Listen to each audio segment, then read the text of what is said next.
Good morning. I'm very sorry. Good morning, General. You are still under your oath. Yes, Ms. Asim. Morning, Chair. Commissioners, the bundle that you will need to have in front of you today is Annex WB1 and WB2. And do I put aside the statement for now? For now. Thank you.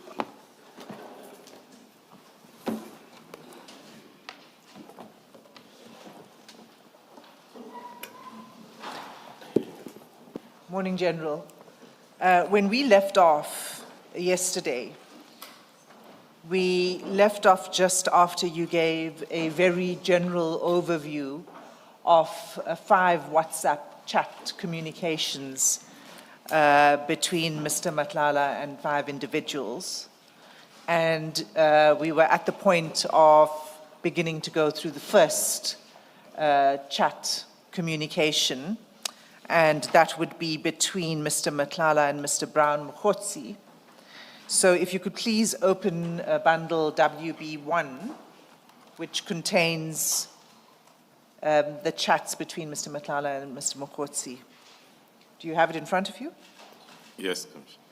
And you have provided the Commission with this, and I take it you've read through it closely, the chats. That's correct, Commissioner. Before we begin with a page-by-page going through of the chat analysis, can you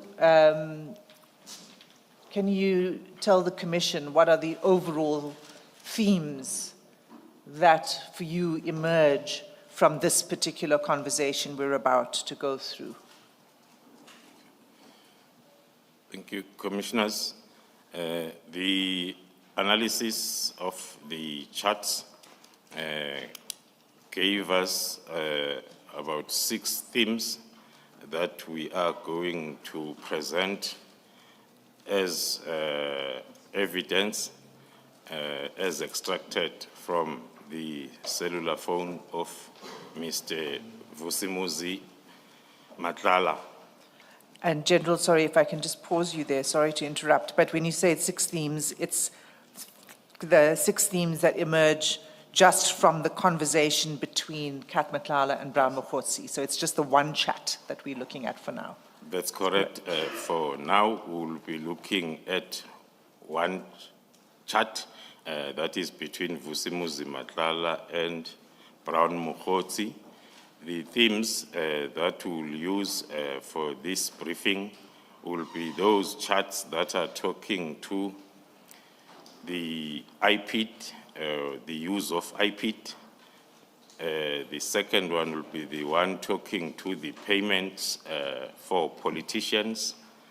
The third one will be looking at the charts related to the tender protection. And the fourth one will be the charts talking to the disbandment of the political killings task team. And the fifth one will be the links to the senior crime intelligence and South African police service members.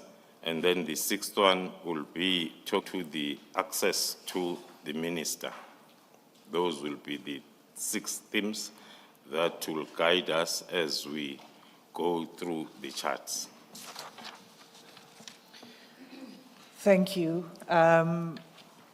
Commissioners, I then propose we begin going through the chats in detail. So on page 1,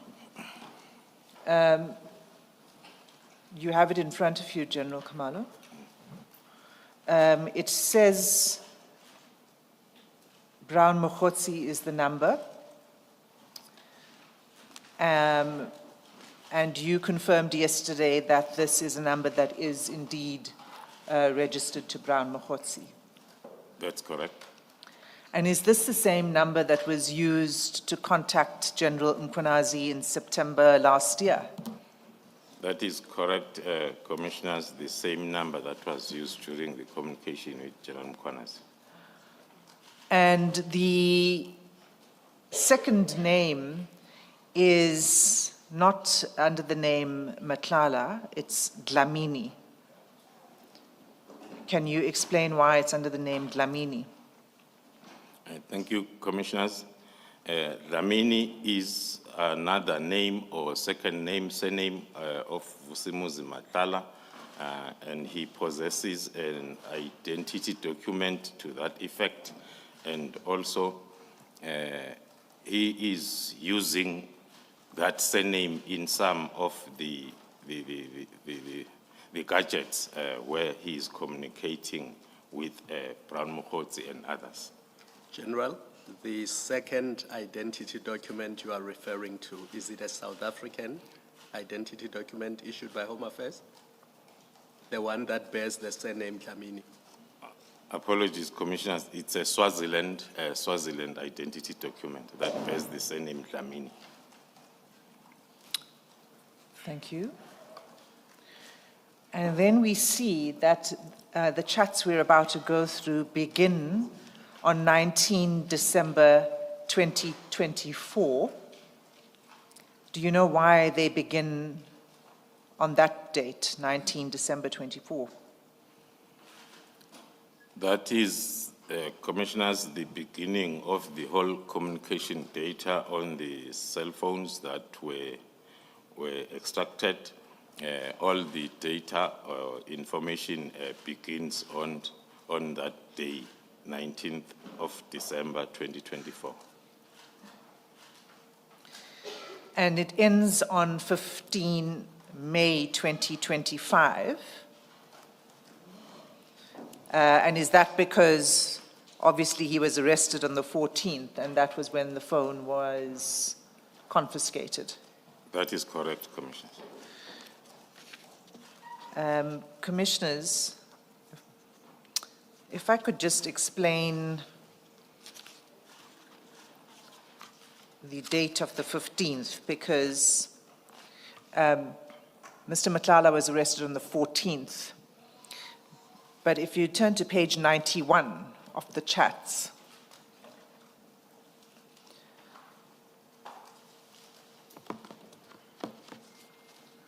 the reason it reflects as 15 May is that strange thing we were talking about yesterday that the system kicks in called unknown sender, which is reflected as 15 May, but that's the date on which the contents of the phone were extracted. So obviously there was no chats between Mr. Matlala after the 14th. So just to explain why it goes up to the 15th. Okay. All right, so let's begin then with the first communication from Mr. Matlala to Mr. Mokgotsi. And that contains a video link, which we'll display for the Commission.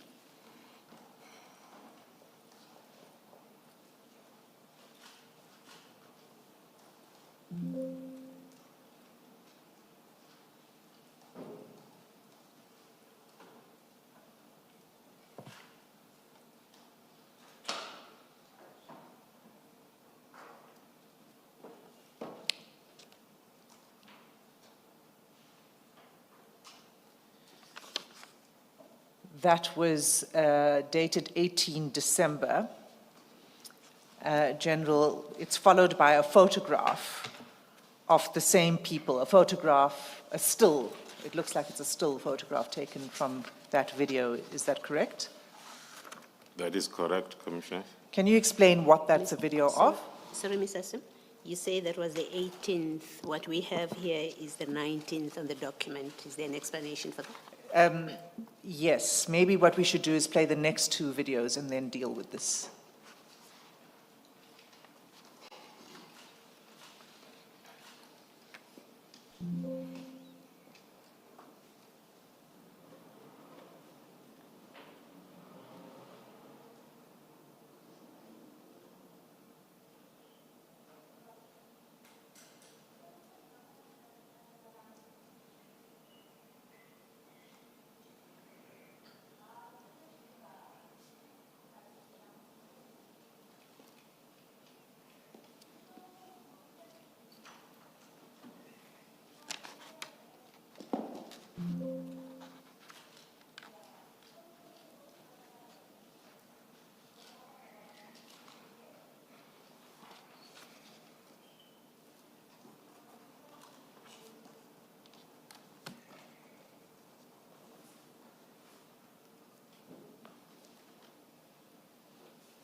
If we can pause there. So what we see generally is a series of videos of people entering a building called Menlyn Capital, including two pretty seriously armed officers. And it's on 2 days, the 18 December 2024 and 19 December 2024. Is that correct? That's correct, Commissioners. Okay, can you explain what's happening in that video and that photograph and who the people are? Thank you, Commissioners. The two videos were forwarded, as well as the still photo, were forwarded by Mr. Vusimuzi Matala to Mr. Brown Mukhotsi. The two videos and the still photo are depicting the 2-day operation that was conducted by the members of Gauteng Counterintelligence Operation with regards to the Firearms Control Act compliance inspection, which was a follow-up from the operation that was done on the 6th of December. Was Mr. Matlala informed that the team would be arriving for this inspection on those dates? That is correct, Commissioners. The arrangements were made with Mr. Vusimatlala as well as his legal representative, and the appointment was set initially for the 18th, and one of them was not available, hence then it was postponed to take place the following day, the 19th. And can you explain why it was necessary to have an armed escort?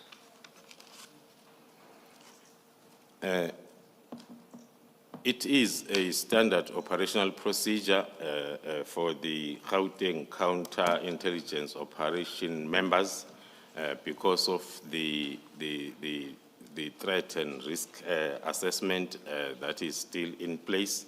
And it is also our operational procedure to provide the protection for the investigating officers by a suitable tactical capability during the conducting of their operations.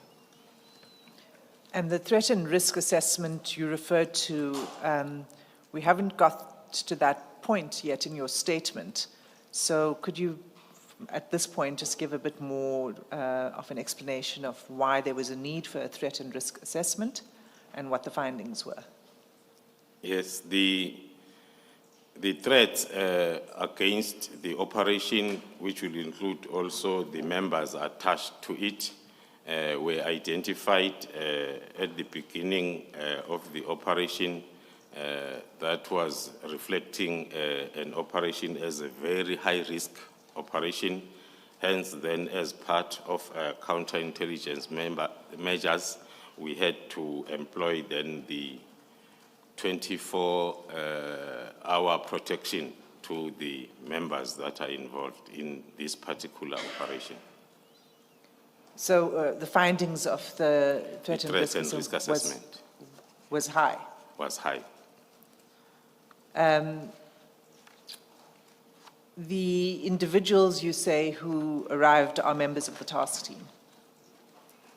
Are the members of the task team, that's correct.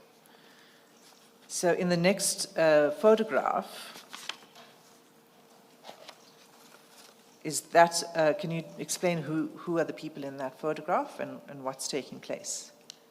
The photograph depicts the members of the GCI Ops conducting inspection together then with the personnel from Vusimatlala's business premises. Please mention the page numbers for the record. That's on page 3. Pardon me. No, I do see it. I just for the record. Thank you, Chair. That's on page 3, the photograph. And so this is where they are conducting the firearm compliance inspection. That's correct. And what were the outcomes of that inspection? The outcomes of the inspection was there were possible contraventions of some of the sections of Firearms Control Act. Hence, then an inquiry was registered, which was then investigated from that day on, and it is still under investigation. And the firearms were all confiscated for ballistic analysis. After the ballistic analysis was completed, and they were returned back to the owner, lawful owner, Mr. Vusimuzi Matlala. Do you know when they were returned? I do not have the specific date, but it was 3 to 4 weeks after the operation. Thank you. If we can turn to page 4. After a call between Mr. Mokgotsi and Mr. Matlala, there's then a text exchange. Can you read that, please? The first text exchange from Brown Mokgotsi to Vusimuzi Matlala, it has got the message that reads, IPID guy name, which is the first text that is talking to our first theme of this presentation. And can you read the next message? The next message, which is a follow-up on the first, where Mr. Brown Mokgotsi is following up from Mr. Vusimuzi Matlala on the same IPID discussion, asking my brother any news from IPID. So you say that this is the first mention of the theme regarding IPID that you've highlighted for the commissioners. That is correct, commissioners. Maybe also to add or to sensitize the commissioners that we will find the discussion under this theme as we continue to the next page, page 5, 6, 7, as well as page 11 and 12. As we get to those pages, we'll be coming across the discussion around IPID theme. Thank you. So we'll move off that because we want to go sequentially through the chats, but it will recur, the theme of IPID. Okay, so the next message, if you can read that. The next message reads, my brother, how is the court proceedings? According to our analysis and interpretation of the message, we are aware of the fact that after the compliance inspection operation, Mr. Vusimuzi Matlala initiated an urgent court application for the return of the firearms that were confiscated. Our analysis of the chart based on the timeline is giving us that possibility that the chart or the question was with regard to the court proceedings, because the matter was expected to be heard on the date of the message, which is the 24th of December, 2024. Advocate Hasim, I know we're dealing only with the chats, but between the chats, I see that there are audio calls and video calls. Are we leaving those and just assume that there were video calls and audio calls, but nothing more about it? We have no further information on the audio or video calls, so all we're able to discern from the chat is that a call was made at that point in time, and when the call was returned, and the times at which the calls were made, but we have no information beyond that. And I think that it's useful to just note, General, as we're going along, even though we're skipping sort of over the calls, but to just note for the record that a call was made between the two individuals. On that same note, Ms. Asim, I think it will be helpful for purposes of a complete record when we read it later, that perhaps you also mention the date and the Yes. timestamp Yes. as you go along. Of the calls. Well, not just Well, not of the calls, everything, more the yes. messages, really. Yes. More the Yes, no, I messages. think, I mean, certainly for the messages, but we could do the same for the calls. I'm sorry, so we were on how's the court proceedings, and your interpretation of this is that it related to the application by Mr. Matlala for the return of his firearms and cell phones. Do you know anything further about that court application? What we know is that on the same day, the 24th of December 2024, when the matter was expected to sit, the applicant, Mr. Vusimuzi Matlala, withdrew his application. Okay. So can you just provide the date and time of the next set of calls one by one? On the next page, there are calls between Mr. Brown Mokotsi and Vusimuzi Matlala, as well as the greeting on the Christmas Day. Let me pause you, General. So the first one is, I think we are going to be quite specific about this. So the first call was 24 December 2024 at 13:45. That's at the bottom of page 4. That is correct. The first call of the day from Brown Mokotsi to Mr. Vusimuzi Matlala, followed by another call, and thereafter then the response or greetings back, or maybe an indication that he did miss the calls.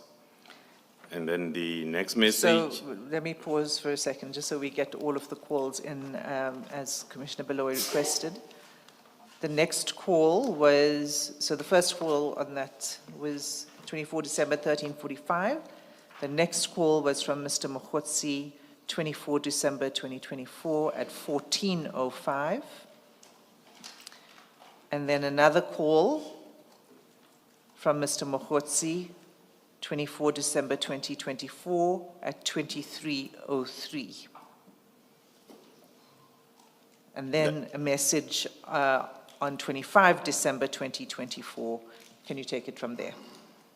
Thank you, Commissioners. And then the first message then from Mr. Vusimuzi Matlala to Mr. Brown Mokotsi on the 25th of December 2024.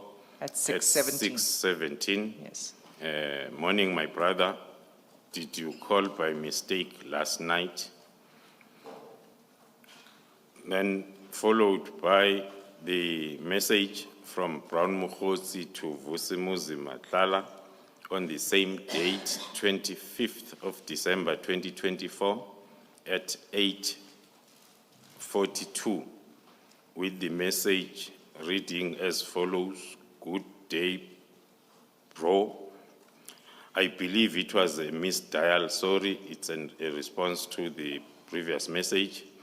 And then there are 3 items that are sent by Mr. Brown Mokotsi. The first one being IPID, the second one being the court case date, as well as the 25% we may lose ACOM and flight packages. The first 2, according to our analysis, are referring to the 2 subject matters that we have heard or seen on the preceding pages.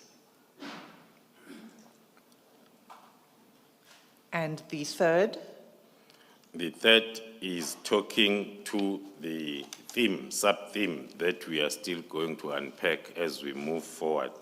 The 25% we may lose ACOM and flight packages. And which theme is that? That theme will be talking to the payments to the politicians. Can you turn to the next message? The next message on the same day or the next 4 messages, starting with when are you available? I'm in Mafikeng. The next one, meaning in Joburg. The next one, are you in Joburg or you in Joburg? Those are messages that are suggesting that there was an attempt to set up a meeting between the two.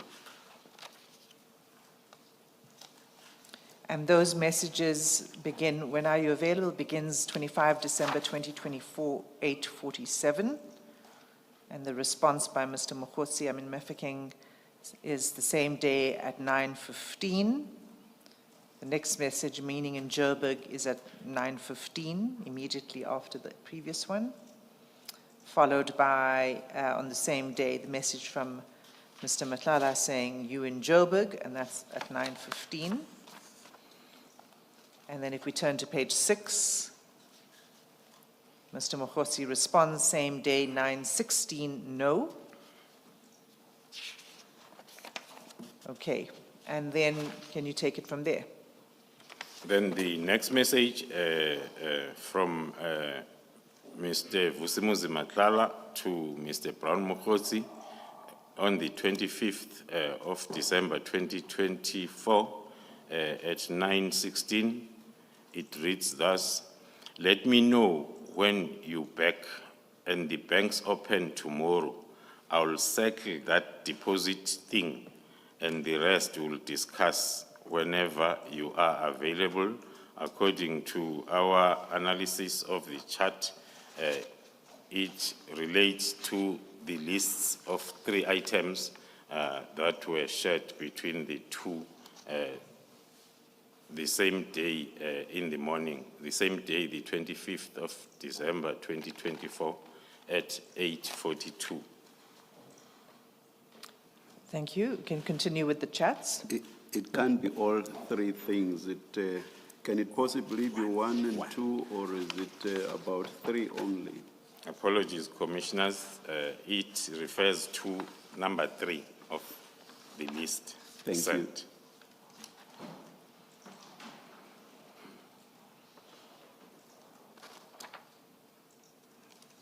It refers to the 25% The 25% payment for flight and payment. accommodation. Yes, that's correct.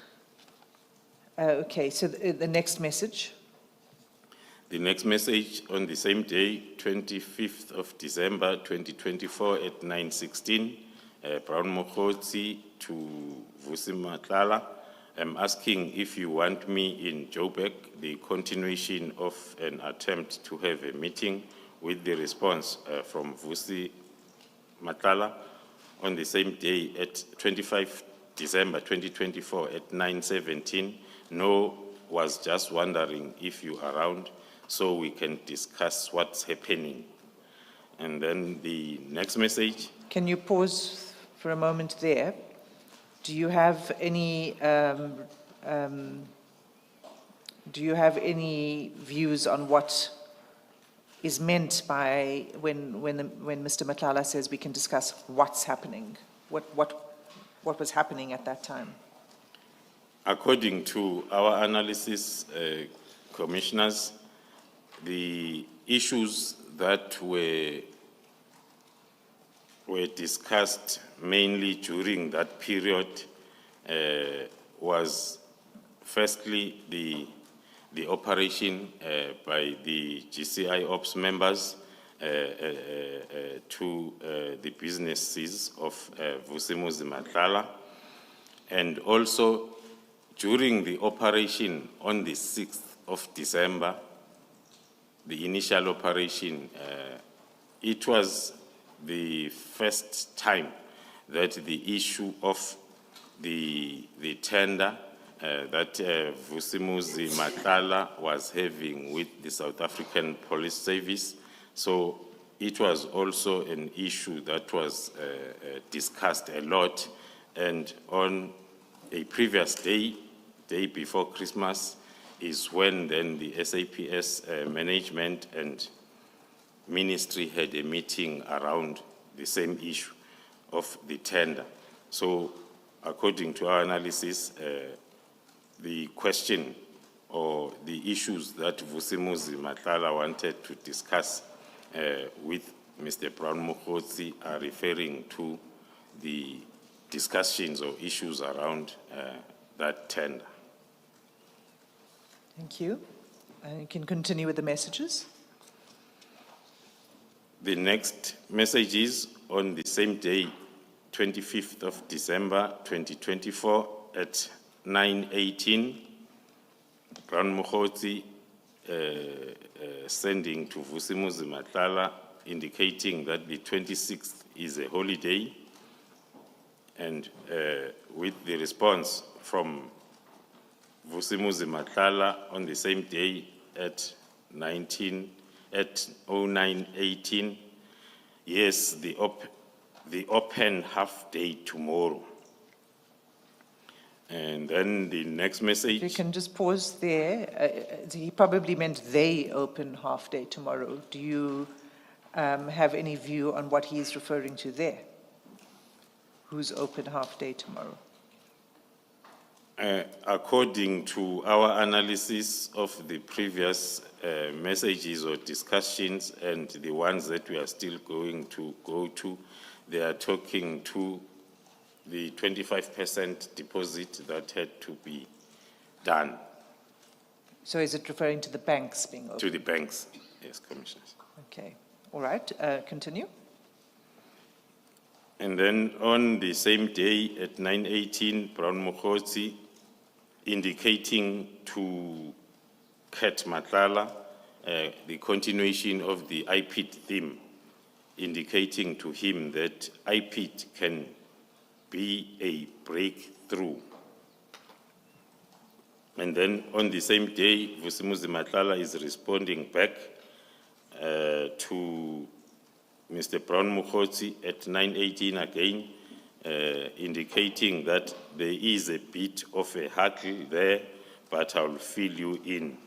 Our interpretation is there means IPID as a direct response to the previous message from Brown-Mokhotsi. The Then next message. On the same day, Brown-Mokhotsi responding with, will it work? At 10:32. At 10:32 on the same day. So which there's a will- bit of a hurdle there, but I'll fill you in, followed by from Mr. Mokhotsi, will it work? Okay, and the next message?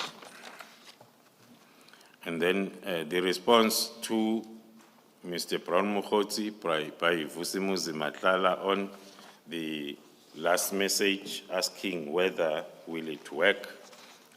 It reads as, needs someone brave enough. Our interpretation is the response on the question whether it will work or not. And do you have any view on what, it's responding to the previous message, but do you have any more insight into what that means, need someone brave enough?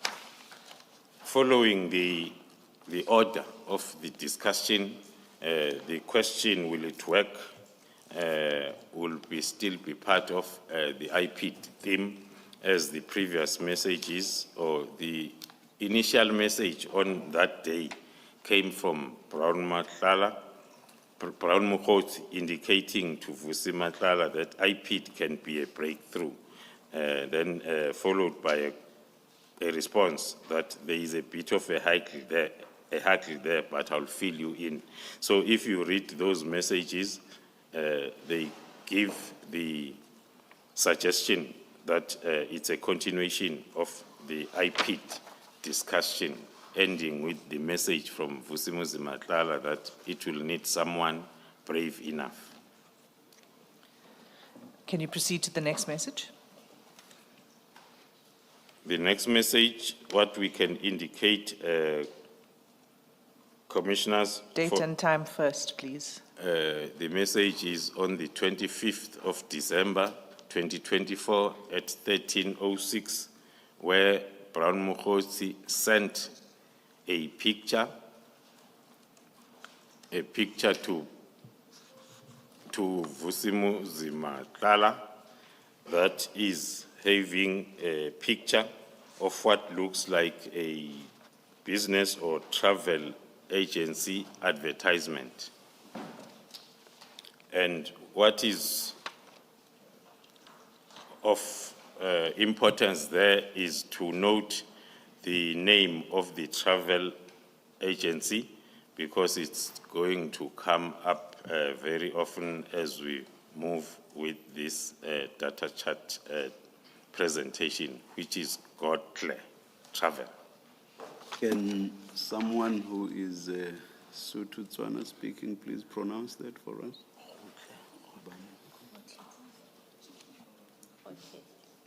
Ta Advocate Powe. It's Hotle. Hotle. Thank you, thank you. And maybe, Ms. Hassim, it may have to be spelled for the transcript. Thank you. And that's spelled G-O-T-L-H-E. Hotle. Thank you. Generally, it also looks like it's a still picture taken off a video. Yes, that is correct, Commissioner. Thank you for the correction for the Oratile Travel. It looks like the still picture. I wouldn't have gotten it right either, General. So you are in good company. That is correct, Commissioner Chairperson. It looks like it's a still picture of a video that was sent then to Matala, Mr. Matala. So the next message is still on the same day, that's 25 December 2024. Can you take it from there? Thank you. On the same day, Commissioners, on the 25th of December 2024 at 13:12, Mr. Brown-Mokhotsi is forwarding the message that was sent by someone to him. He is now forwarding it further to Mr. Vusimuzi Matlala, which reads as follows. Hello, sir. You have been promising to do the payment, and I constantly requested that do a 25%, which is 37,000 rands of the amount of 104. Sorry, General, I just pause you there. I think it's 37 million. It's 37 and then it has a, oh no, it's 37,000. That's correct. Yes, yes. Yes, apologies, it is 37,000. A 25% Of the deposit or amount of 37,000 rands of the amount 148,000. Unfortunately, we have to prioritize the next available client should you not do the payment by tomorrow, the 26th of December, 2024 noon. The next message. Before that, General, you say this was forwarded by Mr. Mokhotsi to Mr. Lamini. Is that what you say? That is correct, Commissioner. Can I, maybe just to clarify that, now at the top right hand, you have received, and then you compare the next one, it says delivered. The way that I had understood it was that received there shows that it was received by Mr. Mokhotsi. Am I correct? In the one that you've just read now. Thank you, Commissioners. It was received by Mr. Matala, as these are chats from Mr. I see. Matala's phone. Okay. I have a, oh, sorry. I have a different question, General. When I receive chats on my phone, if it's something forwarded, I'm not sure off the top of my head now whether it will actually have forwarded, but I think it also has arrows that turn sort of at 90 degrees like that. If I'm not mistaken, it's two such arrows turning at 90 degrees, but I think there's also the writing forwarded. So you can tell from that that it is forwarded. So here, how can you tell it's forwarded? Besides the content does indeed suggest that it may have been forwarded. It's unlikely that it would have been something written by Mr. Mokgotsi to Mr. Matlala. But aside of that, how are you able to tell that it was forwarded? So, Chair, this is the issue that we alerted yesterday, that the Commission's own software was unable to reflect it in that way in which we normally see it on our phones. So the only way we could establish that it's forwarded is by looking at the metadata that indicated, and the spreadsheet that's in your annexures. If you were to, I don't propose we do it now, but if you were to go to the spreadsheet and look at 25 December 2024, and then at the time stamp, it will indicate that this is a message that was forwarded. Thank you for the explanation. Let's go by what the General says then, yeah, even with others that follow. Thank you. Thank you, Chair. Thank you, Commissioners. Continuing on the same date, 25th of December 2024, we noting the response from Vusimuzi Matlala to Mr. Brown Mokgotsi at 13:58, which reads as follows. First thing tomorrow morning, I'll attend to it. Soon as the banks open, I'll be there. I couldn't do it before because of the obstacles which you also are aware of. But I made a promise to you and I won't disappoint. Then on the following day, on the 26th of December 2024 at 8:05, the message sent by Mr. Brown Mokgotsi to Mr. Vusimuzi Matlala containing the banking details of the same company on that business card or advert with the FNB, Hotel Specialists, and the account number reflected as 628952. We don't need to read out the account 33, number. okay. And then it is for the current account, and then followed by the greetings. So just to pause there, General. So it's Mr. Mokgotsi sending the bank account details to Mr. Matlala for payment. That's correct, And it's Commissioners. Hotle Specialists, and what was on the advert was Hotle Travel. Okay, you can continue. Then that... When you get to details like the banking details, please just say banking details indicated without reading it into the record, please. General. Noted, Commissioners. Then that message on banking details is followed by the greeting on the same day, 26 December 2024 at 10:59.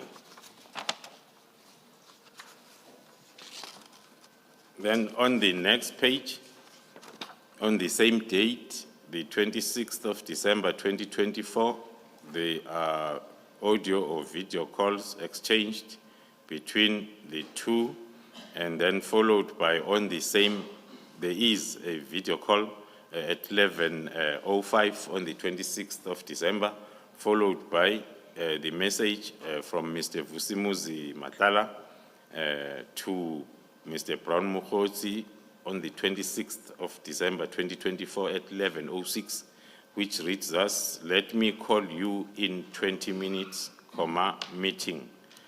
The response from Mr. Brown Mokgotsi at 11:06 on the same day reads okay, followed by another message on the 26th still of December 2024 at 11:06 from Mr. Brown Mokgotsi to Mr. Dlamini Vusimuzi, which reads, just send me a message that you are held up so that I send this woman, these women, please. Our interpretation is that message is talking to the forwarded message of a person who was reminding the two chatting gentlemen about the 25% deposit. The response thereof on the same day, 26 December 24, at 11:13 from Vusimuzi Matlala reads thus to Mr. Brown Mokhosi, do not stress my brother, I will take care of it.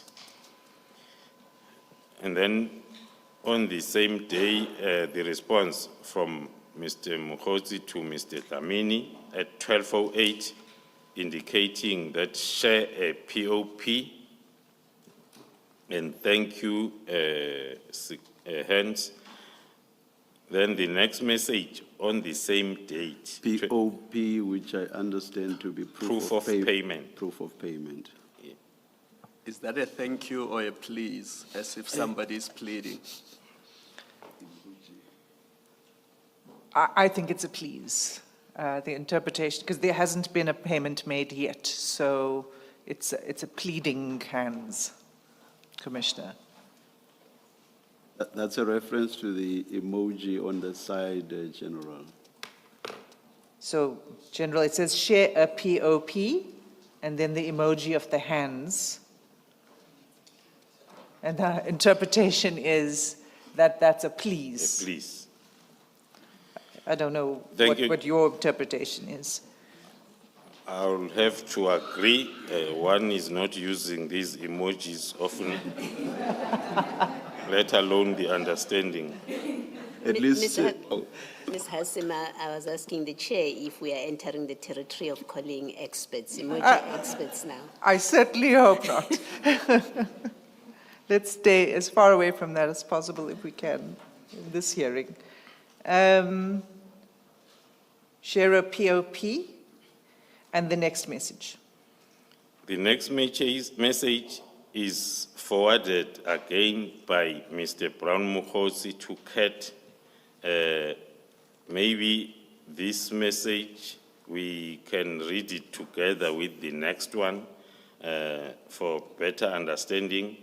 The two messages are sent more or less the same time on the 26th of December 2024 by Mr. Brown Mokhosi to Vusimuzi Dlamini. The first one At 12:43. At 12:43. And you say that's forwarded? Yes. The first one is a forwarded message, which reads, Comrade Brown, which means someone forwarded that message or sent that message to Mr. Brown Mokhosi, referring to him as Comrade Brown.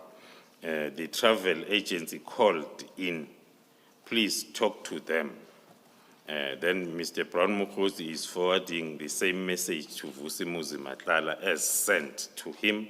The next message now is not forwarded, is sent by Mr. Brown Mokhosi after that forwarded message, which reads, Chief of Staff. And your understanding of that? Our understanding of that is the indication by Mr. Brown Mokhosi as who had originally sent that message to him, the very same message that he is forwarding to Mr. Vusimuzi Matlala, an indication that this message above is originally from the Chief of Staff. And do you know anything more about, we don't know which Chief of Staff? We do not know which Chief of Staff, and perhaps at this stage, unless something clearer comes up, let us not speculate. Yes. Noted, Chair. Can we move to the next message? Before you do that, let me ask Ms. Hassan, these two chats, they look on their face that they could be controversial or will become important later on. You've referred to annexures which have metadata. Is the intention that at some point you will take us to the metadata that indicates that indeed this was forwarded from a source that hopefully would be identified? My understanding is we can't verify the source, the original person who sent it, the message that was then forwarded. All we're able to establish is that this was indeed a forwarded message, but not the identity of the person behind it. Can we continue?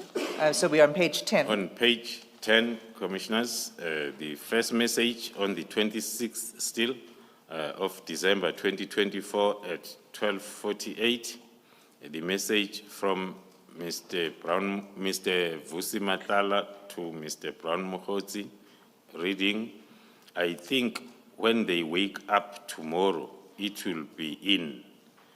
I will send you a video of my banking app. It is off. I cannot do anything without going to the bank. Was hoping they will be open today, but still closed. Our interpretation of that message is it relates to the previous chats between the two gentlemen about the possibility of the banks opening on the 26th. So this message is indicating that it is the 26th today, so the banks are still closed, and Mr. Vusimuzi Matlala is indicating that he has got a problem with his banking app, which will need him to go into the branch. Then with a response on the same day, 26th of December 2024 at 12:49 from Mr. Brown Mokgotsi, indicating that that is sufficient, with another emoji. Which is? Can you just? I'll guess that it refers to, I'll be strong. Yeah. So that's sufficient, and then an emoji of a muscular arm. And the next message? The next message, still from Brown Mokgotsi to Vusimuzi Matlala on the same day, 26 December at 12:49. Mr. Brown Mokgotsi indicating to Vusimuzi that no need to send the video. The video, according to our interpretation, refers to the previous message at 12:48, where Vusimuzi Matlala wished or promised to send a video of his banking app to Mr. Mokgotsi to show that it is not working. And the next one is a link, if we could just play that video attachment.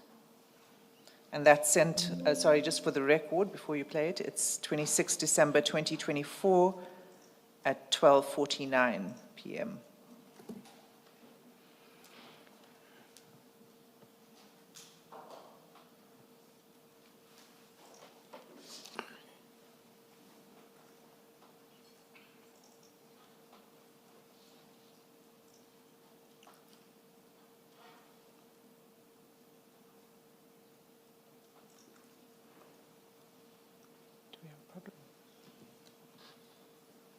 Do we have a problem? Apologies.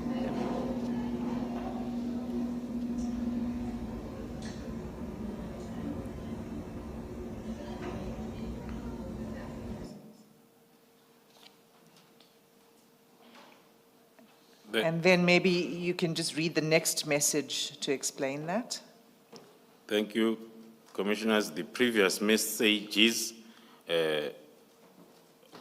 the first one on the same page indicated to Vusimuzi Matlala, prepared to send a video of his app that was not working as a proof, and then followed by the message where Mr. Mokgotsi said there is no need to send a video, but still on the same day at 12:49, same day, 26 December 24, Mr. Vusimuzi Matlala is sending a video proving that his app is not working. The next message On the 26th December 24 at 12:50, Vusimuzi Matlala explaining to Mr. Brown Mokhosi that he can check it, it just turns blue, nothing happens. Our interpretation is he is indicating, of course, that his app is giving him a problem. The same day then, on the 26th December, at 13:18, Vusimuzi Matlala asking if Mr. Brown Mokhosi can take a call, and then after that, then there is a call from Brown Mokhosi to Vusimuzi Matlala. 2 calls. At 13:18 and 13:21 respectively.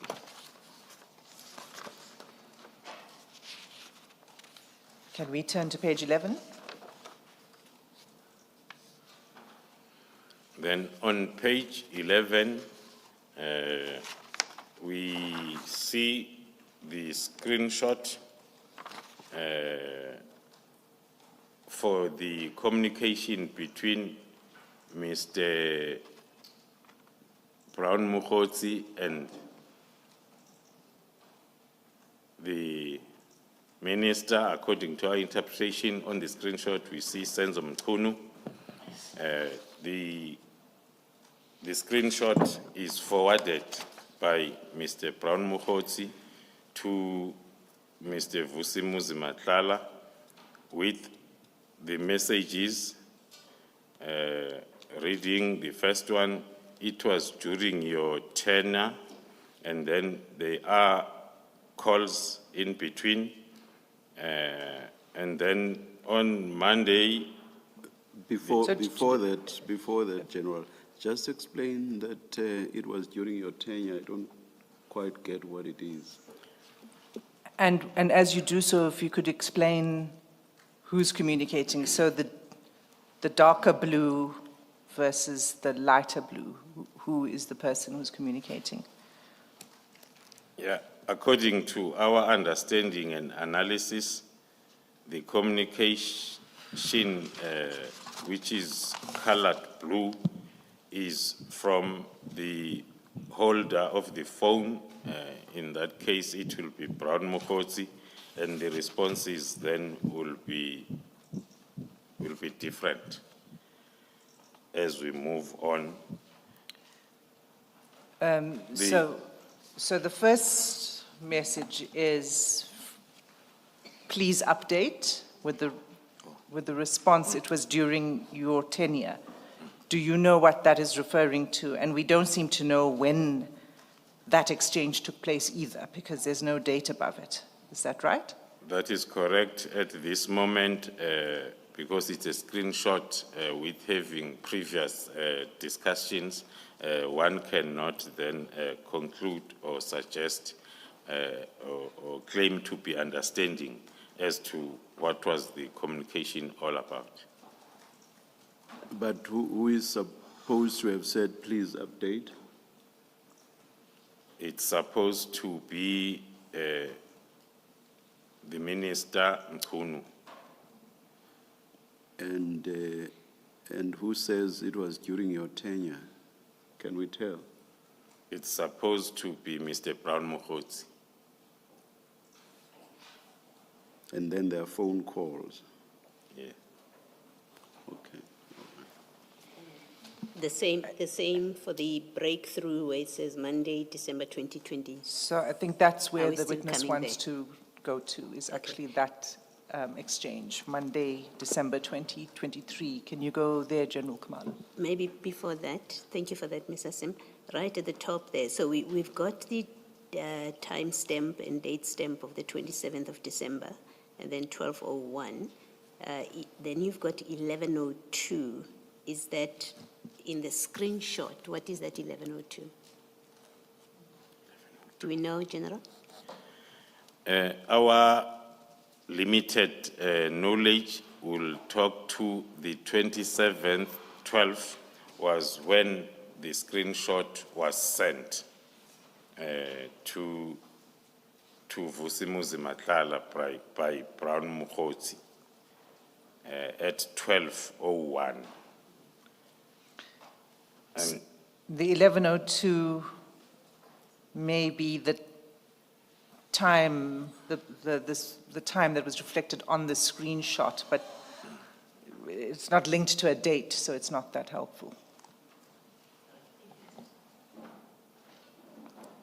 And then after those two messages exchanged between 13:55 and 15:07, there are 3 calls. And then on Monday, the 23rd of December, there will have been a message from Brown Mukhotsi to Senzo Mchunu reading, "We got a breakthrough." And then followed by the calls on the same day. Then turning, And do we know whether that was a call received by Mr. Mukhotsi or a call made by Mr. Mukhotsi? the interpretation of the screenshot as these 2 calls were received by Mr. Brown Mukhotsi as compared to the 3 above that were made by Mr. Brown Mukhotsi. General, before you go to the next page, still on page 11, top left of the page, it says there the message was deleted. What does that mean?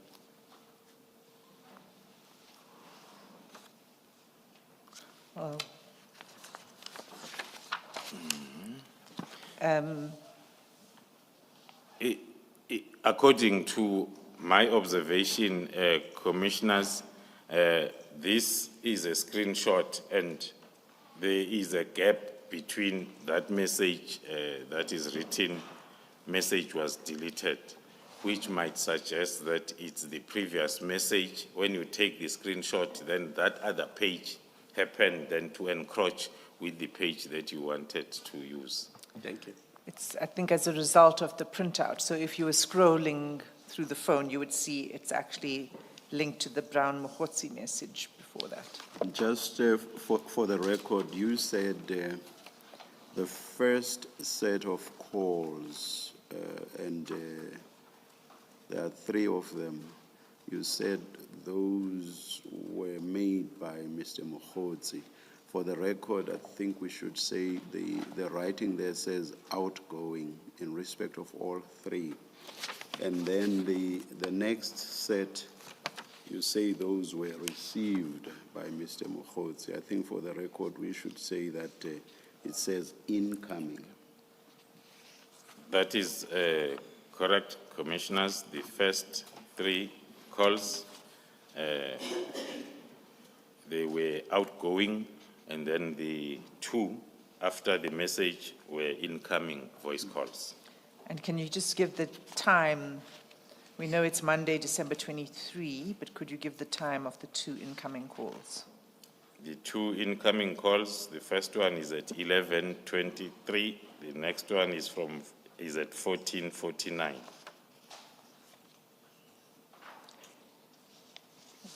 Can we continue with the screenshot? There's on the next date within the screenshot.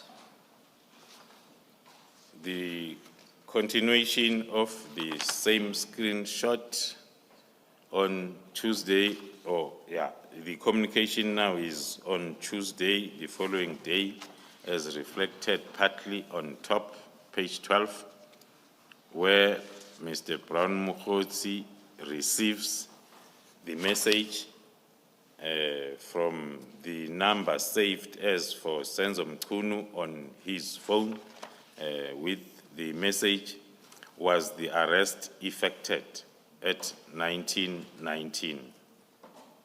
And the date there is reflected as Tuesday, December 24. 24. Just remind us, what was the date of that operation where weapons were seized? Was it the second operation? Was it on the 24th? It was on the 19th, On the 19th. Commissioner. And this screenshot of this conversation is a screenshot not of WhatsApp, but of Signal. Of Signal app.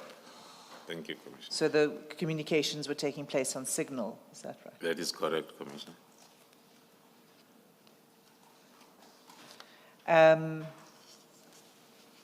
Can we move to the next text then?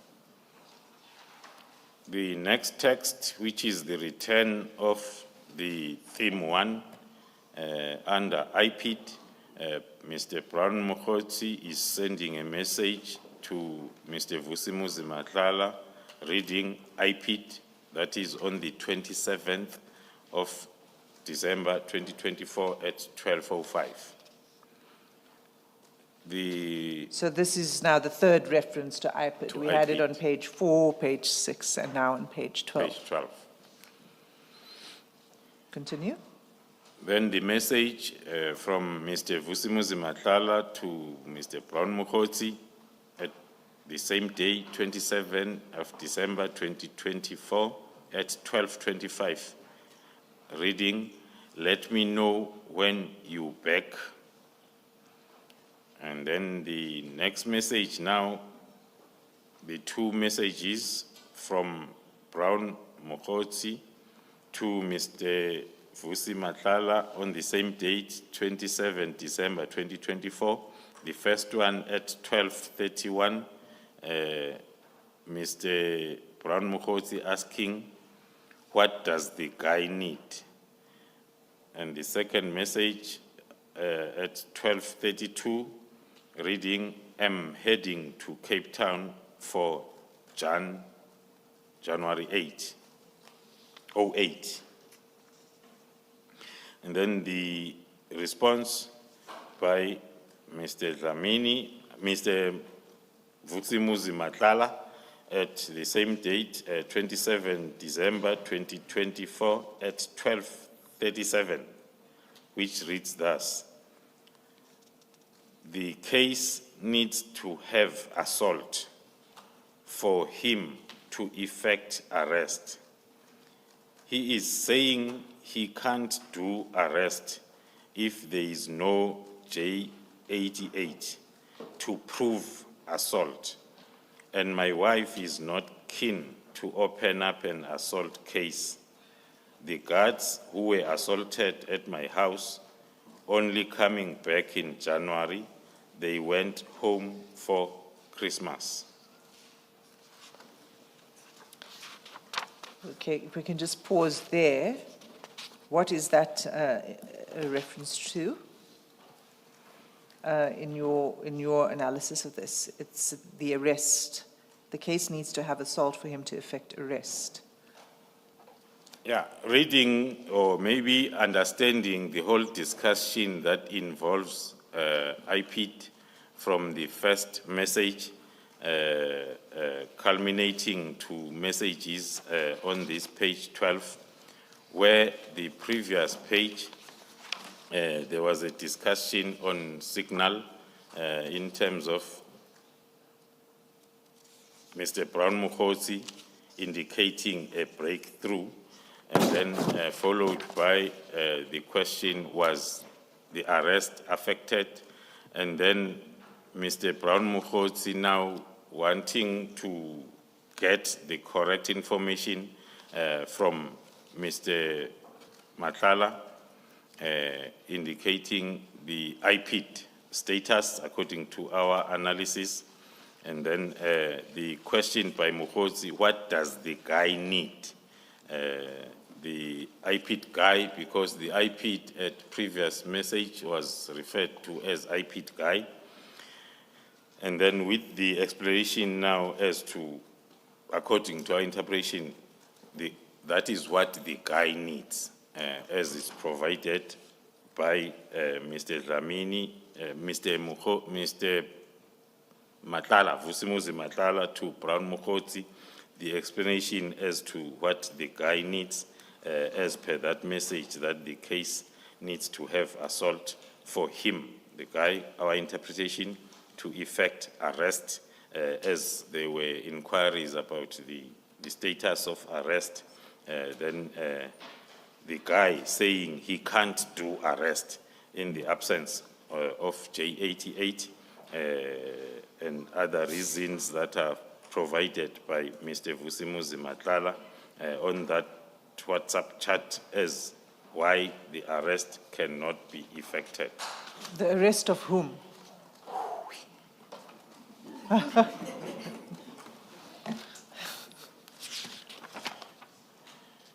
Maybe then, commissioners, if I may give a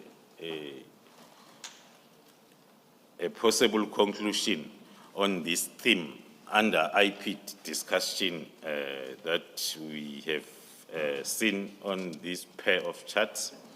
The discussion to us suggests that Mr. Vusimuzi Matlala and Brown Mokgotsi had a discussion on the involvement of IPID to intervene after the operation by the team on the 18th and 19th, but we can also include the 6th of December because the encounter with Mr. Vusimuzi Matlala and the team, or encounters, started from the 6th of December. Furthermore, the manipulation of IPID process comes out, or possible manipulation, as we read the responses of how IPID could not effect arrest, our interpretation, or open a case in the absence of the complainants as well as the J88. So the interpretation is an attempt to manipulate IPID processes for the benefit of Ket Matlala, including the private discussion around how to make this case valid, the case that had to be dealt with by IPID. And also in the conversation, Mr. Brown Mokgotsi seems to suggest that IPID could be a breakthrough, as we have read some messages indicating the breakthroughs and the breakthrough that they needed to sort Ket's issue. There was a message that read, IPID can be a breakthrough. It also suggests that Ket might have an IPID person referred to as IPID guy, whom he is chatting to get the case opened, investigated up to the arrest, though they are struggling because of the absence of J88 and also the guards not being around so as they can effect the arrest. The Brown Mokgotsi, in his discussion with a contact saved as Senzo Mchunu in his phone, that discussion that is seen. You are referring to the screenshot? Yes, on the signal. We are presuming that will refer to the Minister of Police, looking at the number saved as Senzo Mchunu. The discussion shared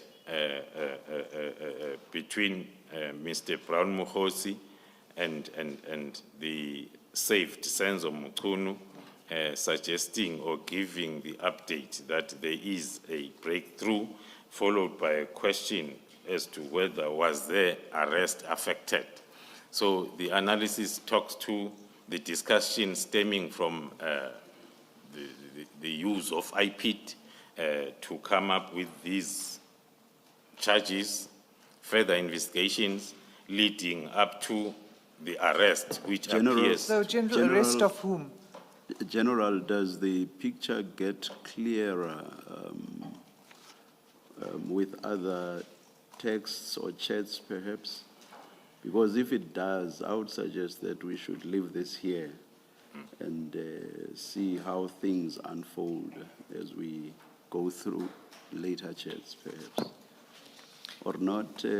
I think the only question is still that the only thing that we can, I'd like to ask the witness, but we can then move from there, is who is the arrest? When there's a discussion of an arrest, who's the subject of the arrest. See, the issue is, will the general respond based on facts that he knows, or will he be speculating? And why I say, if the picture does get clearer, let's go to where it does get clearer. Maybe we'll get to know. If we don't, because if it does, there's no need to rely on speculation. I hope I'm making sense. You know the picture better than I can ever hope to. Well, I think maybe we can park it for now, and we'll see where it goes. Thank you. Thank you, Commissioners. We are then going to move to the next page, 13. The continuation of the chats between Mr. Brown-Mokhotsi and Vusimuzi Matlala on the 27th, still of December 2024 at 12:38. The message reads from Mr. Vusimuzi Matlala to Mr. Brown-Mokhotsi, and that payment is done, with another emoji. A thumbs up emoji. Oh, okay. A thumbs up emoji, and the response from Mr. Brown-Mokhotsi at 12:41, the same day, 27 December, with thanks. And then followed by the message then still from Brown-Mokhotsi to Mr. Vusimuzi Matlala after thanking him, saying POP, which can be interpreted as the proof of payment stemming from that discussion at that moment. And in context, Mr. Mokhotsi appears to be asking for the proof of payment. For the proof of payment, after a report by Mr. Vusimuzi Matlala that it's done. And then at 12:44, we see then the screenshot forwarded to Brown-Mokhotsi by Mr. Matlala, which indicates that the payment indeed was done. There is the proof of payment. And then in the next message, there's an attachment of payment confirmation. 38,000 rand. BM1.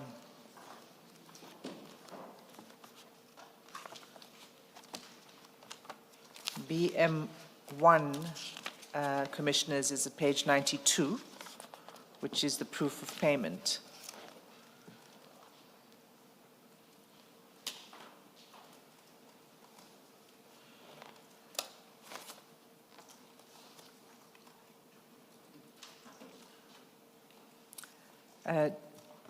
Chair, at this point, I'd like to just bring to the Commissioner's attention that we have done some investigative work on this account, and that will be provided to the Commission in due course.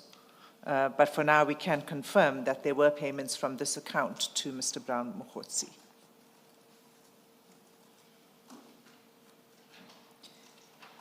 Do you mean payments other than the one reflected in the POP?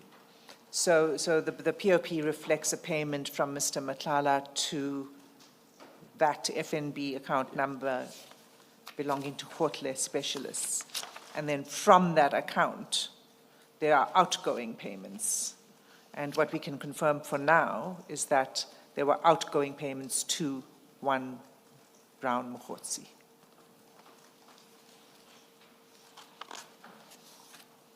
So we're on page 14. So BM1 was a proof of payment. And the next message, if we can move to that, on 27 December 2024.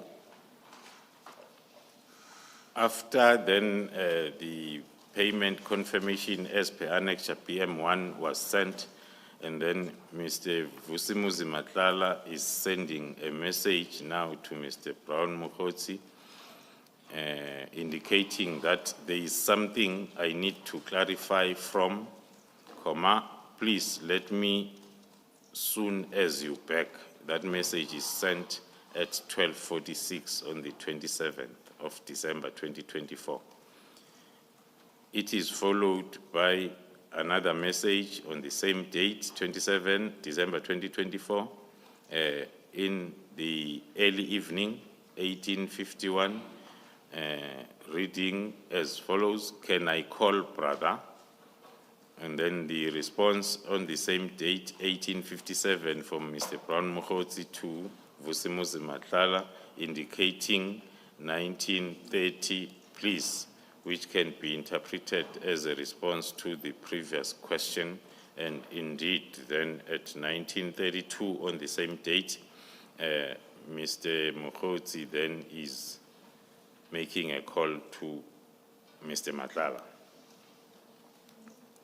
Just check, Ms. Hassan. Do you, in the metadata, get information that call was made and this is how long it was? Do you have that kind of information? I'm not sure of the answer to that question, Commissioner, but I will check. Okay, thank you.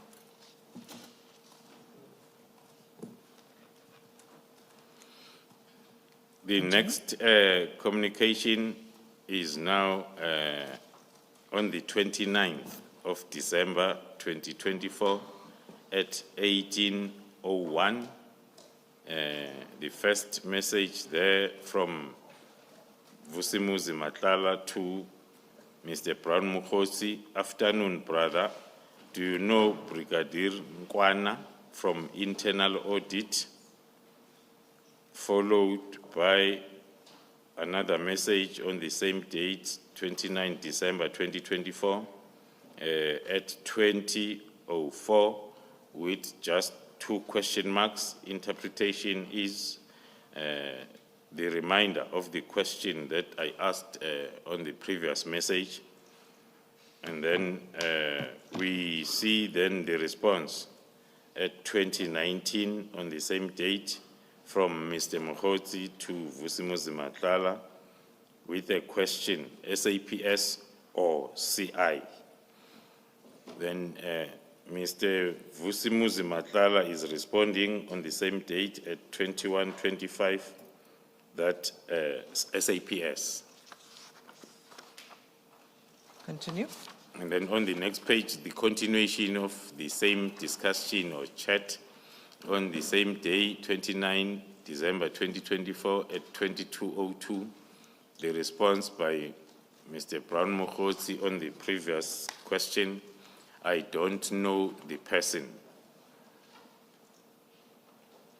That response or that message is sent by Mr. Brown Mokgotsi to Mr. Vusimuzi Matlala, followed by the next same day at 22:03, which reads, "Not we can search for the person," according to the understanding. Then So the nut is a typo for but. Is that right? it Is that can a be reasonable- interpreted by, with that it's a typing error, which meant, but we can search for a person. Continue.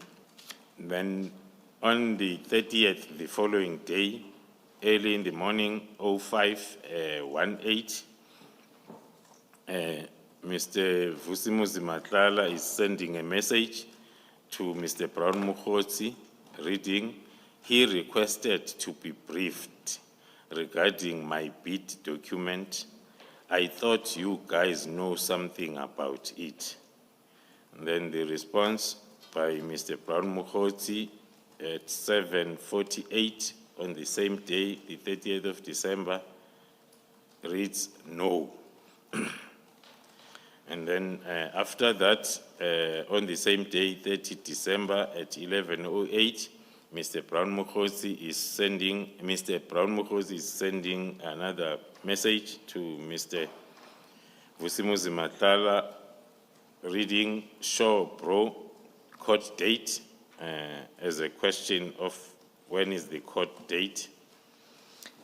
Can we just pause there, General? So that's going into a different topic. The previous exchange comes in the context of the meeting with the Minister of 24 December inquiring into a contract between SAPS and a company owned by Mr. Matlala. Is that correct? That is possibly correct, based on the information obtained outside these chats, in an attempt to understand as to what the chat is all about.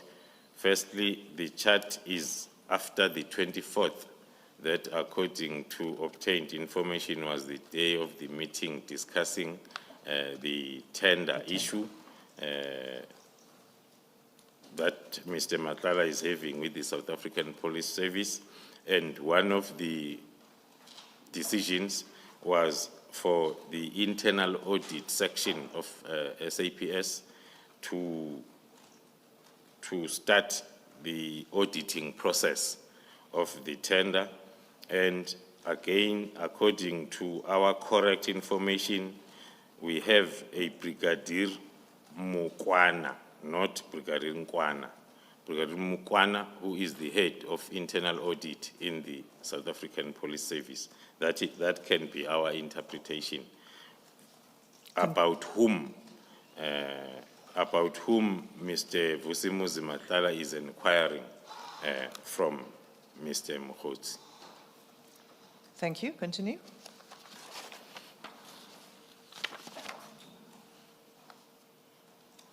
So you've... Sorry, Advocate. Can you please spell the name of the Brigadier? Mukwana? Please spell that. I It's, want to write it against Mukwana. It's Mokwana. Thank you. Thank you.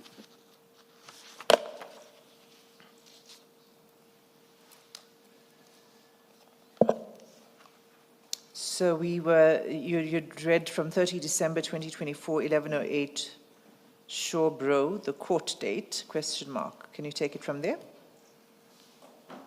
And then the response by Mr. Vusimuzi Matlala to Mr. Brown Mokgotsi is on the 30th of December 2024 at 11:53. It reads, "Remember, I said I need to see you. It's regarding this court date issue. There is something I need to discuss with you." Our interpretation, that is the response then on the previous question asked by Mr. Brown Mokgotsi, with Mr. Brown Mokgotsi responding same date at 13:06 with okay. Okay, continue. Then on the 31st, the following day now, on the 31st of December 2024, there is a message from Brown Mokgotsi to Mr. Vusimuzi Matlala, sent as and attached as Annexure BM2. On 31st of December, and BM2 is at page 94 of the bundle. 93 of the bundle. And it's a Constitutional Court judgment of Makala versus the Director of Public Prosecutions in the Western Cape.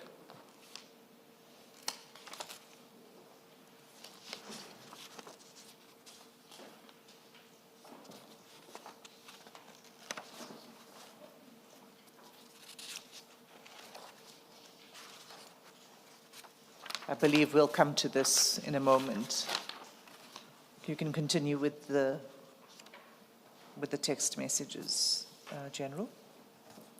Thank you, Commissioners. Continuing on page 16, the communication is dated the 31st of December 2024 at 10:49. That is after then the previous page message where the court judgment was sent then by Mr. Brown Mokgotsi to Mr. Vusimuzi Matlala.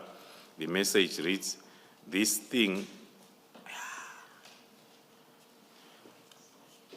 by own interpretation, this thing might make it difficult. A very 100% typing error if it was meant makes, unless if it's a lingo that is used then between the two. Yes, for the record, let's read how it's typed, which is MYKZ. Thank I you, can General. spell it, Commissioners, MYKZ. Thank you.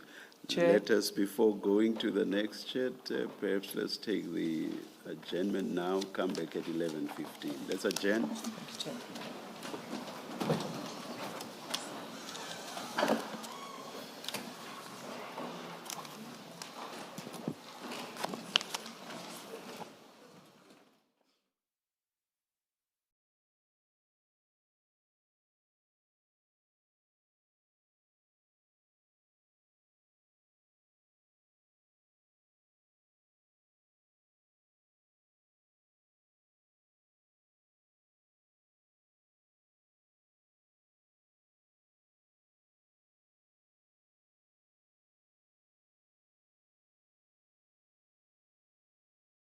At 10:49, Mr. Brown Mokgotsi sending to Mr. Vusi Matlala, reading, there is hope, and followed by the message again from Brown Mokgotsi to Vusimuzi Matlala, same day at 10:50.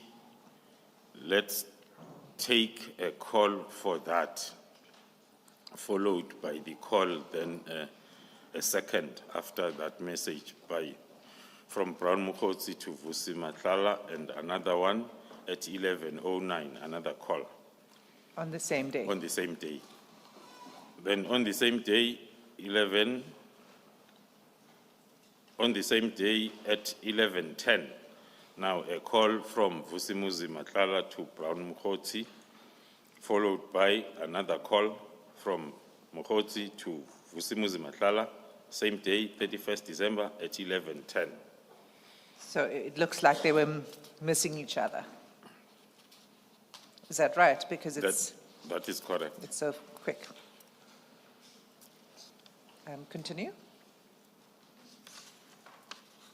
Then the next message, it's a screenshot, again for the communication on signal between Mr. Brown Mokgotsi and the number saved as Senzo Mchunu on the 31st of December, 11:18.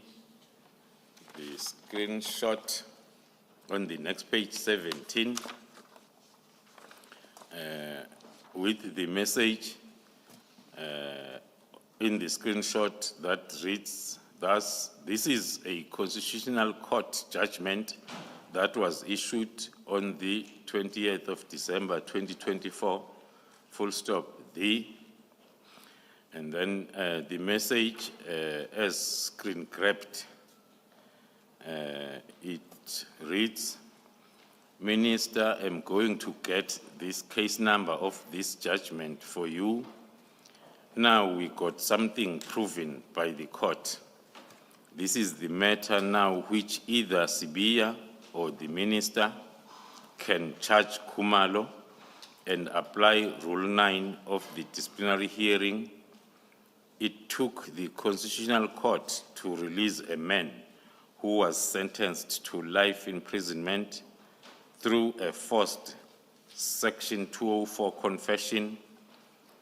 Imagine, Comrade Senzo, after 30 years of democracy having this kind of policing. The good thing now is that these are not allegations but a court judgment. That is the message as contained in the screenshot of the communication between Brown Mokgotsi and saved number Senzo Mchunu, which was screen grabbed and sent to Vusimuzi Matlala by Mr. Brown Mokgotsi. Can you forward? Sorry, General. You say it's a screenshot, so I'm assuming it's sent by Brown Mokhotsi to Mr. Matlala, That is correct. and it reflects the discussion between Mr. Mokhotsi and Minister Mkhunu. That is correct, Commissioner. And it's a Sorry, on the back, just for accuracy, Commissioner, it reflects communication from Mr.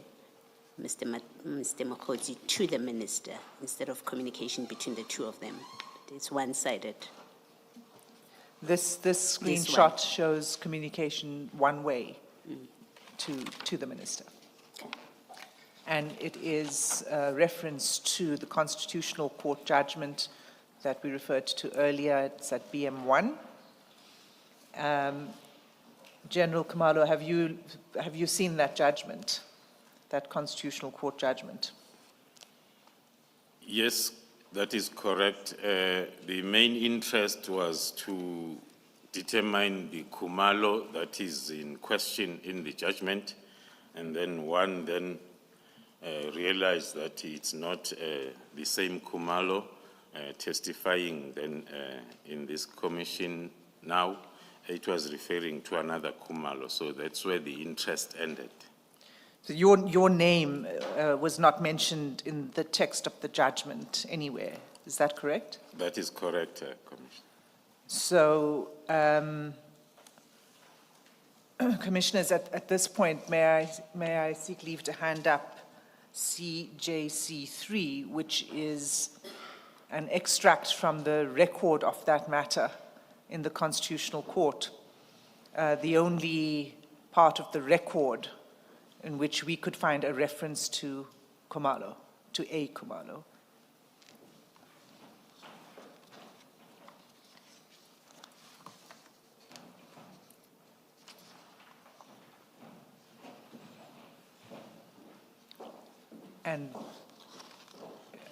And on the second page of that exhibit, at line 19, is where you will find the reference.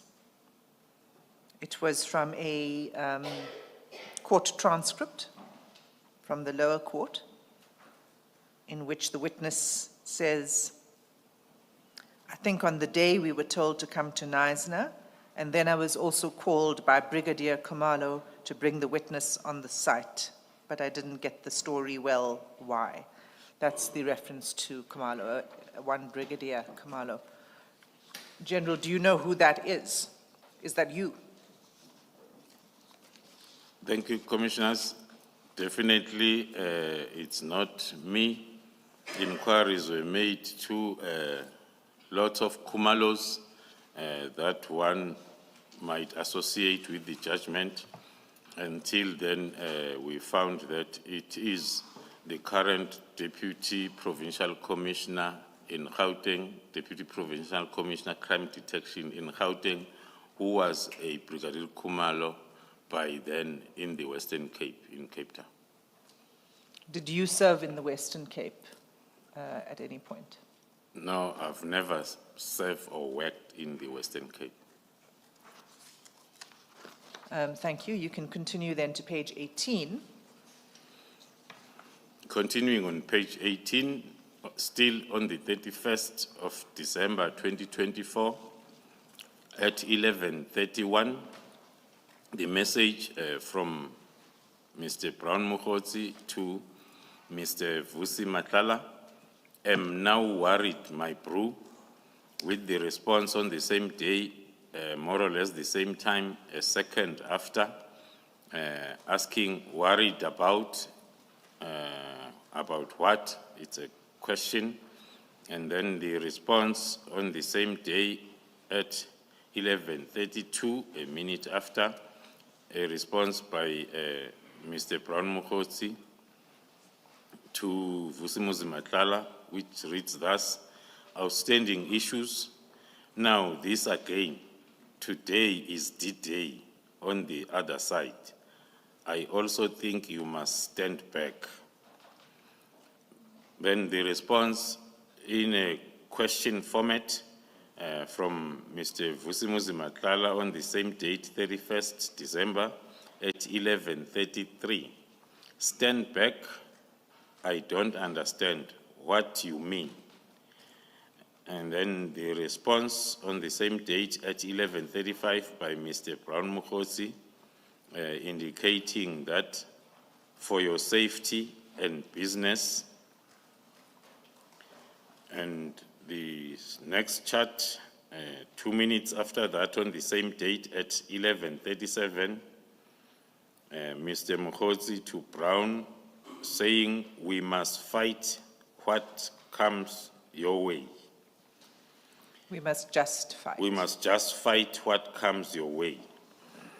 In response by Mr. Matlala on the same date, 31st December at 11:40, it reads thus: this won't change my contribution towards the minister though. I made a conscious decision and I'm not backing down. Whatever help the minister needs, whatever help the minister needs from my side, I'll be happy to assist. I just don't want to fight losing battles. The message then from Mr. Vusimuzi Matlala as a response to Mr. Mokhosi. Moving on to the next page, 19, Mr. Brown Mokhosi to Vusimuzi Matlala with the message on the 31st still of December 2024 at 12:25. With the message reading, here is our backlog and we now need to deal with this. It's a last day. Followed by another message at 12:30 on the same date, 31st December 2024, from Brown Mokhosi to Vusimuzi Matlala. I thought we spoke about it, but we did many regions. It's only 2 regions left. And then the next message at 13:55 on the same date, the 31st of December 2024. Brown Mokhosi to Vusimuzi Matlala asking, is it possible for you intervene on the membership for 2 regions, 12.5K each, cause CKZ, today we must pay. That message is followed by a call from, after sending that message, a call from Mr. Brown to Vusimuzi Matlala at 13:57 the same day, and another call at 16:46 from Mr. Mokhosi to Matlala on the 31st of December 2024. Then at 17:44 on the same date, Mr. Matlala is responding to Mr. Mokhosi as follows: I'm sorry I missed your calls. I do not have a problem to help. There is some things I need to understand and also hear what my concerns are. Please, like I said before, can we kindly meet whenever you have time and hear what I have to say? That message from Mr. Matlala to Mr. Mokhosi is followed by a call at 17:49 on the same date and another call at 17:50 from Mr. Matlala to Mr. Mokhosi. And then the next page, 20, on the same date, 31 December, Mr. Brown Mokhosi responding to Mr. Matlala with the message, sure boss, followed by a deleted message That was from Brown to Mr. Matlala on the same date at 1907. On the same day, 31st of December at 1908, Mr. Brown Mokhosi is sending a message to Mr. Kat Matlala, which reads thus: "We managed to push. We only need those 2 regions. We only need for those 2 regions." The figure 4, Four. The figure 4 perhaps being FOR. FOR, that might be correct. I ask people, I ask you not to speculate, and there I am speculating. Thank you, Commissioner. Then after that, on the 31st still of December 2024, a minute after, Brown Mokhosi is following that message with the banking details to Mr. Matlala. And then the same minute, few seconds, then Mr. Brown Mokhosi is sending a message: "We need 25K only." The next message, still from Mr. Brown Mokhosi to Mr. Kat Matlala, a minute after that, it reads: "We'll engage with everything and anything we need, my boss. The problem is we're gonna lose voters in the 2 regions." Then that message then is followed by calls from Brown Mokhosi on the same date, 31st December. The first one is at 1911, followed by the second one at 1919 to Vusi Matlala. Keep going. Then on the 21st, page number 21, on the same date, another call from Vusi Matlala, followed by a return call from Brown Mokhosi at 2030, still on the same date. And then same date at 2044, Mr. Brown Mokhosi is sending a message to Mr. Matlala, reading: "My brother." And then at 2102, same date, Mr. Matlala is responding to the fact that he was taking a bath. "I'll let you know if I win or not. Still waiting." With the response at 2103, December 31st, with from Mr. Brown Mokhosi, and then correcting that a few seconds after to read "okay." And then on the same date, 2206, Mr. Brown Mokhosi is sending a message to Vusi Matlala: "It means we didn't win, my brother." And then the following day, on the 1st of January 2023, at 1351, the message from Brown Mokhosi to Mr. Kat Matlala at 1351. The message reads: "Good day. I have arranged a meeting for Sibiya, and the minister must have a solution." Then on the same date, 0101 at 2213, Mr. Brown Mokhosi is making a call, followed by an emoji of a strong arm. On the same date, then at 2213, same day, the 1st of January, at 2214, a call from Mokhosi to Mr. Matlala, followed by the message at 22:38, same day, 1st of January 2025. The message reads, "The task team that came to your house and harassed you has been dissolved, stroke disbanded." Then on the 2nd of the following day now, of January, the first communication between the two is at 7:12 in the morning, where Dlamini is then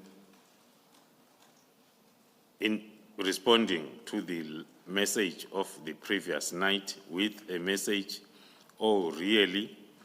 followed by another message a minute after that, "I see you tried calling me last night."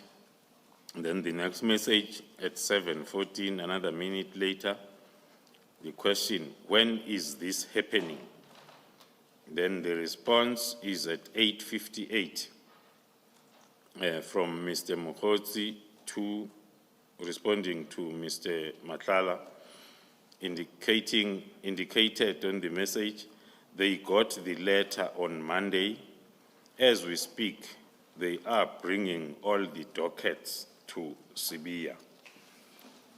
Followed by an attachment as Annexure BM3 that is sent by Mr. Brown Mokgotsi at 10:05 still on the 2nd of January, forwarding the attachment to Mr.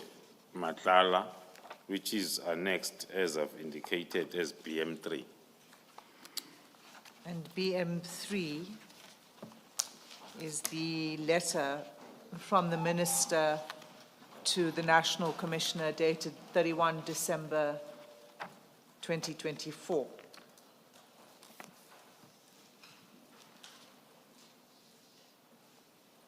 That is correct. And that's at page 150 of the bundle, Commissioners. Page, I'm sorry. Page 150. Thank you.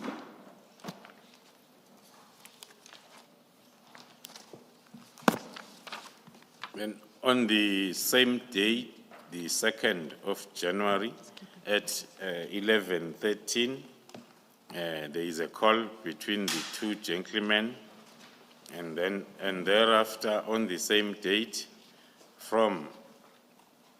at 11:57, same date, the 2nd of January, there are lots of forwarded messages that are forwarded then to Mr. Mokgotsi, starting from page 23.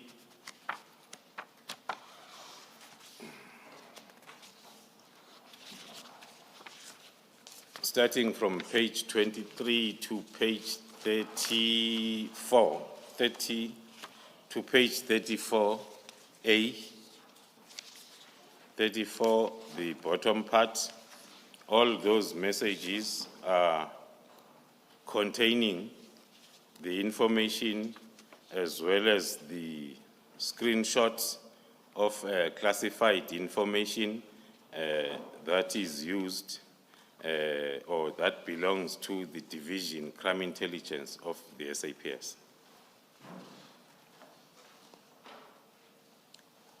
Can we then proceed to page 34?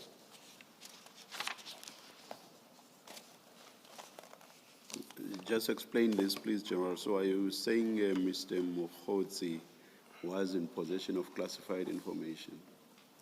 Yes, Commissioners. Mr. Mokgotsi was in possession of all this classified information that is forwarding to Mr. Matlala. Thank you. And that also, as at the 2nd of January 2025, in the morning already at 10:05, he was already in possession of the minister's letter To the National to the National Commissioner, the letter that disbanded. That is correct, Commissioner. The PKTT. Thank you.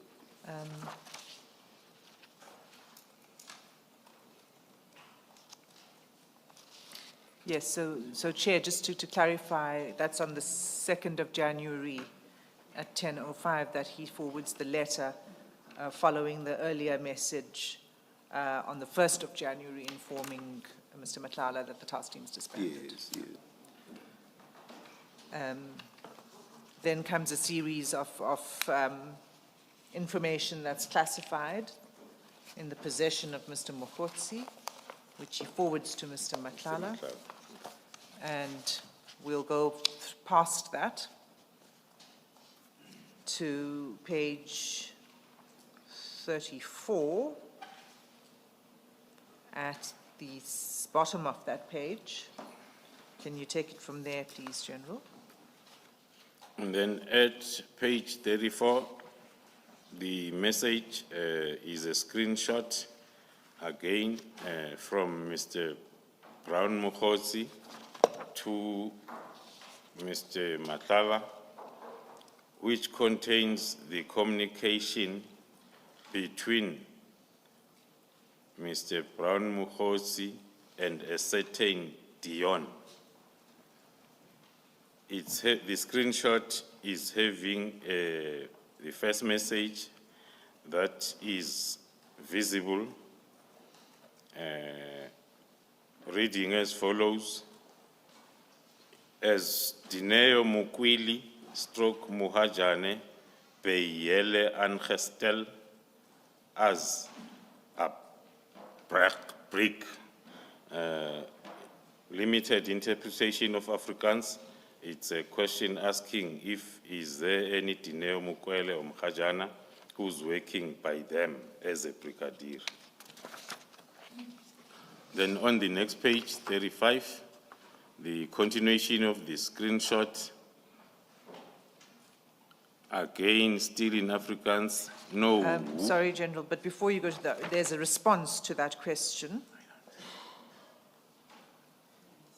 that's cut off, but it looks like a yes, followed by 2 dots and another word.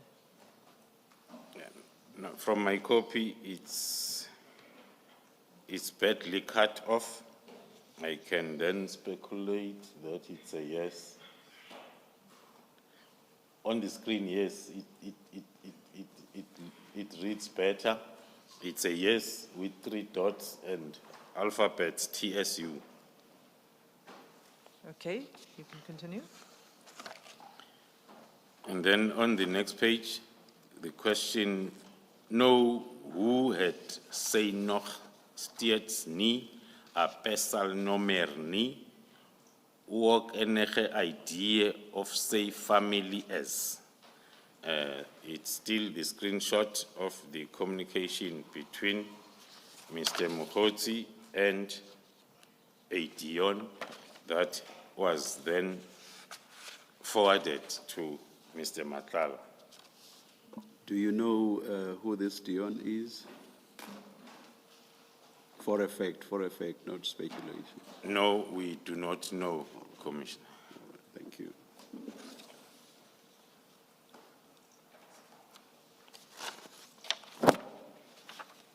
Then, moving on. Ms. Hassim, don't we want to have a translation of the Afrikaans in both texts?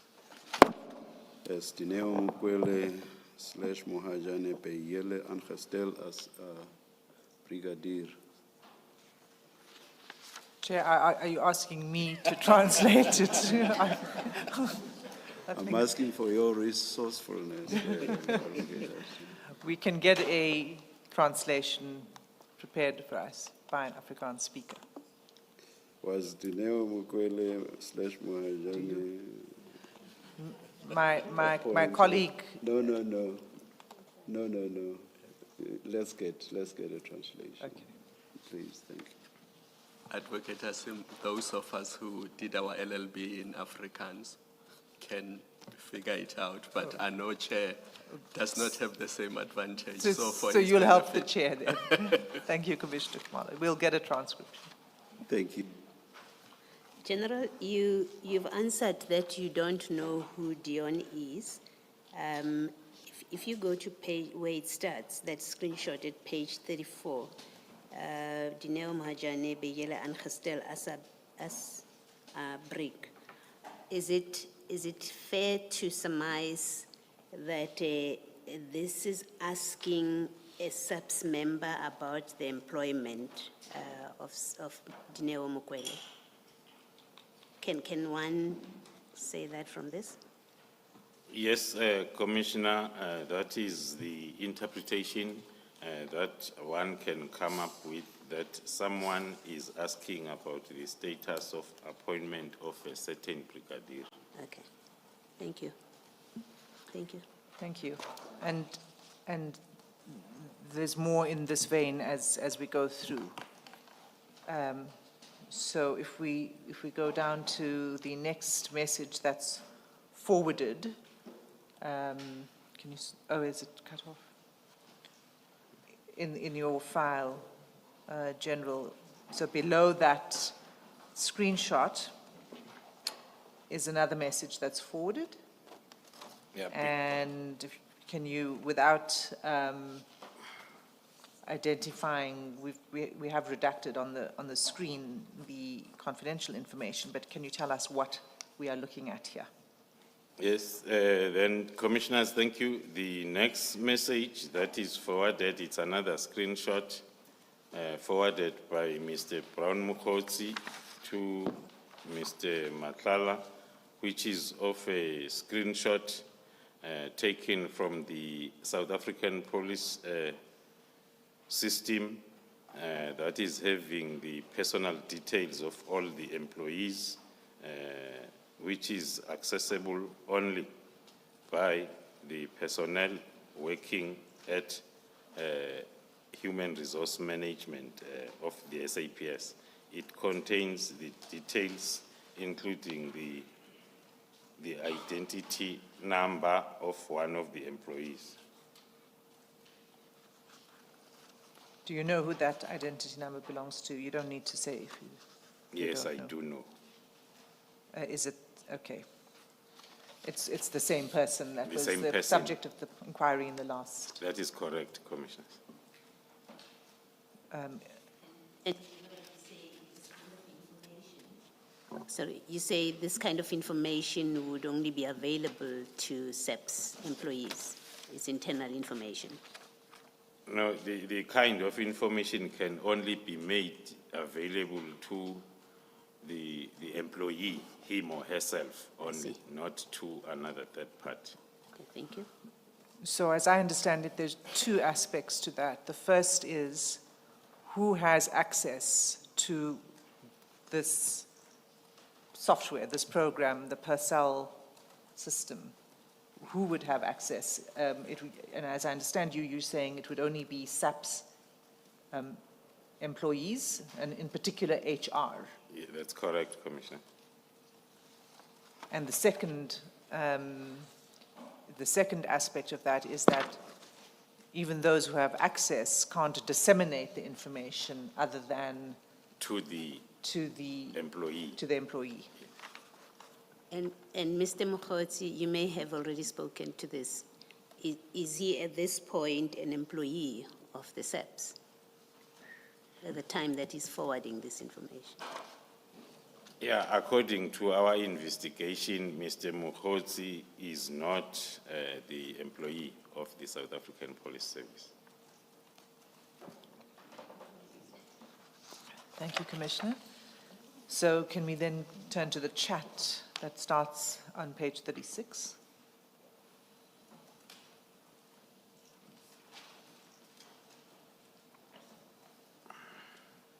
At the top of page 36.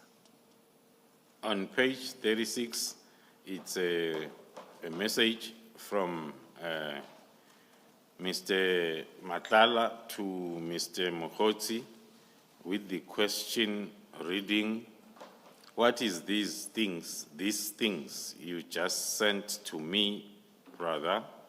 I see it shows several registration numbers of cars and residential addresses. The response on the same date, the 2nd of January at 14:18, from Mr. Mokgotsi to Mr. Matlala. The message reads, they used state money to buy those properties. Then followed by a call. Is this out of sequence now? Because it does not seem to flow from what you were dealing with before, or am I lost? According, The last thing was personal information relating to some employee, and then suddenly there's reference to cars and residential addresses. Is there a gap in my understanding? No, I think the way to understand it, Chair, is when you look at all of those, those pieces of classified information, each one of them that we've skipped over, okay, they're all right. all sent All right, in one all right. batch or All in forwarded one at the place. same time. All right. No, thank you.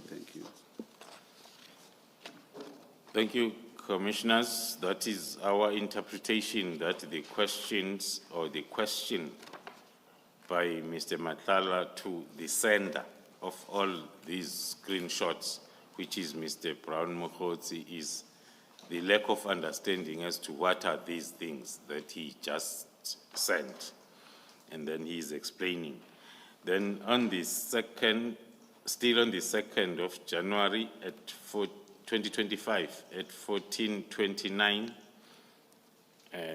they are exchanging a call, Mr. Matlala and Mr. Mokgotsi. And then on the 4th now of January at 9:46,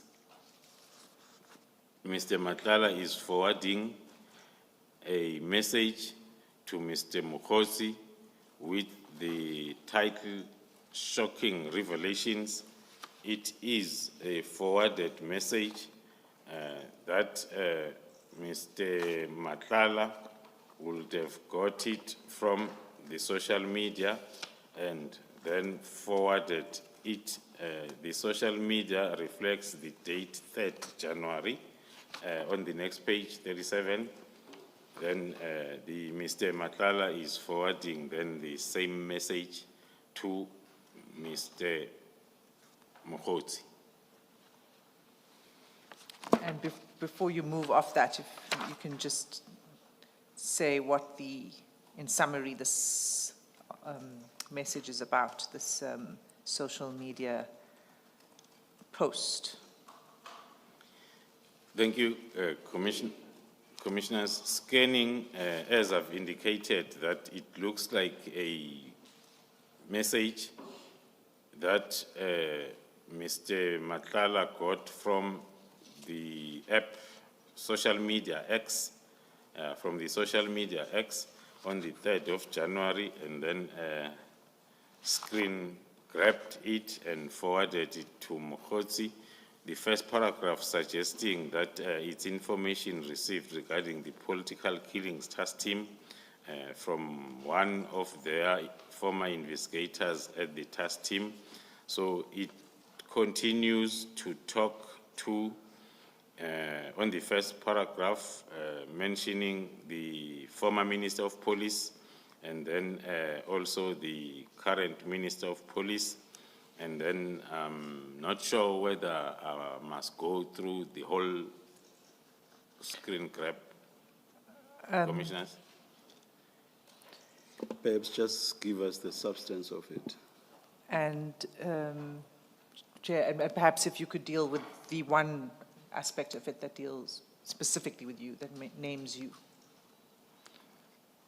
Then on the first paragraph, the names named are within the sentence that starts with, they were about to arrest the police officers who were implicated in the killing of Cindy Somagaqa.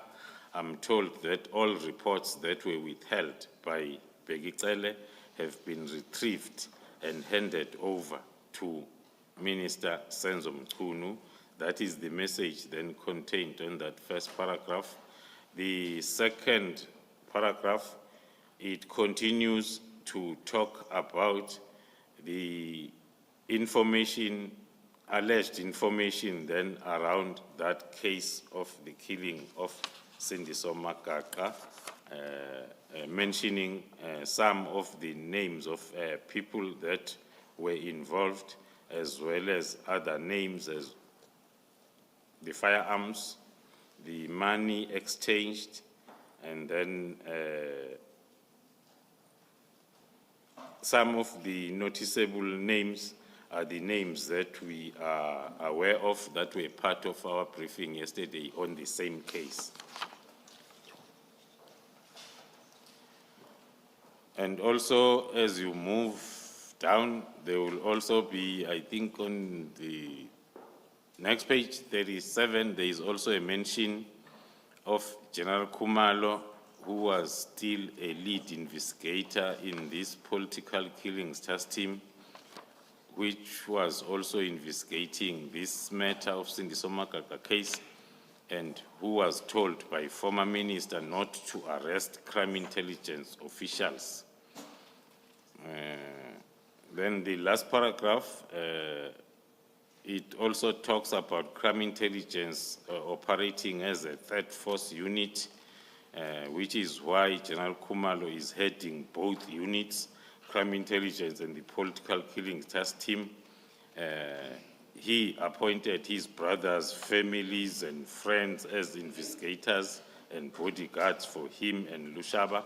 Lushaba's bodyguard is a guy called Lushaba. And it's signed, if one can say, by someone called not a peace officer. Yes, And that's correct. it's on the X platform. Do you want to respond to what you've just read, the allegations relating to you? Do you have any comment on that? The shortened version of the response, commissioners, will be that is what we experienced soon after the disbandment letter was circulated, because between the first and the second, when the letter was circulating on the social media before its official communication channels within SAPS, soon after that, then we saw lots of misinformation that was all over the social media space, talking to either the political killings task team or the General Khumalo and others. But the misinformation will always have either the political killings task team or General Khumalo. Okay, you can continue. And then after sending or after forwarding that X information, Mr. Matlala followed it up on the same day at 1946 with the message to Mr. Brown-Mokgotsi reading. At 9:46. At 9:46 with the message reading, "I see something very interesting here." And then the response at 9:49 from Brown-Mokgotsi to Vusimuzi Matlala reads, "Yeah, ne, gloves are off. Gloves are off." And then on the next page, 38, on the 6th now of January at 10:55, Mr. Brown-Mokgotsi is sending a message to Mr. Dlamini. "Morning, is it still fine that we meet tomorrow? I'm off to Cape Town on Wednesday, the 4th of January. On Wednesday, 4 January. Sorry, Advocate Hasim, there seems to be an issue with the screen.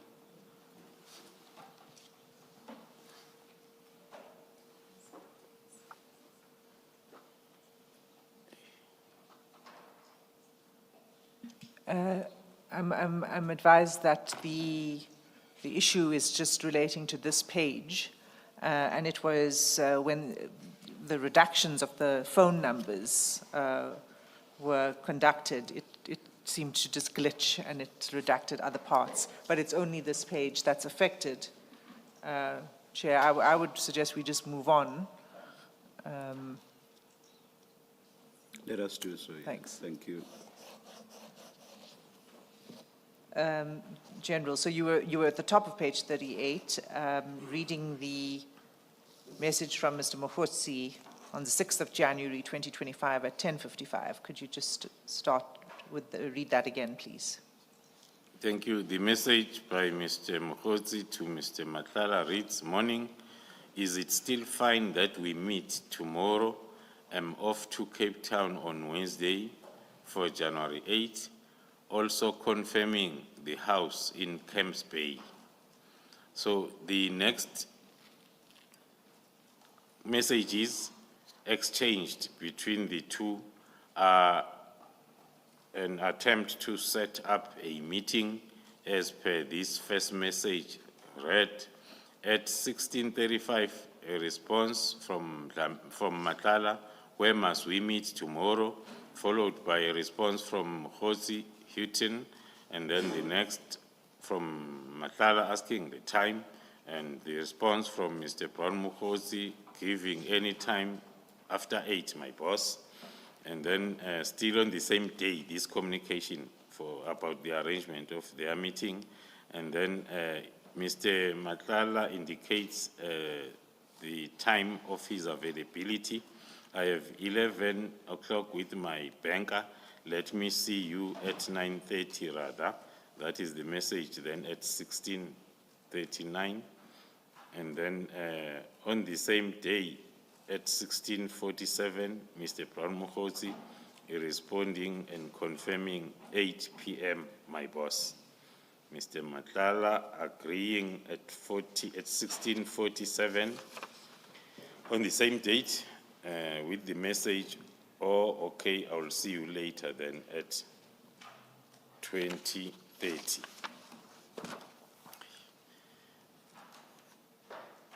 The page 39, the first message is a strong arm emoji from Mr. Mpofu-Walsh to Mr.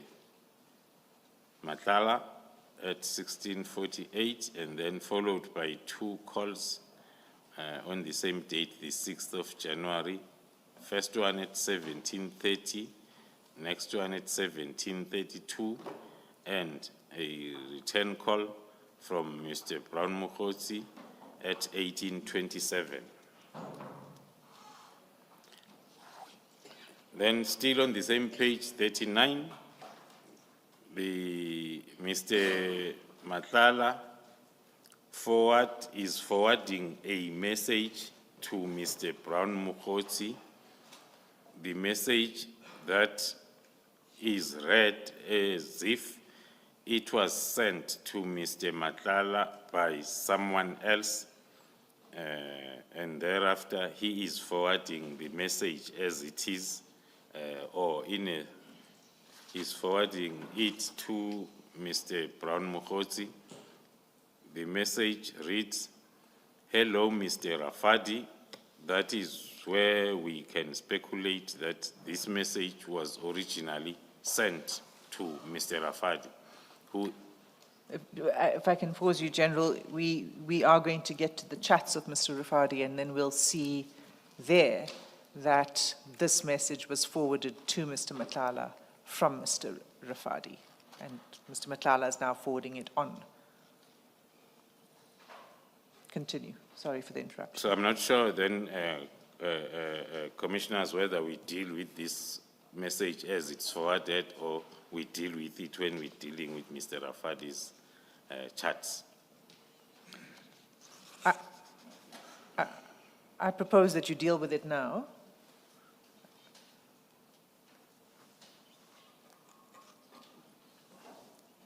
Thank you. Go ahead. The message reads, "Hello, Mr. Rafadi," and an emoji. Good day and compliments of the new year. It's Henrika from Power FM. I see you really don't want to describe the emojis, General Khumalo, but it's fine. Continue. Then unless if I'm allocated an interpreter, commissioners, really not good. And also, then it's Enrina, producer of Daily Talk show hosted by Lerato Pele. We would like to kindly ask for your time for an interview on our show tomorrow morning to talk about the dissolving of the task team dedicated to political killings. The police minister did mention that the task team services were no longer, and we just want to discuss this with you as you paint a picture of the current state of political killings in the country, especially because there has been criticism of the team still being needed, with some analysts saying it was time for the team to be dissolved. If you may please join us at 10:30 tomorrow morning, we will truly appreciate it. That is the content of the forwarded message by Kat Matlala to Mr. Mokgotsi, and it is followed by a screenshot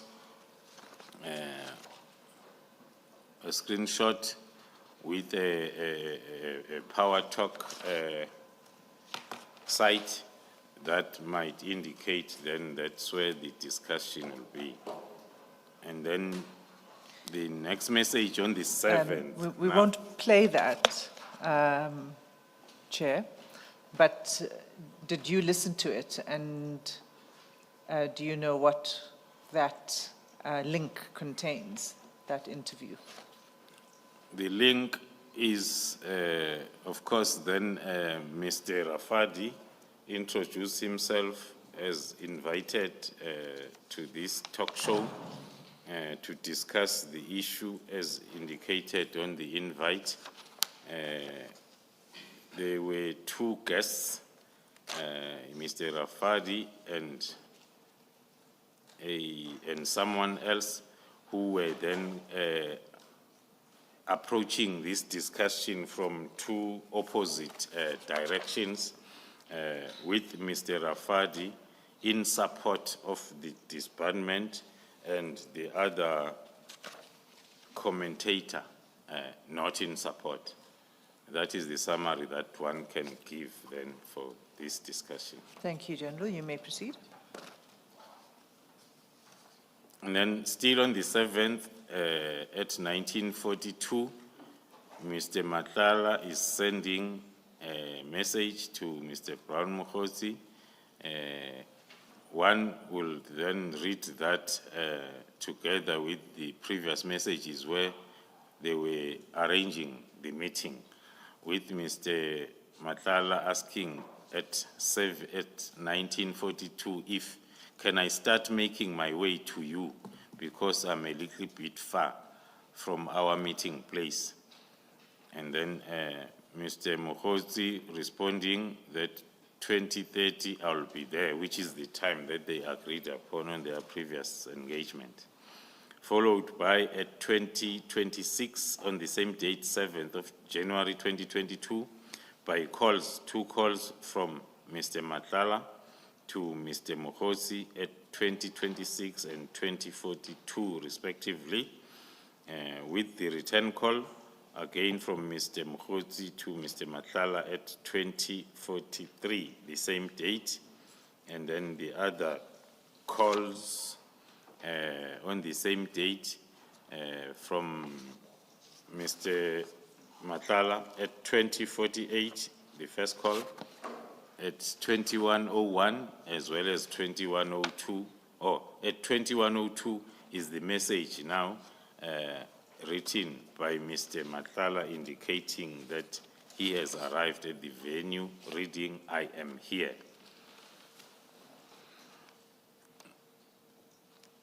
Then the next, on the following day now, the 8th of January, in the early hours, 0047, Mr. Mkhotsi is sending, definitely not an emoji, it looks like 2 dots, and then at 12:0048, Mr. Mkhotsi is sending a message to Mr. Matlala that this is outstanding.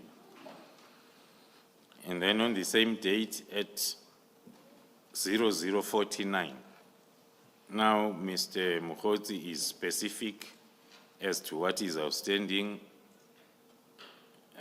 He says you paid, in the message, you paid 37,000 and the 111,000 is outstanding, which can be related to our previous charts that were talking to the payment of 25% deposit to a travel agency.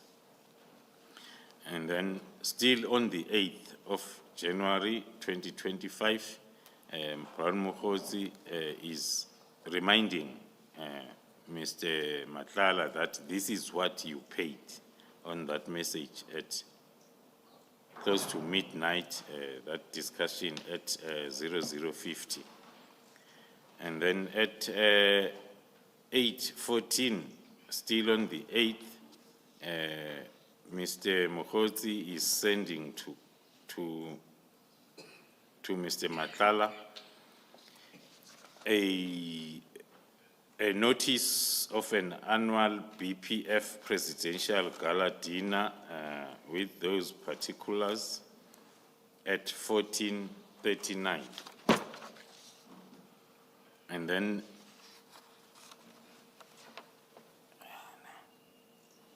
it is followed by the information pertaining to that particular event in terms of packages from platinum to gold and silver, and then the detailed information is contained on that notice.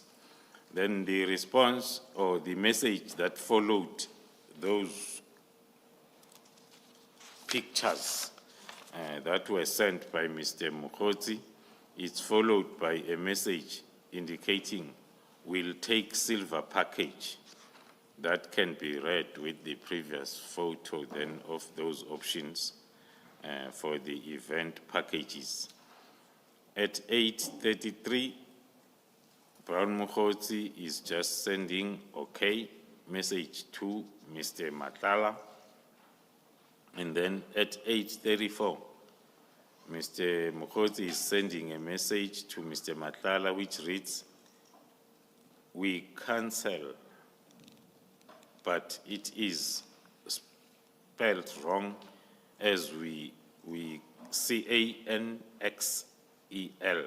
the table, cause I thought we buy 2 chairs only. That is the message then from Brown Mkhotsi to Mr. Matlala. And then Mr. Matlala is responding at 8:40, saying, I will call you later, brother. I think we don't understand each other. And then the next page, 43, the next message at more or less the same time, which is a response by Mr. Mkhotsi to Mr. Matlala, read, sorry, 4 tables. And then it's followed by the banking details that are forwarded by Mr. Mkhotsi to Mr. Matlala. And then the next message was deleted, which was originally sent by Mr. Brown Mkhotsi to Mr. Matlala at 9:13, the same day, the 8th of January. And then the next is the message on the same day, 8th of January at 9:14, Mr. Brown Mkhotsi sending to Kat Matlala. The message reads, we can buy the tables through him at, full stop, 100K. Then the next message again sent by Mr. Brown Mokgotsi to Vusimuzi Matlala. It's the names with identity numbers of eight people with the message starting with flights. And then the next, then it's particulars, personal particulars of 8 people. Then on the next page, 44. At 9:46 on the same date of the 8th, the message reads from Brown Mokgotsi to Kat Matlala. They all fly on Friday and return Sunday. The next message, same date, at 11:37, Brown Mokgotsi is sending to Vusi Matlala that I'm off to Cape Town. The next message on the same date at 14:25, my brother, that is from Mokgotsi to Matlala. And then same day at 17:53, Mr. Brown Mokgotsi is sending a message to Mr. Matlala indicating that M in Cape Town, Sibiya is in Camps Bay. And then the next message at 20:01, it's not a message, it's 2 calls at 20:01, both of them. General, sorry, without speculating, do you know who that Sibiya is that is referred to in that chat? No, I do not know, Commissioner. Then we continue. After those 2 missed calls by Mr. Matlala to Mr. Mokgotsi, it's followed by a return call at 20:01, and then it's the message again at 20:09 by Mr. Mokgotsi to Mr. Matlala. The message reads, my brother, some people have arrived here already, and you were saying some are here in Cape Town. Someone. Could you- And you were saying some, and it's got a number 1. Oh, Someone. You were saying some, and the number 1 here in Cape Town could help us with something. Then on the next page, 45, Mr. Brown Mokgotsi is sending a message to Mr. Matlala. The message reads, the message is at 2014. Please confirm the following. Number 1, the table dash 100K. Number 2, 8 times flights. Number 3, the 75% balance of 111K. Please, and I will understand. And then that message is followed by another message from Brown Mokgotsi at 2016 to Mr. Matlala. The message reads, this will allow me to handle everything and the minister. And then next message, then are the calls between the 2 gentlemen on the same date at 2038 and again 2038, which looks like they were missing each other. Then the message from Mr. Matlala to Mr. Mokgotsi at 2053, which is, this I will do except the table booking, which might be interpreted as a response from the message sent by Mokgotsi at 2014 with the list of things that are including the table as number 1. And then the response at 2056 from Brown Mokgotsi to Mr. Matlala, it says K, which can be interpreted as okay. And then at 2057, on the same date, the 8th of January, Mr. Brown Mokgotsi is sending a message to Mr. Matlala, reading as follows: please assist with something for the guests. And then on the same date at 22:52. And just to pause you there, General, this message may be related to the message on the page before, the last message at 20:09, that people have arrived and can you assist? It can Is that how be, it can be circumstantially related to it, Commissioners. Then the last message on page 45 at 22:52 on the same date, the 8th of January, it's written by Brown, sent by Mr. Brown Mokgotsi to Vusimuzi Matlala with one word, Impala, in a question mark, Impala. And then Mr. Mokgotsi. General, do you have any idea what this is referring to? What's this Impala? Only if you have an idea. I only have a knowledge because in Zulu we also have an animal called impala. I'm looking at the spelling. It looks the same as how we spell impala, animal, in Zulu.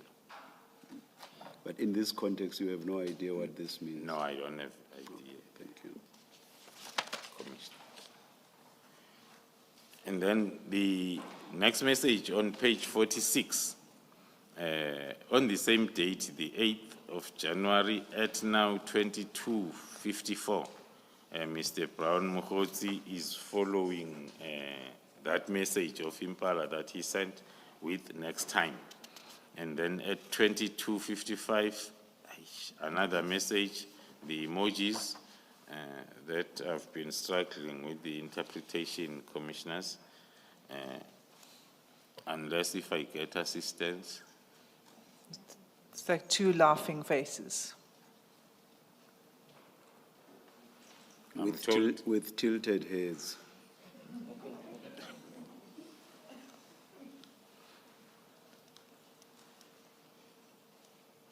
then on the following day, the 9th of January at 2025 at 9:50, they start exchanging calls between, the first call is from Mr. Matlala, followed by the one then from Mr. Mokgotsi to Matlala, and the next one is from Mr. It looks like they were missing each other or talking a lot within that time frame.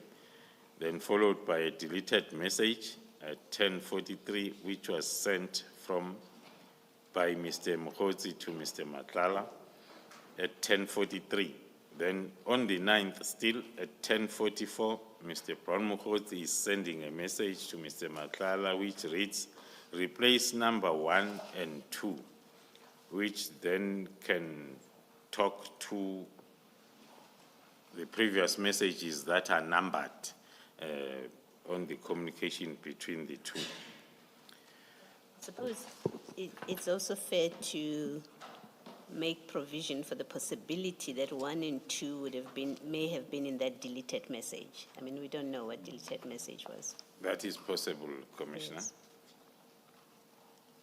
And then the next message at 10:44 on the same date, Mr. Brown Mokgotsi is sending a message to Mr. Matlala, which reads, we have done it already because you were not responding.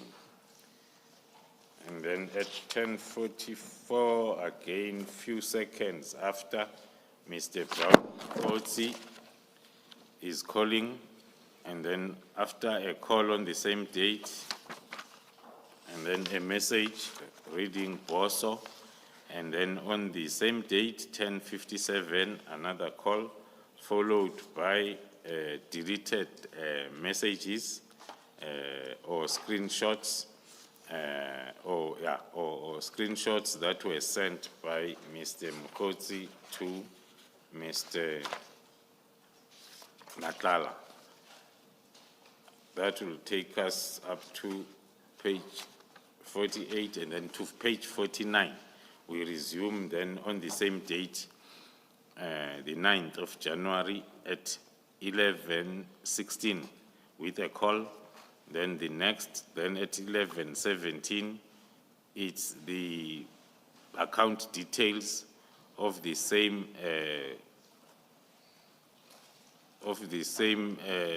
travel agency, Oratile, that was sent previously. Now Mr. Mokhozi is sending the same account details at 11:17, and then followed by a call at 13:01 from Mr. Mokhozi to Mr. Matlala, another call at 13:41, then the return call at 13:42, then from Mr. Matlala. Then the messages on the same date from 13:47,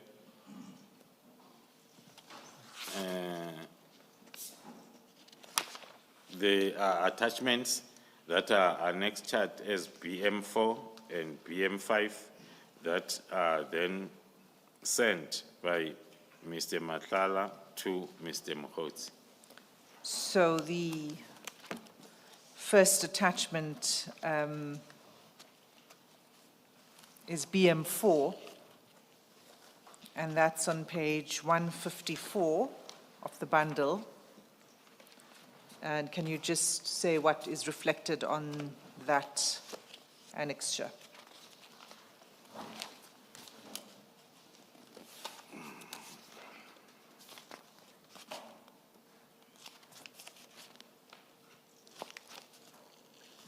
It's page number 134.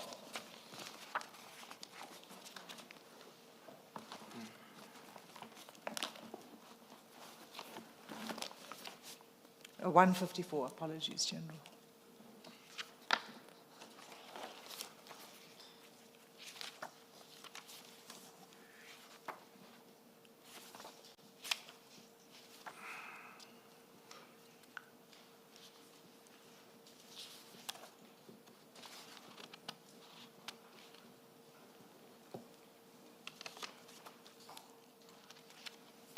On page 154, the annexures are not clear on the copy that I'm having, Commissioners. I hope it's clear in your copy, Chair. It's essentially, then if I can just point out, they're flight bookings, and you'll see it's for 6 people.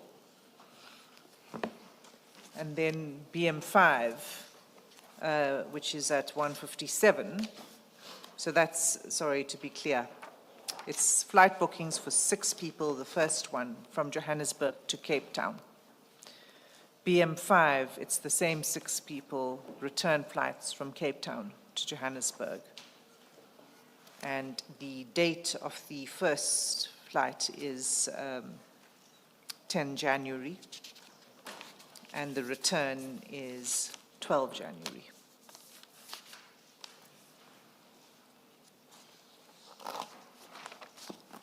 That takes us to the bottom of page 49 with the message from After Mr. the 2 annexures, Commissioners, then there is a message from Mr. Brown Mokhozi to Kat, reading as the last number 2, the last 2, with the question mark. That is on the same day, the 9th of January at 14:03. Then moving on to page 50, the follow-up message at 14:04, reading this 2, number 2. And then followed by the call at 14:09 from Mr. Mokhozi to Mr. Matlala, and a deleted message, same day at 14:10. Another deleted message, same day at 14:10.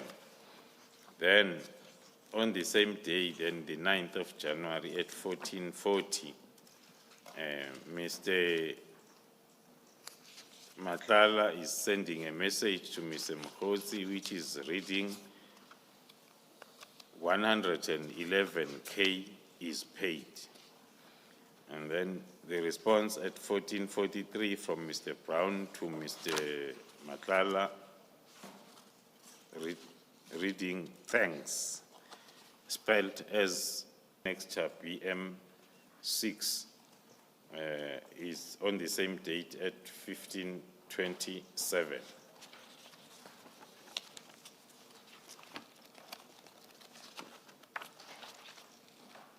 And that has the annexure BM6, and that's at page 160, which is a proof of payment, again, from the same, Mr. Matala, from the same, his company, to Gotle Specialist. Thank you, Commissioners. Moving on to the next page. Sorry, and just to say the amount reflected on the proof of payment is 111,000. Okay. As for completeness, Ms. Hassim, you also indicate the payment is from, as per this proof of payment. It's from Medicare 24 Tswane District Pty Limited. Thank you.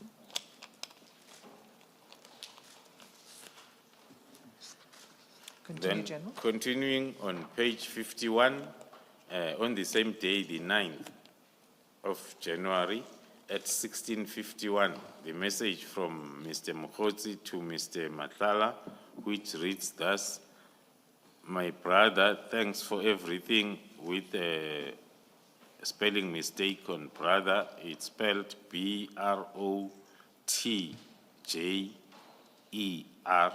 and thanks is spelled as THNX. The 4, it's in a number 4, and then everything. And then the list, number 1, 2 people outstanding. Then number 2, the contact person with a spelling mistake on the contact, instead of N, it's M, and then another spelling mistake on person with the end, at the end of person. The location, which can read, and the location of the accommodation in Camps Bay. Number 3, it's entertainment. That is the list, then that is sent by Brown Mokhosi to Kat Matlala on the 9th of January at 1651. That is followed by a call from Mr. Mokhosi to Mr. Matlala at 20:06 same day. At 20:20 same day, Mr. Mokhosi is sending a message to Matlala reading, "We spoke about this." And then the next message, a few seconds after, Mr. Brown Mokhosi saying, but I think you did your best, with you spelled as a U and your spelled as you are. And then the greetings morning on the morning of the 10th at 10:46 by Mr. Mokhosi, followed by a call at 10:48 still from Mr. Mokhosi, and another call at 18:43 on the same day. Then on the same day at 19:41, Mr. Matlala is responding to Mr. Mokhosi with a message: "Good evening, was out of the country, left my phone with my assistant. I see you tried calling me, brother." Then the next page, 52, that message is followed by a call now from Mr. Matlala to Mr. Brown, and then a response from Mr. Brown Mokhosi to Matlala on the WhatsApp chat: "Yes, my brother," on the same day, the 10th. Then still on the 10th, Mr. Brown Mokhosi is sending a message now at 19:56, reading as follows: "I was saying, will you still assist us with entertainment?" Which is one of the 3 things that are on the last list that Mr. Brown Mokhosi has sent the previous day. Then on the 10th, still at 1957, it's a call. And then from Mr. Mokgotsi to Mr. Matlala, followed by a message from Mr. Matlala on the same day at 2018. The message reads, "Whenever you're back and ready to meet, I'll explain to you further how I prefer to do things. As for now, honestly, I don't understand this whole engagement. Arrangement. I don't understand this whole Arrangement. arrangement, yes. I partly did it to show my interest, but further, I'll prefer to have a proper structure." That is the message then by Matlala to Brown Mokgotsi. And then the other message on the same day, or a response at 2021, on the same day now from Mokgotsi to Matlala, which reads thus: "True, my brother, I just have a volume of people, and when we met Houghton, you said you were going to organize something for us here, like drinks and food. Believe you me, you did the best and will NVR, which might read never, you will never reach this stage again. It is not nice to be spelled with a B alphabet, getting so much with double O without doing everything in return. Anything in return. Anything in return. Even 15K will cover until spelled wrong Sunday."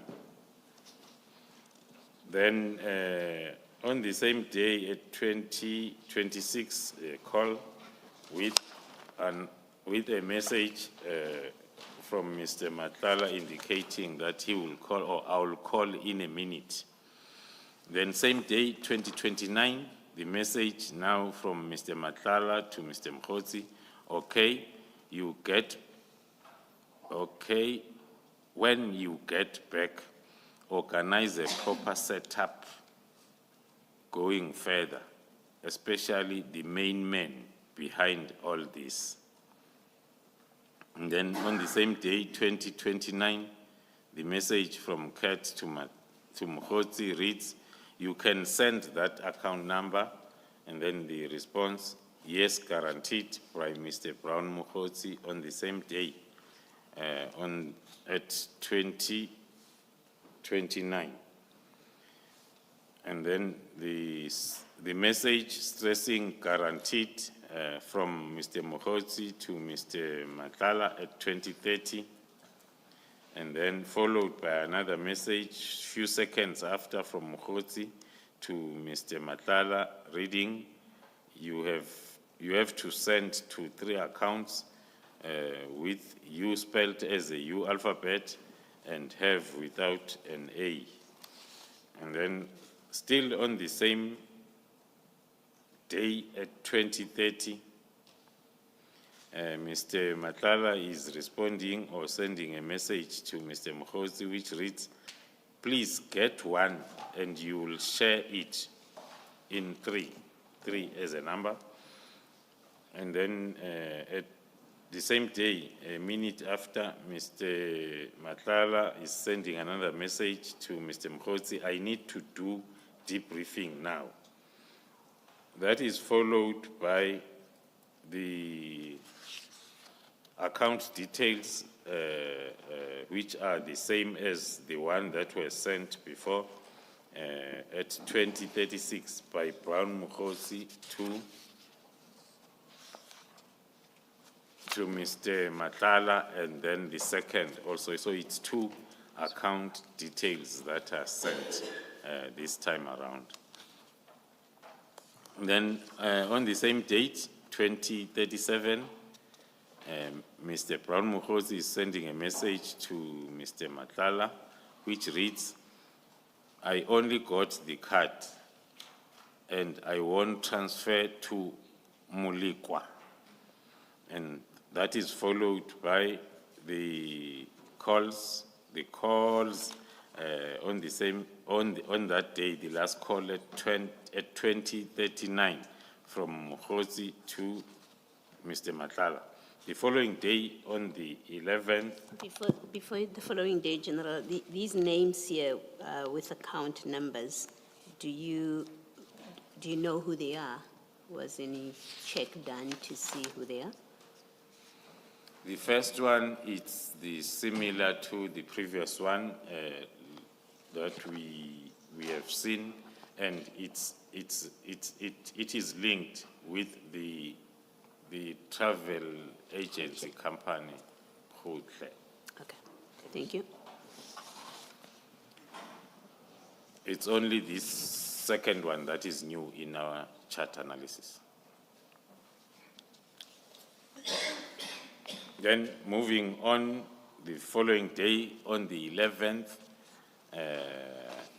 it's just one call from Mr.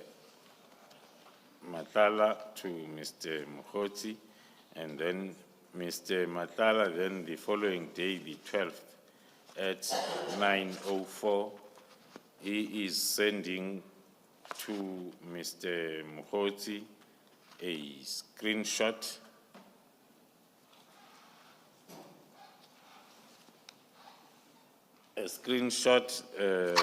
that is having a newspaper article headline.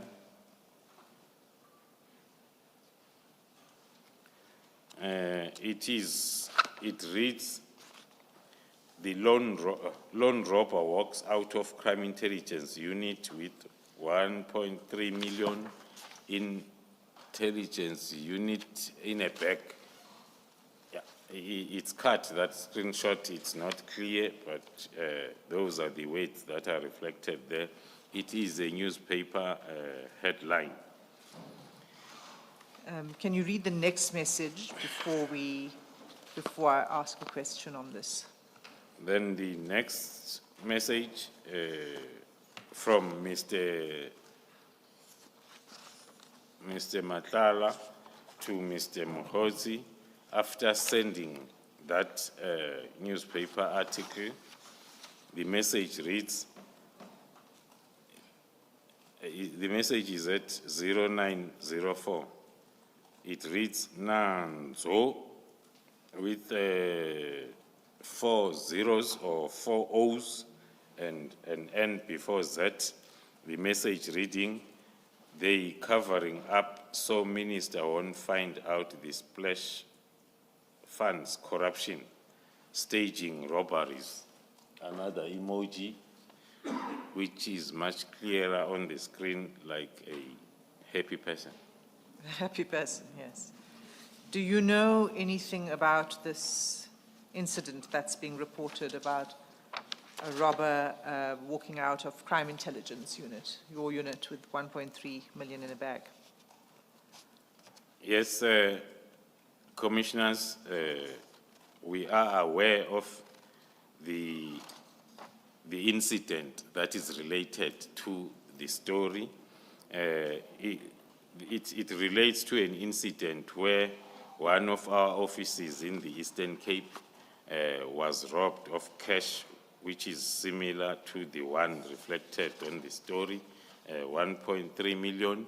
But then the investigation was completed within a day or two of this incident. It was a staged robbery, and then a captain and all other officers were charged departmentally, and the captain criminally, and so the matter is at court. So it was not a robbery according to our investigation, but maybe to give also a background to that, the alleged robbery took place after I had assigned personnel from my office to go and do the surprise inspection in Gauteng province in our cash offices, where then they found lots of contraventions of policies, and then there were cases that were registered.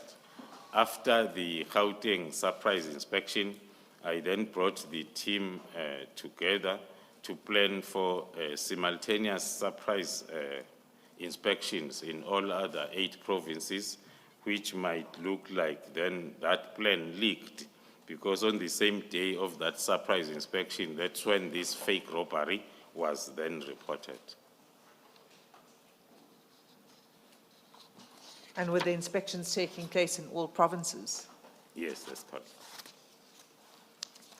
Okay. This continues the exchange between the two gentlemen on this article. So if you can just take it from Page 56. well, it starts at the bottom of 55. Message from Mr. Mokotsi on 12 January at 9:04. But the message, I'm sorry to say, General, is an emoji. Thank you, Chair, Commissioners. It's an emoji. I'll take it. It's another laughing or happy face, as I'm told, which is much clearer on the screen than on the copy I'm having. Then followed by, on the 12th at 9:05, Mr. Brown Mokotsi, a message to Kat Matala. The message reads on it. And then the next message from Matala to Mr. Mokotsi reading, my guy wants to run a story regarding this. Can he go ahead? One can interpret that it's a discussion after the exchange of that media article screenshot. And then Do you know who the my guy refers to? with the further analysis that was done on these charts, my guy might refer to the same guy that we referred to when there was an exchange of fake news from X, Mr. Rafadi. So this is referring to the same person. Thank you. And then on the 12th of January at 9:05, a message from Mokotsi to Matlala came Friday. And then on the same day, 9:05, yes, please, spelled with a Z and PLI. And then on the 12th again, 9:05, Mr. Mokotsi is sending a message to Kat Matala, which reads, must share that without A, we see prior. Do you know what he's referring to there? Speculating, it might be talking to the guy who will be running a story as per the message at 9:05 Thank on you. the same day. Okay, you can continue.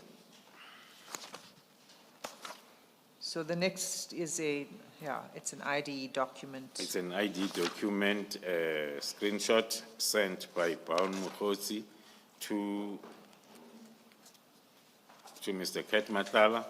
After that screenshot, there is a message at 10:03, still on the 12th, from Brown Mokotsi. After sending that screenshot, the message reads, my boss can't get a flight ticket.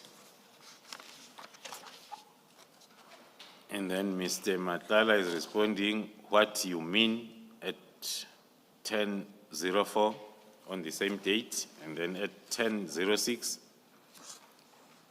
Mr. Mokotsi to Mr. Brown with the message, to Mr. Matala with the message, my brother, trying to get one. And with the response, okay, from Matala then to Mr. Mokotsi. Then next message now is Mr. Mokotsi to Mr. Matala. Can you get it, my boss? Speculating that it refers to the flight. And then the exchange of calls or a call at 10:50, followed by the message now at 11:37, again from Mokgotsi asking Mr. Matala, is it available? Still speculating the flight ticket. Okay. And then the next message, 12:56, Mr. Mokgotsi asking again nothing. And then at 12:57, Mr. Brown Mokgotsi is sending another message, only tomorrow. That is when then Mr. Matlala is responding with the flight details sent then to Mr. Mokgotsi. After the exchange of those chats talking about or speculating the request and of the flight ticket. And then there is a question mark message on the 12th of January, still 2025, at 16:41, followed by a call from Mr. Mokgotsi and a message from Mr. Mokgotsi reading Shaw, and then another message on the same date at 16:47. In a question, did you do the booking, which is followed by a call and another call at 16:57 and 17:16 from Mr. Brown to Mr. Matala. And then the pleading message after those two unanswered calls and unanswered messages, another message then from Mokgotsi asking Mr. Matala to talk to him, reading, talk to me without A between T and L, and 2 in a number 2, me, and please, spelled as PLIZZ. Then on the same day at 17:21, it's another call from Mokgotsi. And then on the 14th, which is a day,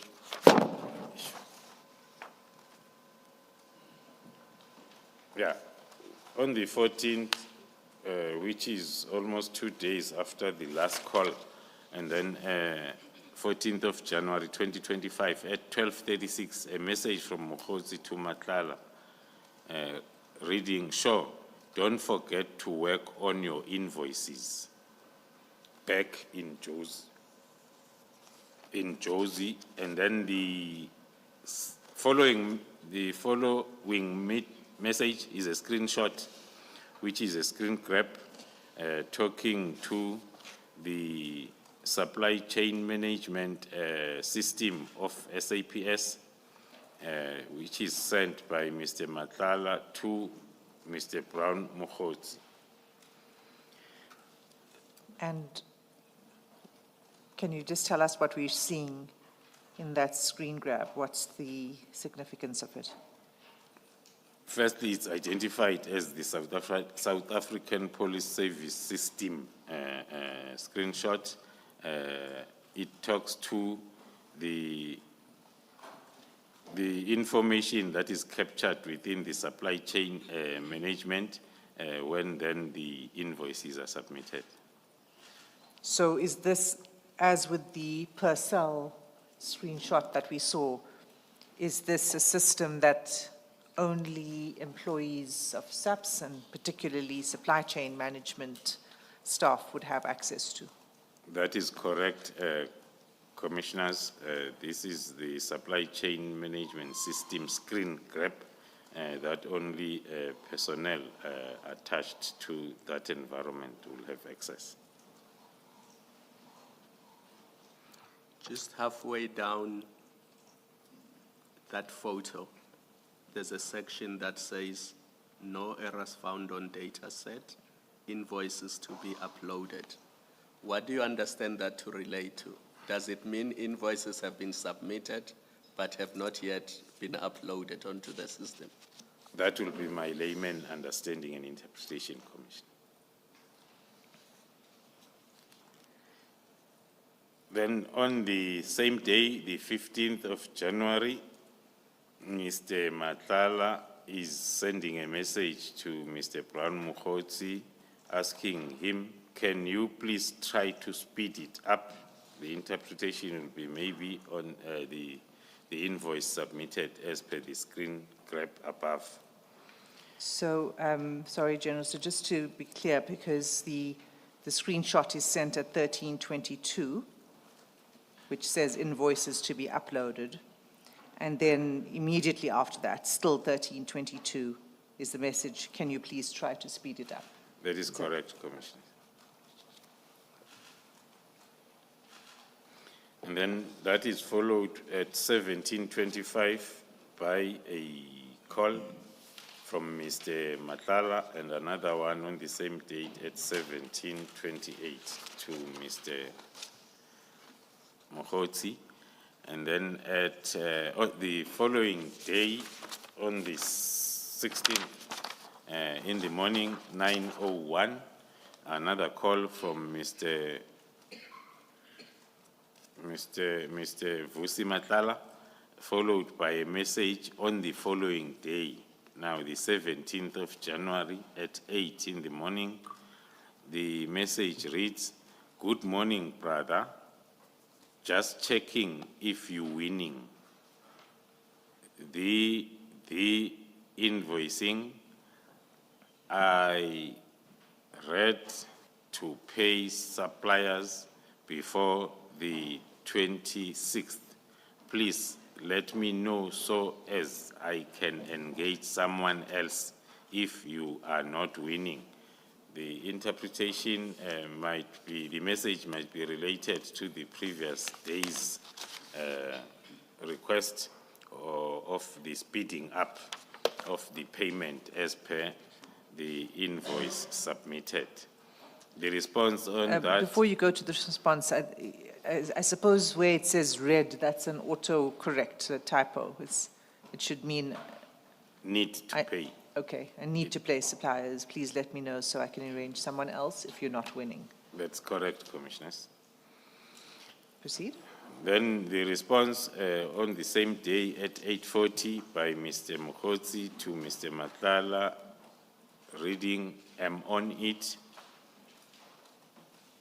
And then followed by, then the next communication is on the 20th, where there were two calls at 13:04 that were like missed calls from Mr. Matlala to Mr. Mokgotsi, followed by the message on the 21st, now the following day, at 18:49 with the question, did you manage to pull it off today, brother? Followed by another call on the 22nd, another call again on the 22nd at 8:21 and 8:22 respectively, the calls from Mr. Matlala to Mr. Mokgotsi, with the last call at 8:58. And then the next message, it's a screenshot that is sent on the same day, the 22nd at 9:01 by Mr. Mokgotsi to Mr. Matlala. Just pause there for a moment, General. Because this is quite lengthy and I do not know to what extent you are going to deal with the detail, General. Perhaps, Advocate Hassim, this is the This would be a good time. Stage at which we should adjourn for lunch. And let us come back at 2 p.m. Let's adjourn.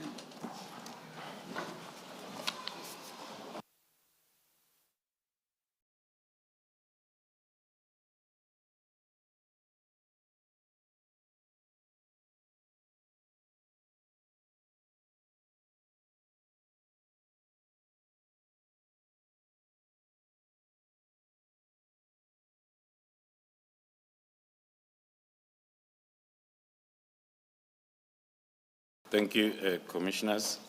On page 62, the forwarded message on the 22nd of January 2025 at 9:01 in the morning, Mr. Mpofu-Walsh is forwarding this long media article message to Mr. Matala that is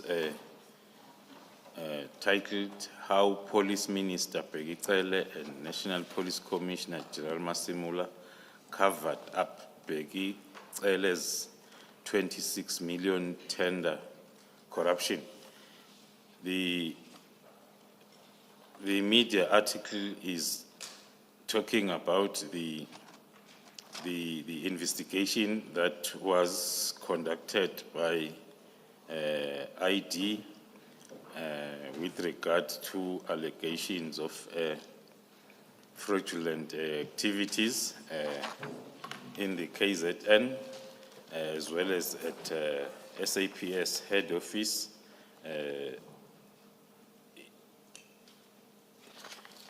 And it was also talking to allegations of instructions to appoint some people, also attached to the, or it's also touching on the division human resource management, and it's cited as a developing story, which then tells us that it was a circulating message that was then taken from the social media platforms, and then that's what Mpofu-Walsh was sharing with Brown. So just to be clear, the message on page 62 and the one on page 63, you say were both forwarded? Yes. And that those are social media, come from social media? Platform social media that are written by people. And you don't know who wrote these? No, I do not know who the author is, and it's not even reflected on the screenshots that we are going through. General, do you perhaps know, or do you have an opinion as to why Mr. Mpofu-Walsh and Mr. Matala would be so interested in the PKTT, and you specifically? Because there are many of these documents that are shared between them and they relate to the PKTT. Yes. Do you have an opinion, or do you have personal knowledge? Thank you, Commissioner.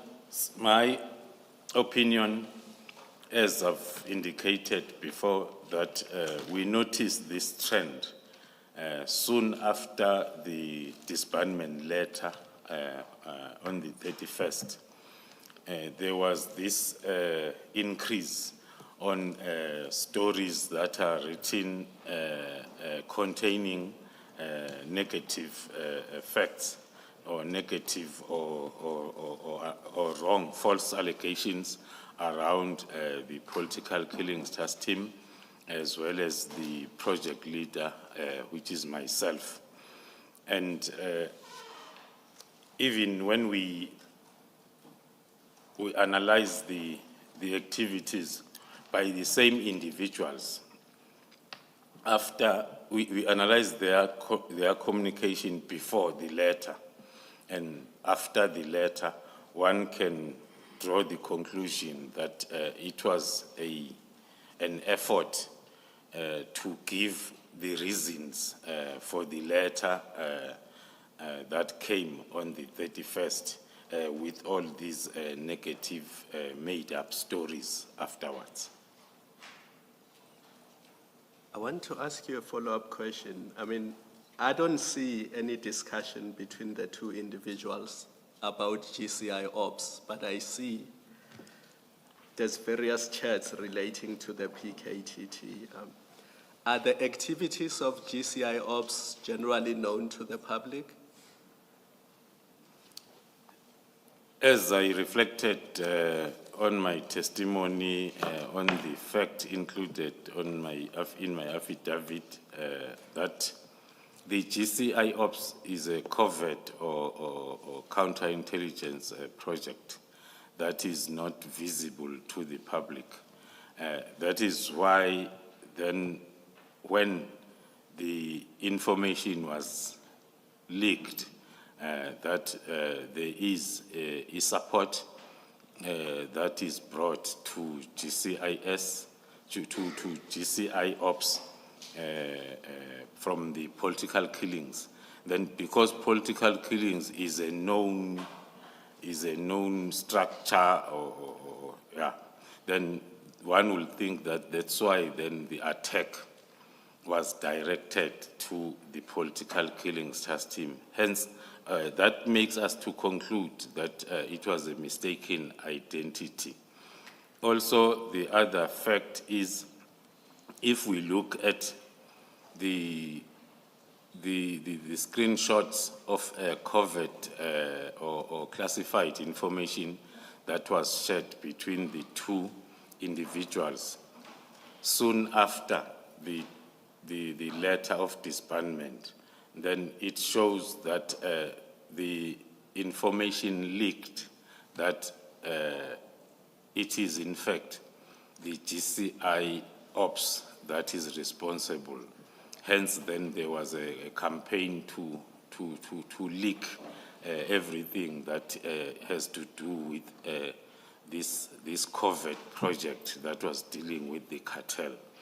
So, but the clear campaign was in the form of misinformation, was directed towards the PKTT, the Divisional Commissioner of Crime Intelligence, who happens to be the project leader also of the PKTT, as well as the division itself, whatever that is happening within the division, because the leader of both will always be part of the misinformation. If something is happening within the division during that particular period, it will still make sense for it to be spinned around because whatever picture is painted for the leader, it automatically transfers to the PKTT. Whatever comes from the PKTT, so that was the triangle of the misinformation that we saw coming up thick and fast, especially between the two gentlemen that were also very vocal before even the letter of the 31st from the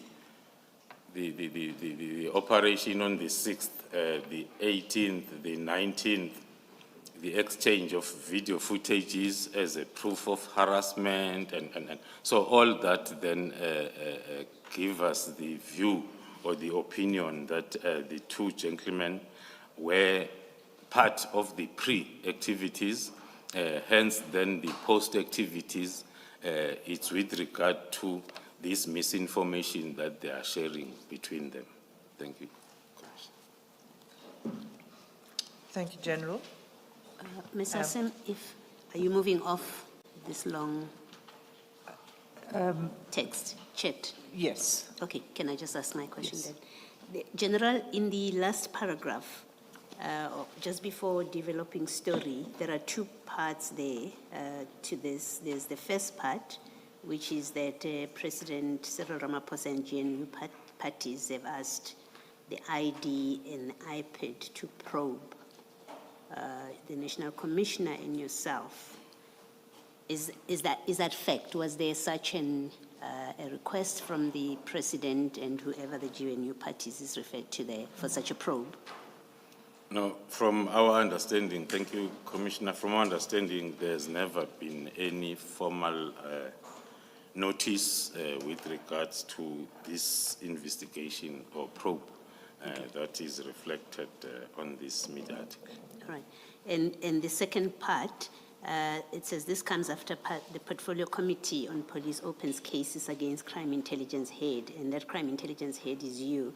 Has the Portfolio Committee as a committee, opened a case against you? The only fact that can come closer to that line is the knowledge that a member of the Portfolio Committee on Police did open cases against senior officials in the division, including myself, around the same period. Yes, so an individual member of the committee, but not the committee itself. Yes, is what I'm it's an trying to individual member find of out the if it's committee. correct. Okay, thank you. Thank you, Mr. Sen. Thank you, Commissioner.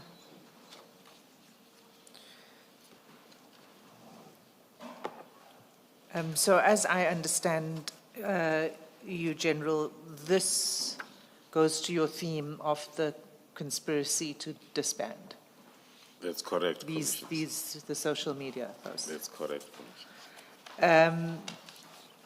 So moving on, then we get into these, there were some phone calls. Can we take it from there? Middle of the page. Thank you, Commissioners. Then the last part of page 63 reflects the calls. All three of them are made by Mr.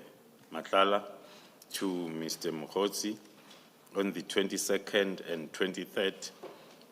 On the 22nd, it's around 15:58, and then the following day, another two calls, then around 10:16 and 10:55. Of which then at 12 midday, Mr. Mokgotsi then responded with a call to Mr. Matlala, not a call, but a message saying, submitted, I'm awaiting confirmation. And then the next message, still from Mr. Mokgotsi to Mr. Matlala,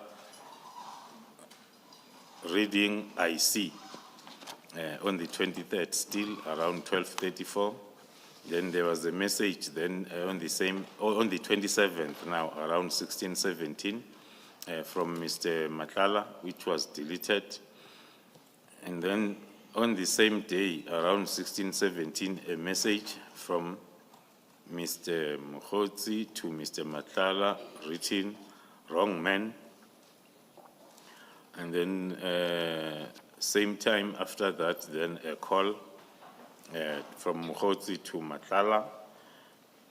And around 16:31, a message from Mr. Mokgotsi to Mr. Matlala, which reads, don't mention. And indeed, then Mr. Matlala acknowledged at 16:31 by a message written, sure. The last call on the 27th between the two gentlemen was around 16:32, which was from Mokgotsi to Matlala. And the following day, the 28th, around 23:21 at night,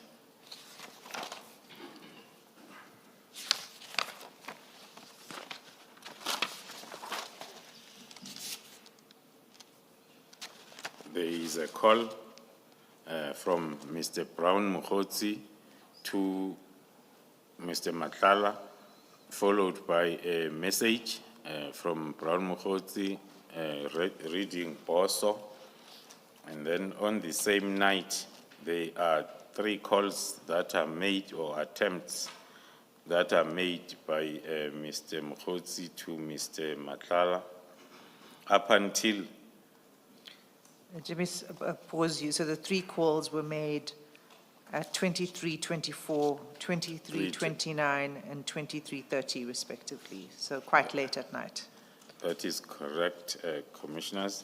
Then the following day, again at night, 20:15 on the 29th, the message from Brown Mokgotsi to Mr. Matlala, the meeting was positive. And then on the same day, at 2019, Mr. Matlala is sending a message to Mr. Mokgotsi, reading, is he willing to help you guys? Then the response at 2023, Mr. Mokgotsi to Mr. Matlala, I just wish he could help with a statement, I should speculate. Then on the same day, 2023, Mr. Mokgotsi follows up his message above with the message, I think he needs cash. Do we know, if I pause you there, do you know, is he willing to help you guys? Wish he could help? Do you think he needs cash? Do you know who the he is in those messages? For now, one cannot be able to explain that until we take another 3 to 4 messages so as it can be clear to the Commission. Please proceed. As to why we... Related to that, General, the meeting referred to, the meeting was positive. Were you able to establish what meeting this is referred to and with who? From that message that says the meeting was positive, we are reading it together for analysis purposes and also based on the information that we have on our investigation as the continuation of that discussion and the question that follows.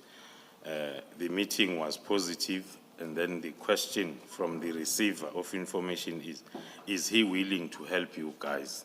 So we are reading it as then a follow-up question on the status report of the meeting above.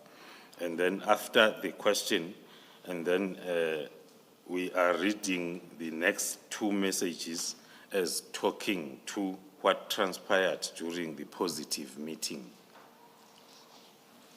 And you say it will become clearer as we go through the next 3 messages? Yes, Commissioners. And then the next message on the same day, now it is from Mr. Matlala to Mr. Mokgotsi, which is after Mr. Mokgotsi has sent a message. I think he needs cash, and then Mr. Matlala then is responding, okay, arrange with Khan to give him cash if the information he has is worth it. And then after that, there is a call then at 2043 from Mr. Mokgotsi to Mr. Matlala.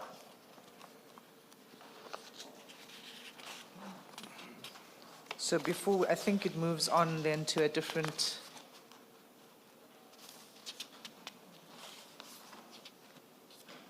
issue. Yes. Or maybe not. I just want to know, is this the point where you want to pause to try to explain if you know who the he is and what the meeting was about? No, or do you want to continue? No, we are not yet at the part where Not yet. one can link this particular conversation with the other one that we are still going to, so as then the picture can be clear. Commissioners. General, when that link is made, will it also explain to us who Khan is? Or will there be an explanation at some point as to who Khan is? It will, that link, Commissioners, thank you. When that link is made, it will attempt to give the description of a Khan that is mentioned in the message. Thank you.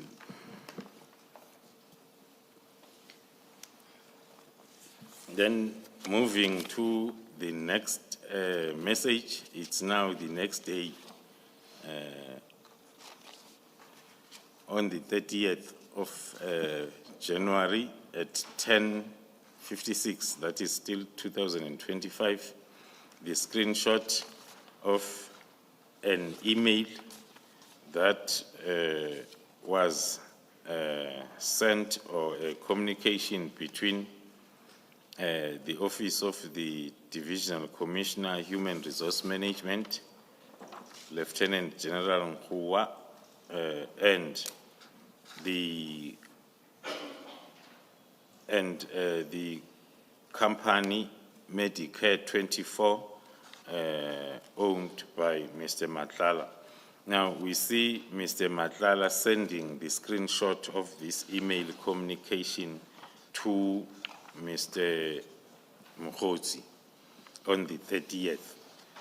It talks to the complaints by the SAPS with regards to the services that are supposed to be rendered by Medicare 24 to the SAPS.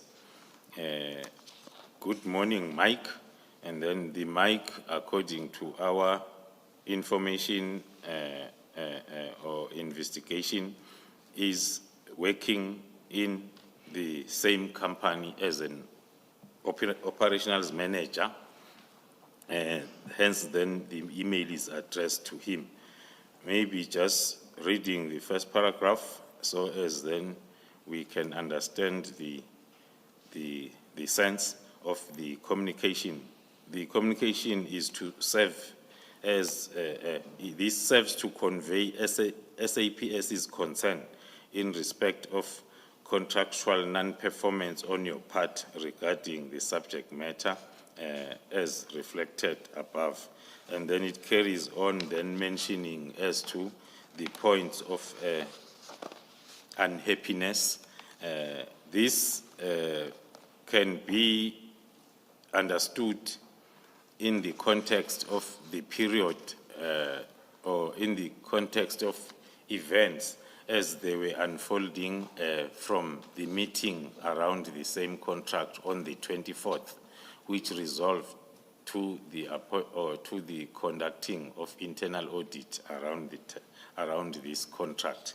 So this communication was talking to the same issues that were part of the internal audit investigation. That will take us to still the same email to page 67 and up to 68. Then after that, then the sender of this screenshot, Mr. Kat, is calling then Mr. Mokgotsi on the same date, firstly at 10:58 and then secondly at 11:24, with Mr. Brown Mokgotsi calling back at 12:29. Then still on the same date at 12:31, Mr. Mokgotsi is sending a screenshot of his communication with the number saved as Senzo Mchunu. The screenshot, the communication is between Brown Mokgotsi and the number saved Senzo Mchunu. It is talking to the beginning of the message, which is sent by Brown Mokgotsi to a number saved Senzo Mchunu, but it's screenshotted and sent to Mr. Kat Matlala. It reads, "Morning, Minister, in General, Durban." just before we go into the body of the text, so this message was sent to Mr. Matlala 30 January, 12:31. And then I just wanted you to, before you go into the body of text, there's a date above the text, before it says Morning Minister. Is that the date? The date on which Mr. Mokgotsi communicated with the person he calls minister? That is correct, Commissioners. The date that is within the screenshot is the date the message in the screenshot was sent by Mr. Mokgotsi to the minister, which is Sunday, the 26th of January. But the screenshot is sent on the 30th, so around 4 days after the communication. Thank you. You can now go to the body of the text. And the message reads, Morning Minister, I'm in Durban and can confirm that they got nothing. They got nothing on Phoenix Saga, and our contact says they could not even go to any bank. By the way, the girl is also here. Then it continues. Do you know what the Phoenix saga was? No, that's negative, Commissioner. We do not know. And do you know anything about the girl, the person described simply as the girl? No, we know nothing, Commissioner. Thank you. And then the next paragraph is, it reads, tomorrow we are signing the practice notes on the Northwest PEC matter for the SCA in Pretoria with the senior counsel.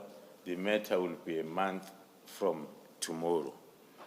That is the second paragraph on this communication. Do you know what matter that is? No, also we do not know what the matter around the signing of practice, of practice notes, we do not know. And then the next part then talks to the briefings. The first briefing, number one, it talks to the business women who would like to assist our program, also participated in the BRICS cybersecurity, is available to meet with the minister. Apparently, you did meet before. Same applies to that number one under briefing. We do not have an idea of the whole information beyond that, what is written there. Then number two, the guy of the funding 20 is also in Johannesburg from Tuesday. He is the one I said has 3 billion contract with SAPS.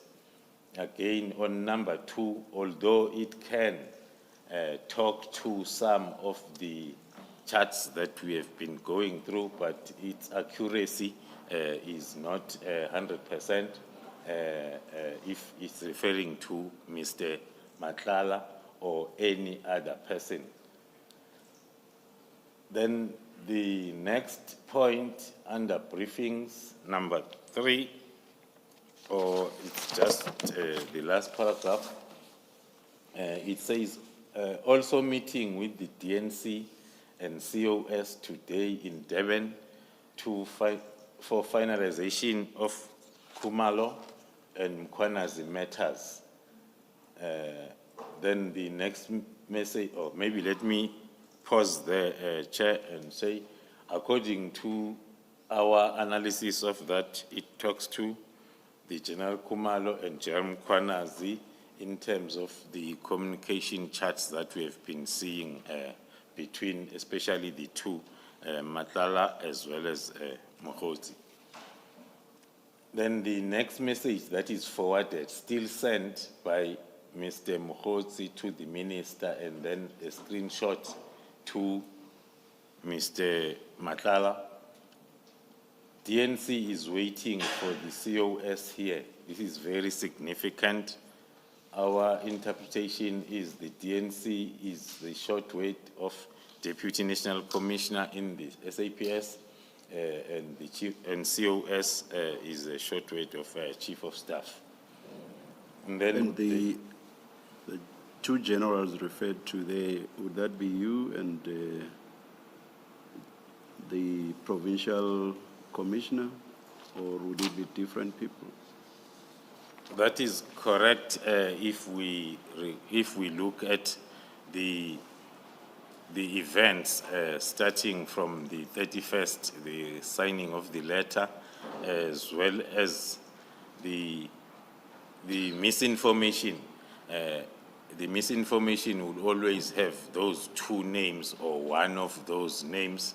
We can even refer to the Constitutional Court case where the talk is, according to our understanding, it's talking to the Khumalo, myself.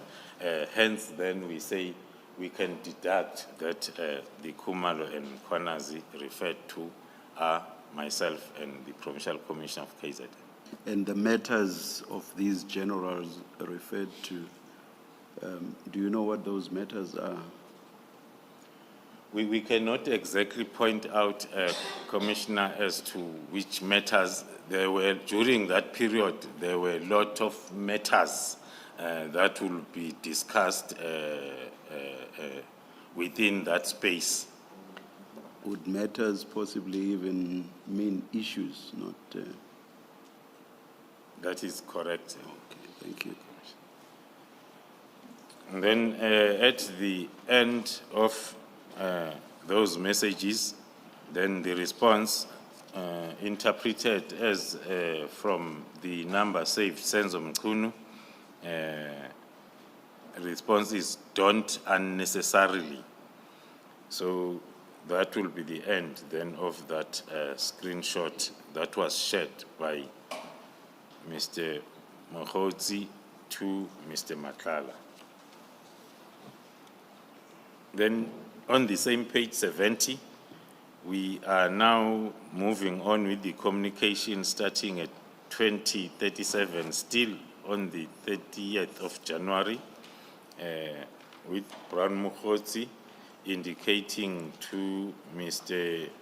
Matlala that they just left the Lekgotla and we are not aware or sure as to who is he referring to by saying they. The response at 2039 on the same date, Mr. Matlala is asking... But the word Lekgotla, what is it ordinarily used in relation to? If my common knowledge serves me well, we normally see the word associated with government meetings that are sometimes referred to as the Lekgotla.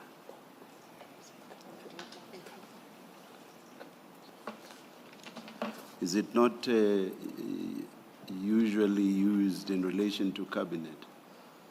That is correct. Thank you. Did you perhaps try to find out whether there was a Lekgotla, a cabinet Lekgotla in that period? No, not yet. In the analysis. We have not yet followed that part of investigation.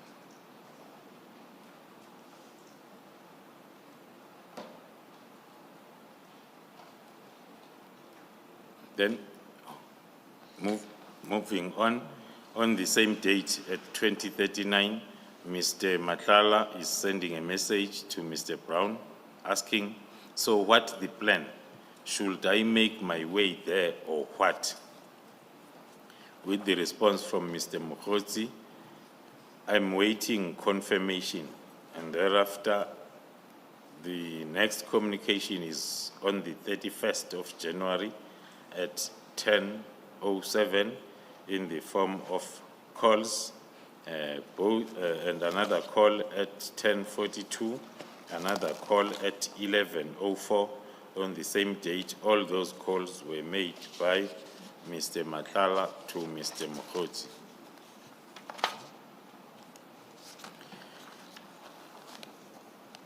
Then on the same day, around 11:05, there is a message that is sent by Brown Mokhotsi to Mr. Matlala, reading Chief of Staff.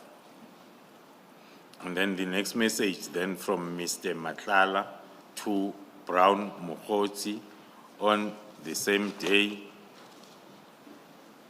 It reads, please arrange meeting as soon as possible. I think they are escalating the matter to him of non-performance, or rather, let me meet you and you will explain it to the minister. The interpretation of the message together with the email that was then forwarded, or that was from the division, human resource management of SAPS, that was talking about the non-performance of Mr. Matlala's company.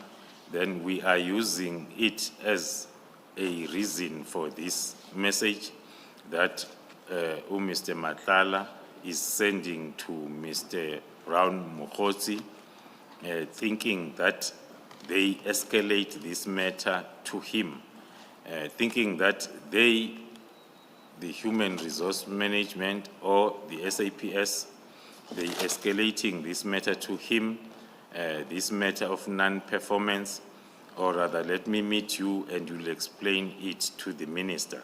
So the interpretation is the escalation of this matter to the minister. Then the next screenshot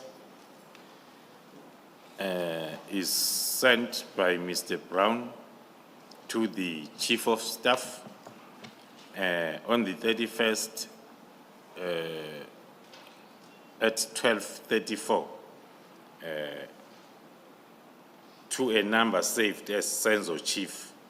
Hence, then we are concluding that is the Chief of Staff in the office of the ministry because of how the number is saved, Senzo Chief.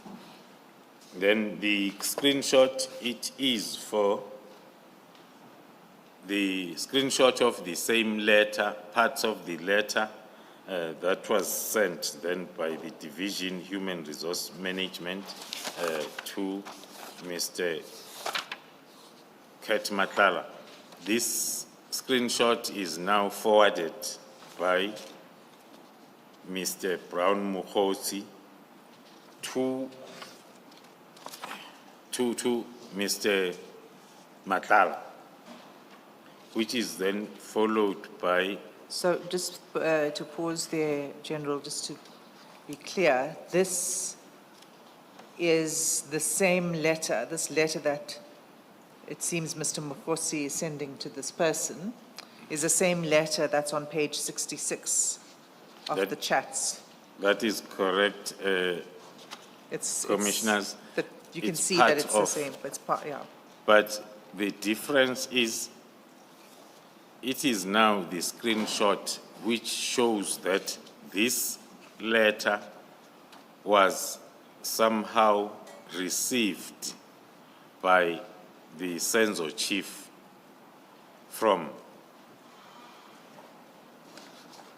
was once received by a Senzo Chief. Now, the same letter now is a screenshot that is sent by Brown Mokgotsi to Mr. Matlala. Then on the next page, Mr. Brown Mokgotsi is sending his screenshot of his chat with the Chief of Staff as a proof of escalating the matter to the minister, as it reads, "Matter may be escalated to you because of non-performance. Our guy needs your intervention. January 8 guy, who is about to take over our program. This non-performance is as a result of non-payment or late payment. Then the next, I am sending him your numbers that you meet, please." So the screenshot is sent to Mr. Matlala by Brown Mokgotsi as proof of the matter being escalated to the Chief of Staff. So your interpretation. That is correct, Commissioners, because he's the only guy or a person who is part of this non-performance and reviewing or reviewal of the contract. And then he says, "I'm sending him your numbers that you meet him." And then it's followed with. Just before you move on to what follows, do you have any idea, General, as to what our program is. The sentence that says, January 8 guy who is about to take over our program. What program is that? And what does taking it over mean? Yeah, looking at the previous charts and the involvement of Mr. Matlala, the January 8 guy might be referring to him, who is about to take over our program. That can relate to any program within maybe even the political space of the ministry. That can also be, if I may add, because we saw on the previous charts where there were discussions around the payments for the membership in regions. So hence then one can associate the program as with a political program of some sort.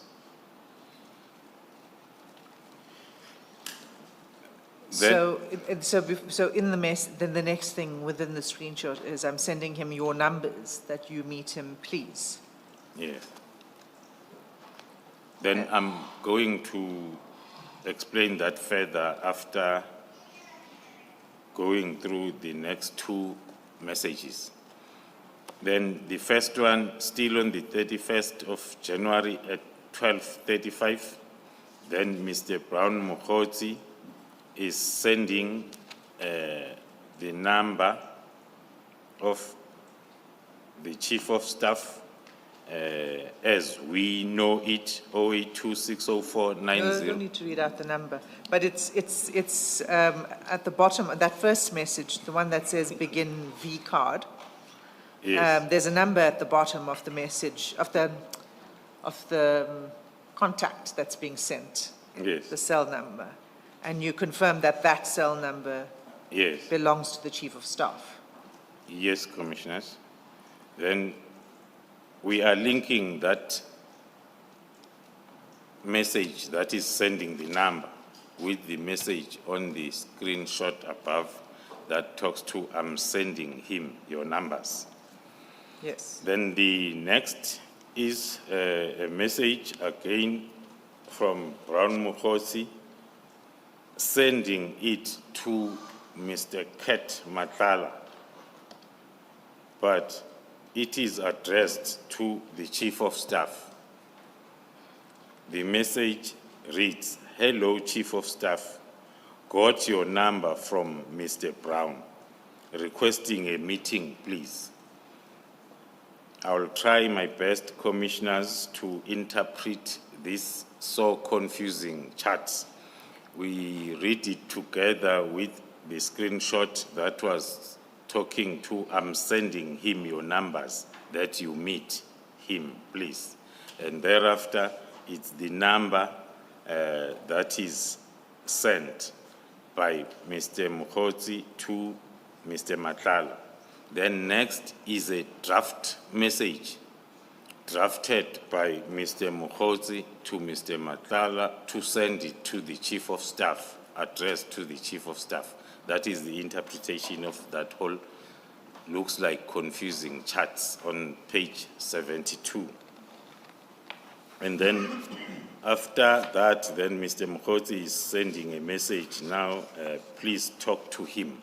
The him then is interpreted as the Chief of Staff. Then the next page, 73. Still on the 31st at 12:39, a call from Mr. Mokgotsi and another call from Mr. Mokgotsi at 13:40. And then Mr. Matlala is returning those calls then on the same date at 13:40. We then move to another breaking story, which is a screenshot of a story or a screenshot that is now forwarded, sent by Mr. Matlala to Mr. Mokgotsi. The screenshot, it's about the breaking news. Police witnesses changed their statements. The story is about the case that was on during that time within the SAPS, more specifically the Division Crime Intelligence, where the story was alleging that the witnesses in that departmental case against Major General Firoz Khan of Crime Intelligence deliberately changed their affidavit in exchange for promotion. So the story is alleging that the chairperson of that departmental case, which was the Provincial Commissioner of KwaZulu-Natal, Lieutenant General Mkhwanazi, has approached the witnesses to change their statements to ensure that the findings during that hearing will be against Major General Khan.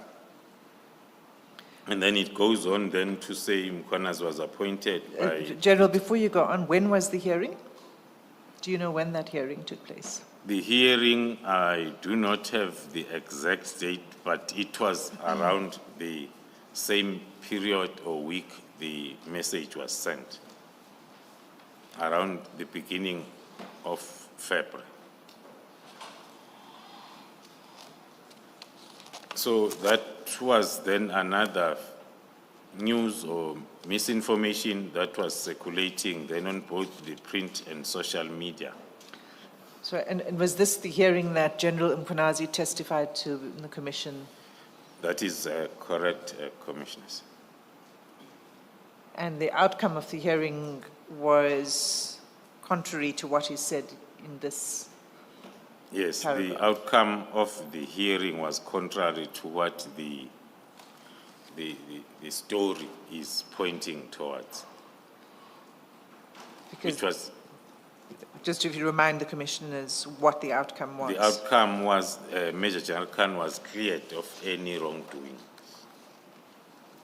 which is contrary to what the story is projecting. Then the response by Brown Mokgotsi after receiving this screenshot from Matlala is disappointed. Sorry, General. Your name is also mentioned in this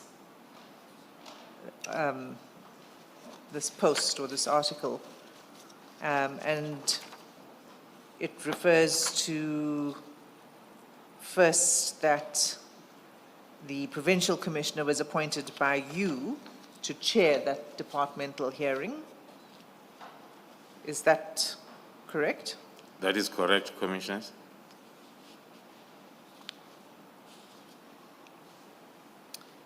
It also talks about you and General Mkhwanazi conspiring against high-ranking police officials. You see that paragraph, the third from the bottom. Do you want to comment on that? Third paragraph from bottom. Yes. Of page 73. On page 73, Mkhwanazi and Khumalo, who are long-time friends from KZN, and they meet regularly, monthly, where the two conspire against high-ranking police officials to have them removed with false cases from their positions, which allow them to appoint their own puppets to the set positions. That is the paragraph that talks to what I explained, that the misinformation was preempting the case, the departmental case that Lieutenant General Mkhwanazi was going to be the chair appointed by myself. So that paragraph is summing up the unfounded allegations that the appointer and the appointee definitely they are going to make sure that the affected employee then will be dealt with the other way round. Whereas then, that's when I said then the outcome then came opposite to what the misinformation note was preempting. But also, if I can touch on the other paragraph on page 74, Yes. just to show the continuation of this misinformation that started from the 31st of December, that in any misinformation, there should either be a General Khumalo, a General Mkhwanazi, and a political task team, even if it's irrelevant. Because if you are writing a story, the headline talks to a witness change statements for a promotion. It talks to the witness of a disciplinary case. But then towards the end, there is irrelevant. I will say irrelevant because of the heading. Now, because in this story, there must be something that talks to the political killings task team together with the two generals. And you're referring specifically to the paragraph The saying, second paragraph, maybe let me start the reading. one a police from- brigadier in the finance department, is that it? Yeah, maybe let me start reading from the first paragraph. The witness also revealed how Mkhwanazi, the chairperson of the departmental case, will not allow Khan to have any representative present during the departmental trial and will be dismissed, which is totally contrary to the police regulations. And then a police brigadier in finance department at the police headquarters in KZN, who asked not to be named, explained how Mkhwanazi had quietly funded Khumalo's political task team with KZN funds. That is just an example as to how misinformation and fake news will be created as if they make sense, because it is known, and it has been known since the establishment of the task team, that it's funded from national level. Now, if we may recall, this is happening after the disbandment letter. Now, anything that will be negative around the project leader and the provincial commissioner, then who is where the project is, then will have to be painted with all information, negative information that will support the decision to disband. One can interpret all this information around these names, as well as the political killing task team, as an effort of wanting to provide the reasons afterwards of the decision to disband. And then the response You can go to the response, the yes. response by Mr. Brown-Mokhotsi after receiving this message is as read, that he is disappointed. And then on the same day, on the 2nd of February, Mr. Mokhotsi is writing a message to Mr. Matlala, saying just have to leave everything, have without A. On the same date, then there are two calls that are made by Mr. Matlala to Mr. Brown-Mokhotsi at 12:27 and 12:28.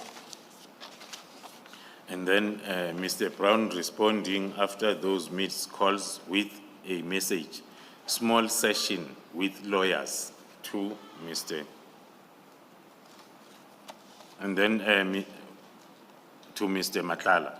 Then Mr. Matlala, after receiving that message on the same date at 12:28, is sending a message to Mr. Mokgotsi, written or read, "This is in your favor.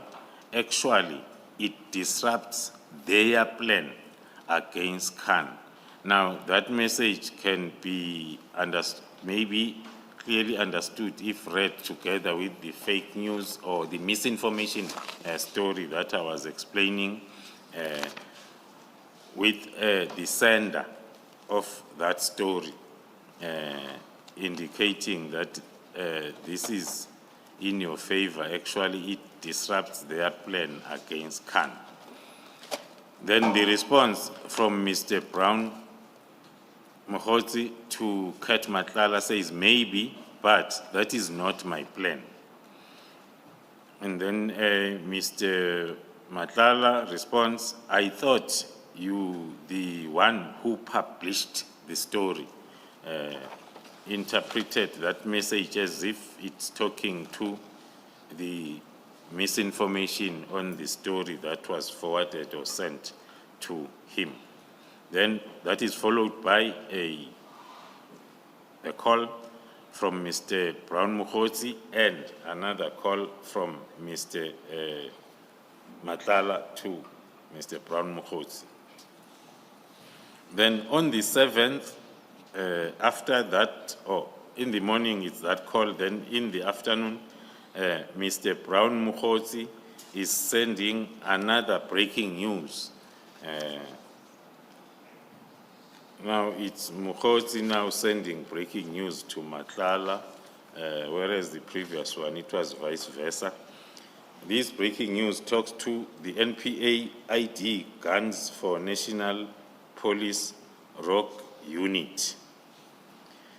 The heading talking to the NPA Investigative Directorate ID, raiding National Police Commissioner Fani Masimula and National Crime Intelligence Head, Lieutenant General Khumalo, offices after serving them with notices of arrest.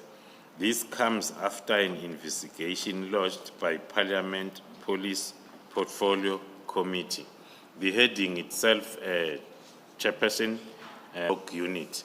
This is how the PKTT was known after the disbandment letter.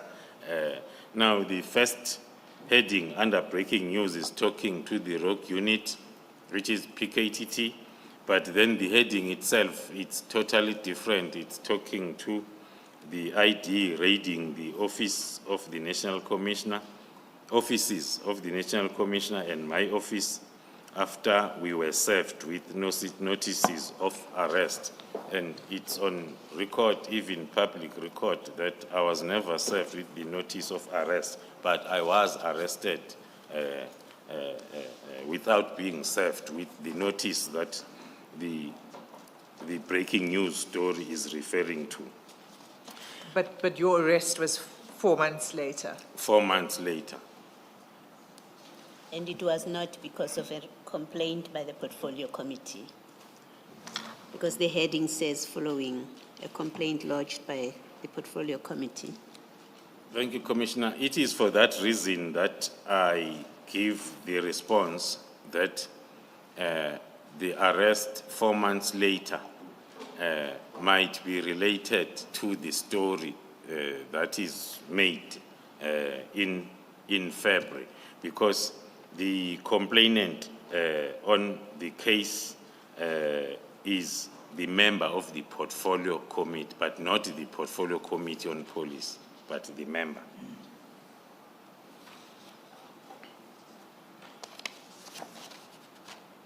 Then it was a developing story. There is a paragraph that I want to refer the Commission on, which is in line with not the narrative, the picture that one has been painting of the happenings after the 31st of December. The last paragraph on page 76, it reads, an investigator states, the National Commissioner was very nervous and appeared to be shaking. when then, of course, his office was raided, which did not happen. He then blamed the collapse of crime intelligence at the hands of Lieutenant General Khumalo and KZN Provincial Commissioner Nhlanhla Mkhwanazi. It's another example as to how the misinformation will go, how far the misinformation will go in trying to put issues or names that are not supposed even to be together in that story. If you read the fake news from the beginning, it talks about the Khumalo and the National Commissioner served with notices of arrest. And the name of General Mkhwanazi is nowhere from the beginning. But then at the end, it is then included so as then the mission can continue, the mission then of misinforming the public. Then after that misinformation that was shared by Brown Mokgotsi,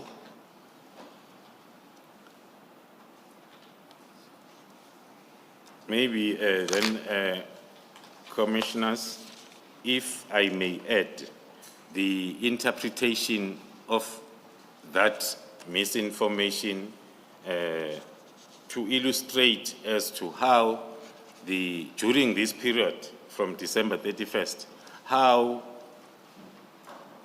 a fact can be changed to suit the misinformation that needs to be pushed.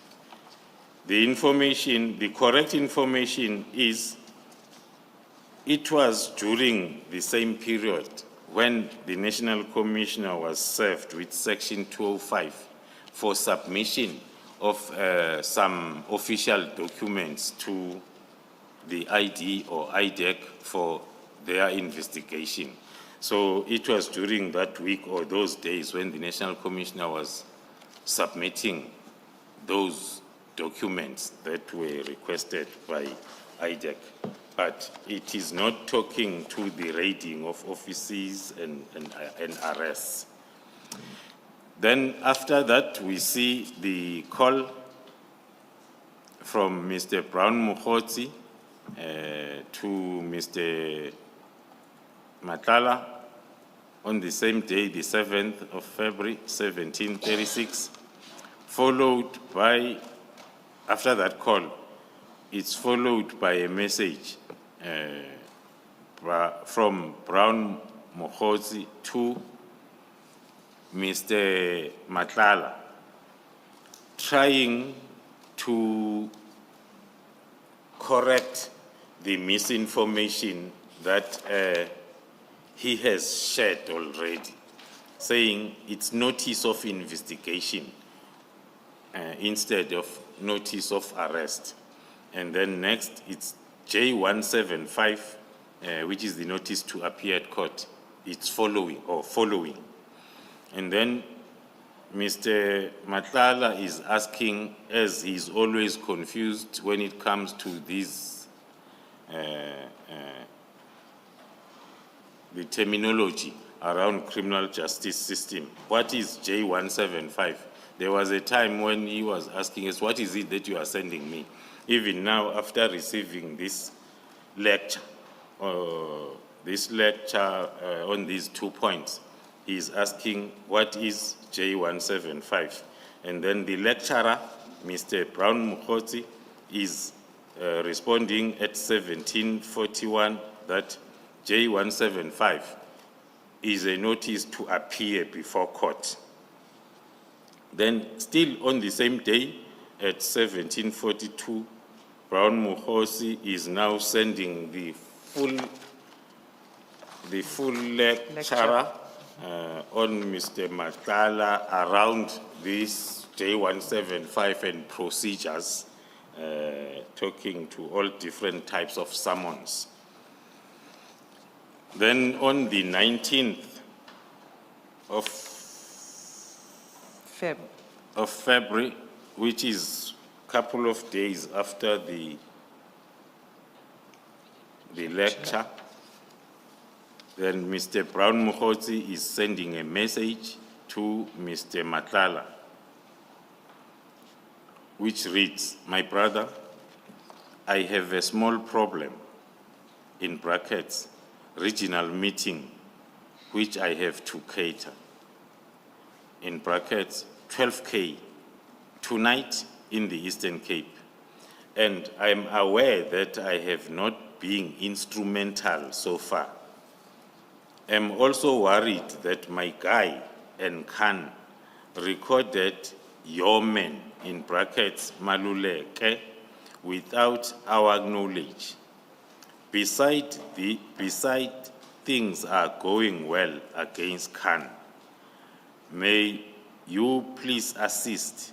We are now at the last stage to be stable."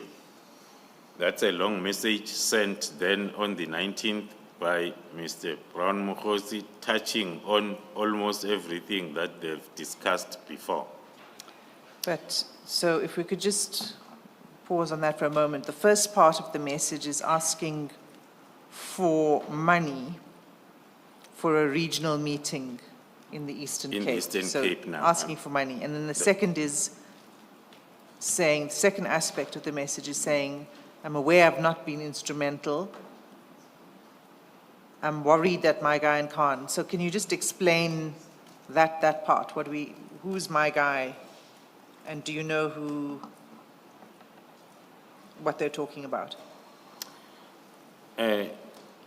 Commissioners, we cannot confirm currently as to who is referred to as my guy, but then the Khan will take it that it's the Khan that has been appearing on the previous charts as Major General Khan, who was busy these days with his disciplinary hearing. And who's your man? Do you know anything more about that? No, Commissioners, we do not know.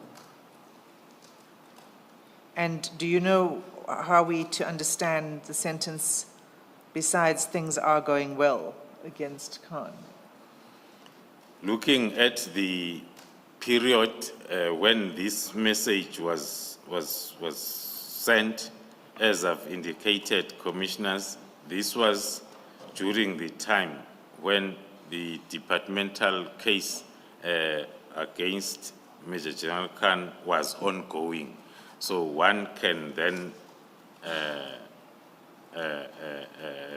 associate that sentence with the disciplinary hearing if it says things are going well against Khan. Does it mean that when it means things are going well, is it going well, is it going in someone's favor? That's what it means. It's going in one person's favor. That is correct, One faction or Commissioners. It may be interpreted as if things are going well, it means are going in favor of Khan, which will be contrary to the misinformation, long misinformation that was concluding that things are not going to go well. Okay, you continue. So before you continue, General, what have you understood where Mr. Mokgosi says, I'm aware that I have not been instrumental so far? And what are you saying we should make of it, if anything? In my opinion, Commissioner, looking at the period and the events around Mr.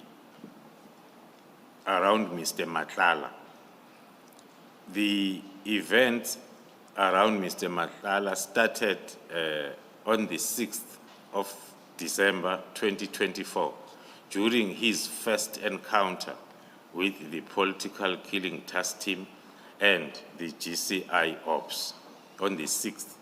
And then it is from that day when the issue of the tender that ended up being investigated, that it came to the fore from the 6th of December.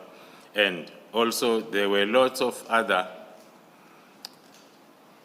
happenings we're coming from the IPID story when the two gentlemen were trying to manage one of those happenings, one of those issues, the attempted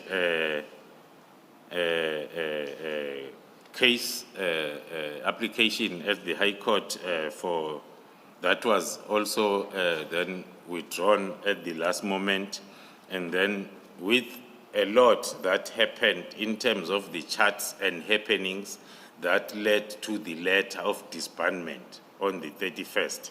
So one can deduct that the only issue that was still not finalized, although even the first one, it was finalized because the letter disbanding the task team was issued, so -1. Then the issue that was still ongoing. Although, of course, the target was wrong. That's correct, Commissioner. Then the other issue that Mr. Matlala will expect Mr. Mpofu to be instrumental will be then the halting of the process that was unfolding by then of cancellation of the tender. It was during that time when the internal audit investigation was ongoing. And I'm saying the target was wrong in accordance with your thesis. I'm not stating that as a fact, General. Noted, Commissioner. Thank you. General, then there was a call from Mr. Mpofu, and can we take it from there? Thank you, Commissioners. Then on the same day, the 19th of February, at 18:13, there is a call from Mpofu as well as that was the last call and communication then during February. Up until then, the 4th of March at 8:02, where Mr. Ramini is, where Mr. Matlala is making a call to Mr. Mpofu, which is followed by a WhatsApp message at 8:20.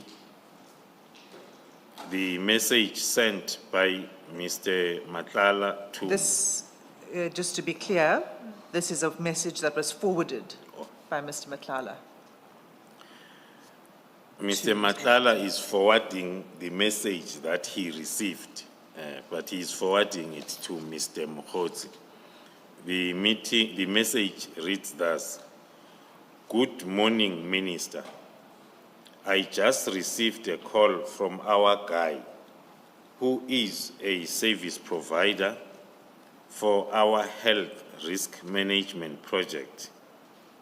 He has got very serious concerns.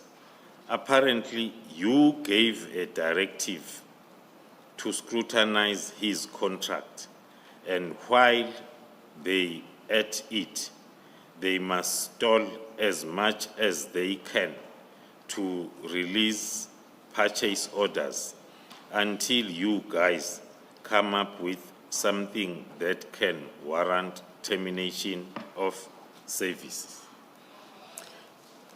This is the message as forwarded from Mr. Matlala's phone. Is forwarded to Mr. Matlala, and he is forwarding it further to Mr. Mpofu. The message talks to someone who addressed the message to the minister, indicating or discussing the issue according to our interpretation of the message. When it talks to our guy who's service provider for our health risk management, that is Mr. Matlala himself, the one who's having a contract with the South African Police Service. The contract is on health and risk management. And then it's talking to what this person is concerned about, that it is the minister who gave a directive for the contract to be scrutinized. And while it is being scrutinized, and then the further directive was that they must stall, which is SAPS. SAPS must stall as much as they can to release any purchase orders, or in other words, to process any invoices until then the internal audit investigation, or until, according to the message, there are reasons from the report to terminate the contract. General, you say from the metadata you can see that this was forwarded to, That is correct. to Mr. Matlala. That is correct, Commissioner. And Commissioners, it becomes clearer as we go to other chats where it comes from.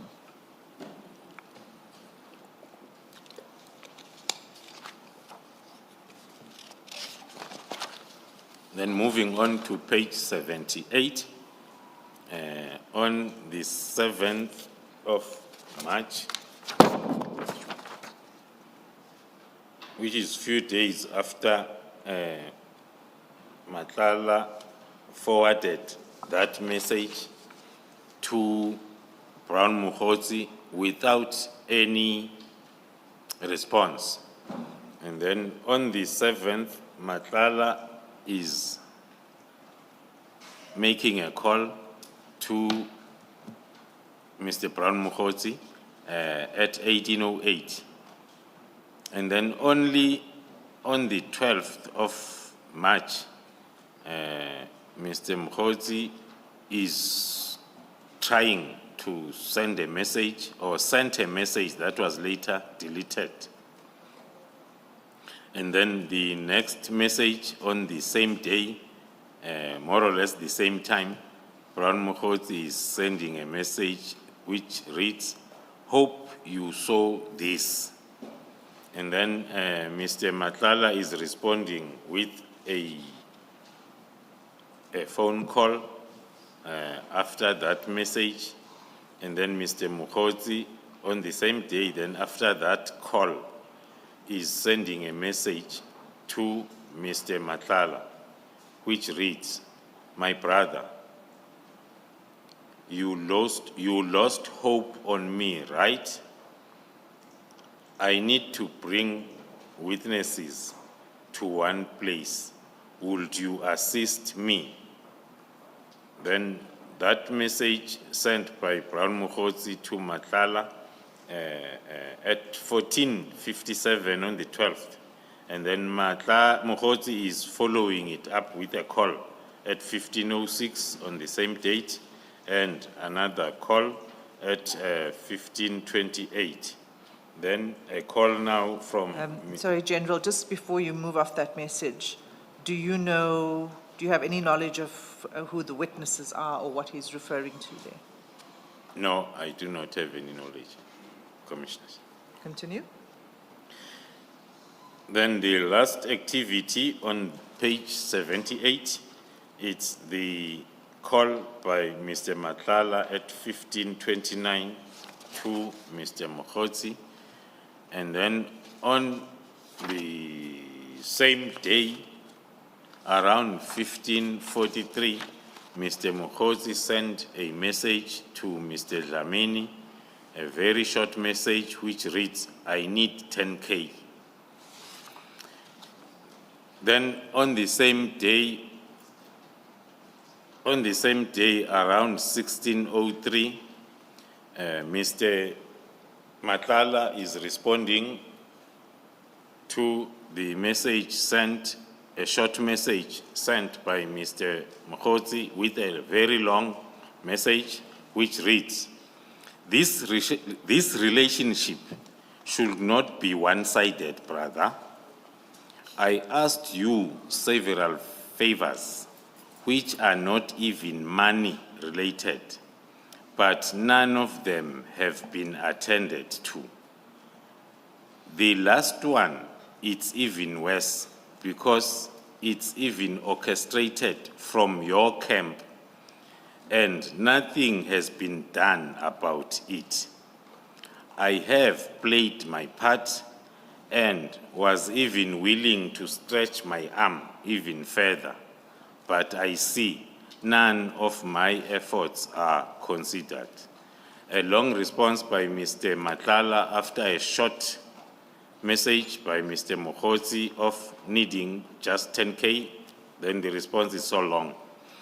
Then another short response from that long message from Mr. Mokgotsi in one word, true, might be interpreted as the whole story that you narrated is true.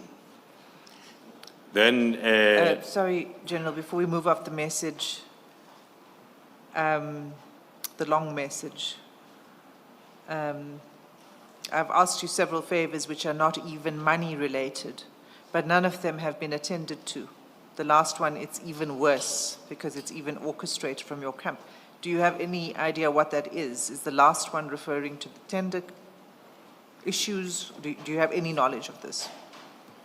according to my view and following the communication chats between the two gentlemen,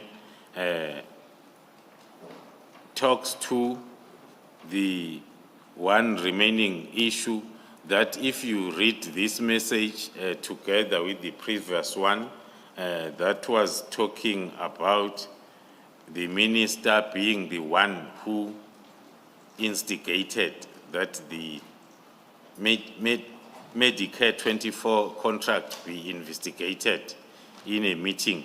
And then coming fast forward to this, where Mr. Matlala is showing some signs of losing hope that Mr. Mokgotsi will assist. There's been lots of attempts with the messages, even the roping in of the Chief of Staff to also escalate the matter. So according to my view, this message is talking to all those failed attempts to halt the investigation and the possible cancellation of the contract. So then Mr. Mokgotsi says true. And then there's silence for a few days until the 17th of March. You can take it from there. Yes, after the true short response on the 12th, then there is silence up until the 17th of March with Mr. Matlala initiating communication with a phone call at 21:51, followed by another call on the same date at 21:55. And then at 17:04 on the following day, then the message from Mr. Mokgotsi to Mr. Matlala, reading as follows: I'm here to clarify that story. And then the response in a question format by Mr. Matlala, what story? And then the short response on the same question by Mr. Mokgotsi Mkhwanazi at 17:09. And then at 17:10, Mr. Matlala is responding, I thought you said it was sorted already. And then Mr. Mokgotsi responds, yeah, but now it's becoming official. Then the next message on the same day was serious, my boss, but spelled as C-R-U-S. And on the same day, 17:11, the message again from Mr. Mokgotsi to Mr. Matlala, which reads, give me wings. And then on the same day, more or less the same time, Mr. Brown is sending a message to Mr. Dlamini again, since 1711, Mr. Mokgotsi has been sending messages without any response up until that fourth message that says, after give me wings, the next message is, Khan is more helpful. Then also, before any response, the next message, which is the fifth message from Mr. Mokgotsi to Mr. Kat Matlala, it says, is hard. And then the response is coming then after all those 5 messages from Mr. Matlala. It says, okay. Mr. Mokgotsi is responding then after that with a ha ha ha. After that, it's okay. Okay. That, which is spelled O-H-K. That is page 80. So, General, before you move on, so who is the Mkhwanazi here being referred to? The communication as well as the messages exchanged between the 2 gentlemen will then point to the same names that are always part of their discussions or even part of the misinformation since the 31st of December. Mkhwanazi, according to my opinion, will be referring to Lieutenant General Mkhwanazi, Provincial Commissioner KZN. So earlier on in the chats, when we were talking at page 65 of the chats, the exchange that said the meeting was positive, is he willing to help you guys? I wish he could help with a statement. I think he needs cash, etc. You said, when I asked, do you know what this relates to and who the he is, etc., you said it would become clearer. Is it at this point that things become clearer, or are we going to get there a bit later on in the chat? Commissioners, if we can continue, and then one will give then the response on that towards the end of this chart analysis that will talk to that specific part. So you can proceed. Then moving on to page 81.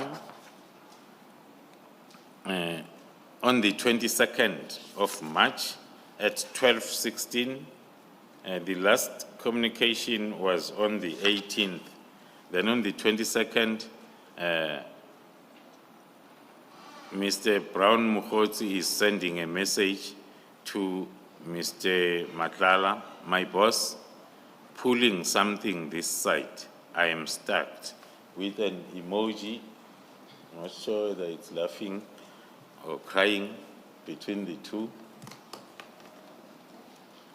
Then the response from Mr. Matlala reads, pulling what? And then the answer from that question from Brown Mokgotsi, some dirty work.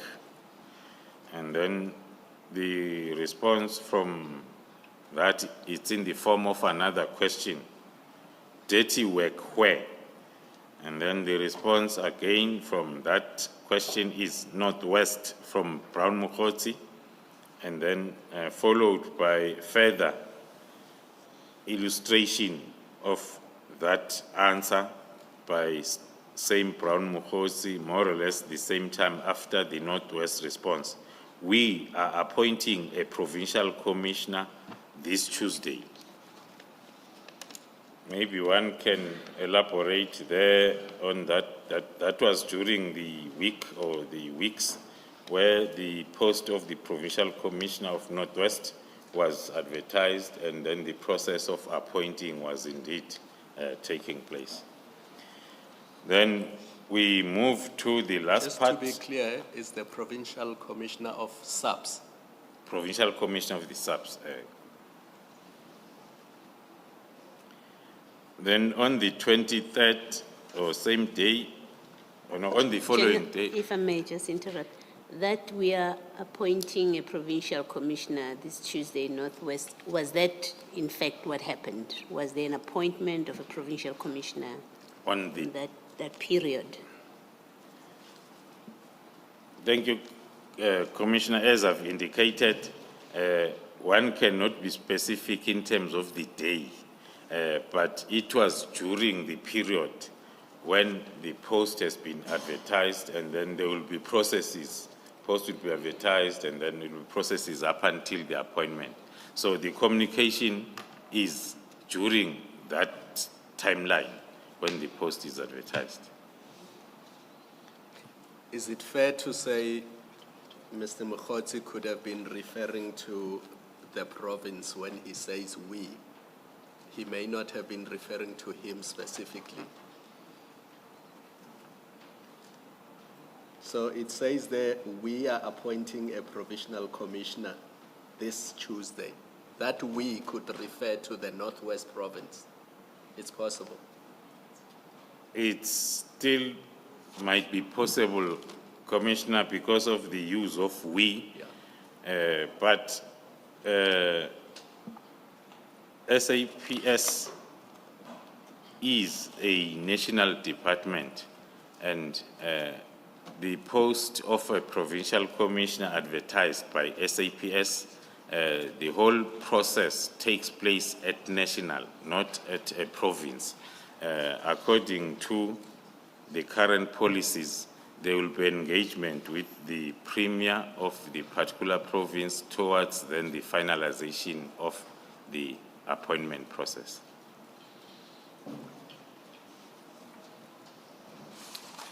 Thank you. I mean, maybe for your comment, it seems to me, and tell me if you think I'm stretching it, if you start reading from he's pulling something, and then he says some dirty work, and then he's asked dirty work where? He says Northwest, we are pointing, so he seems to suggest he was involved in some capacity towards the appointment of the provincial commissioner through the dirty work that he says he's pulling. Is that a fair summation of these emails or WhatsApp exchanges? Thank you, Commissioner. Indeed, if you read the exchange of the question and answers, you may not be wrong if you read it as it means that in totality, because now the pulling something this side to what? Some dirty work, where in Northwest we are appointing the provincial commissioner. If that can be read in one sentence or one paragraph, it is possible that it means what the commissioner was citing.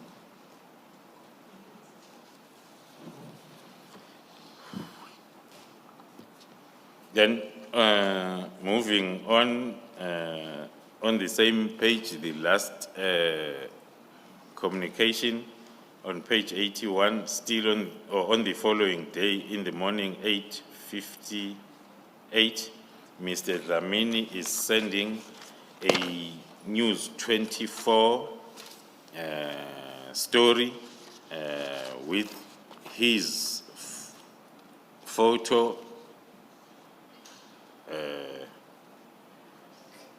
and the story is about, maybe if I read the first part, the National Commissioner, okay, I'm reading the first part. The National Commissioner, I'm not reading the titles underneath the photo. I'm reading the first part of the News 24 story that Mr. Matlala is sending to Mr. Brown Mokgotsi. The National Commissioner Fanny Masimula has been ordered to terminate the controversial a multi-billion rand contract to provide health. Million. Not billion. The multi-million rand contract to provide health risk management services and institute a forensic investigation against the supplier. On the next page, continuation of that News 24 story. This follows after an investigation into awarding of this multi-million rand contract to a company owned by a Tembisa Hospital tenderpreneur. Vusi Matala uncovered several irregularities. In June 2024, Medicare Tshwane district, of which Matala is the only listed director, was awarded this 360 million three-year contract to provide these services. The General, I don't think we need to read the Then- whole article, Then- but what's clear is that there are screenshots of the article that are sent over the next several pages, and which takes us, the last bit of the article is on page 89. Maybe if I can start with the part that will be relevant for our understanding on page 85. Yes. The probe into the tender followed a request by the police minister, Senzo Mchunu, after news of contract being awarded to the controversial business person emerged. I'm reading that part on record because it talks to one of the charts that Mr. Matlala had shared with Mr. Mokgotsi, suspecting or indicating that this investigation and cancellation of the tender is coming from the side of Mr. Mokgotsi.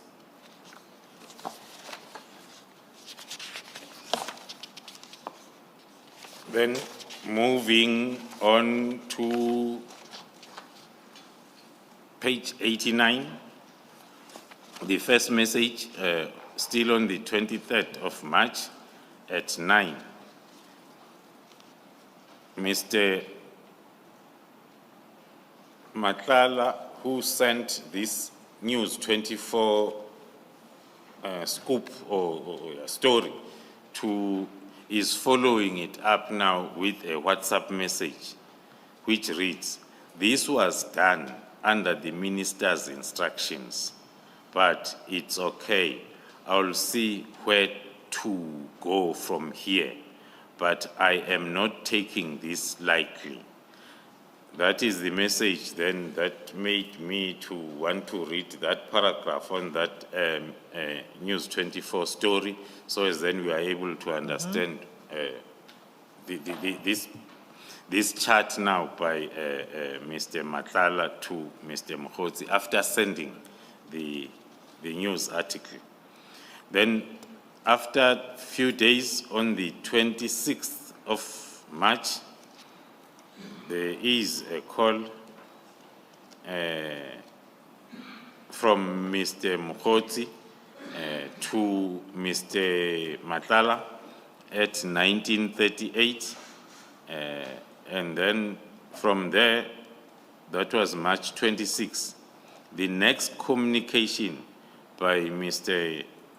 Matlala to Mr. Mokgotsi is almost a month or more, or close to 2 months after, with a greeting message at 10:38. "Good morning, how are you?" On the 8th of May. On the 8th of May. And then the response, few minutes after receiving that message, Mr. Brown Mokgotsi responds, "Sure, my boss." And then Mr. Matlala responds at 10:54 by the message to Mr. Mokgotsi, "I wanted to ask you something." And then on the same day at 10:56, Mr. Matlala is sending a message then to Mr. Mokgotsi, "I hear that you told Mr. S that I told you that I gave him some animals to keep at his plot. So I wanted to hear from you if there is any truth in this. And then after a week or so, then on the 14th of May at 6:53 in the morning, again, Mr. Matlala is sending a message without receiving the response yet on the message of the 8th. Now it's on the 14th morning, just to let you know that my contract was cancelled yesterday,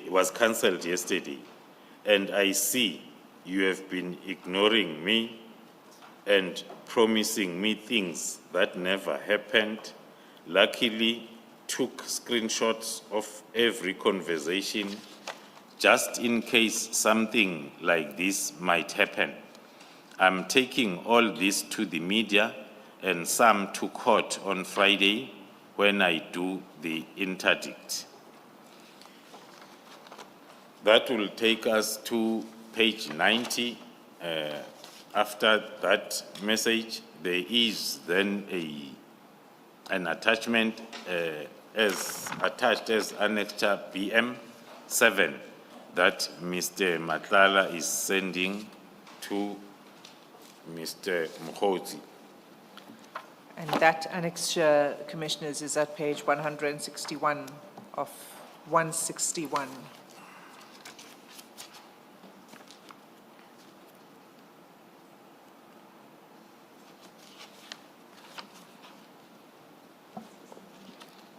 BM7, 161.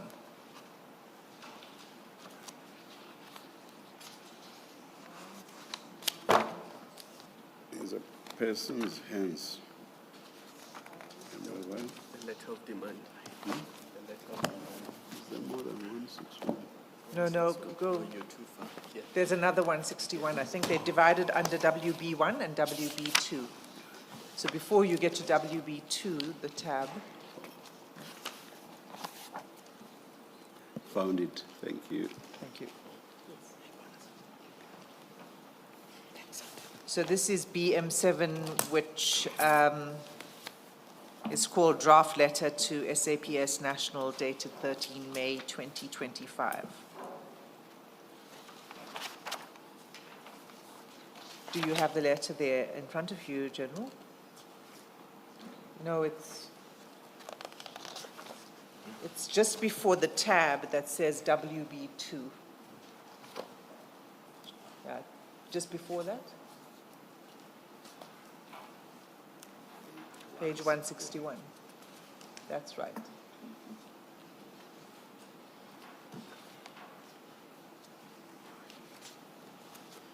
Yes, thank you, Commissioner. The letter attached as BM7, it is a letter with the head directed to the National Commissioner of the South African Police Service with the heading Termination of Contract following the award of bid number 19/1/9/1/94 in brackets 23, the appointment of a service provider to render health risk management to the South African Police Service for the period of 3 years. Okay, so this is a draft letter prepared by the attorneys for Mr. Matlala, How do you know it's a draft, Ms. Hassan? because it says so at page 90 of the chat, Commissioner Khumalo. The reason I'm asking is because it's signed, so I'm wondering. If you go to 163, bottom of the page. Yes, I see that. I see that. So firstly, it says draft letter in the attachment. So that's the first thing. And then I think we'll also becomes clearer when we go to other chats, because this letter is circulated a couple of times by others as well. But it's correct that it is a signed letter. I'm concerned that parties to the chat may not understand the difference between a draft and, but yeah, let's leave it there. Well, it's definitely a letter that is signed, but Mr. Matlala refers to it as a draft letter.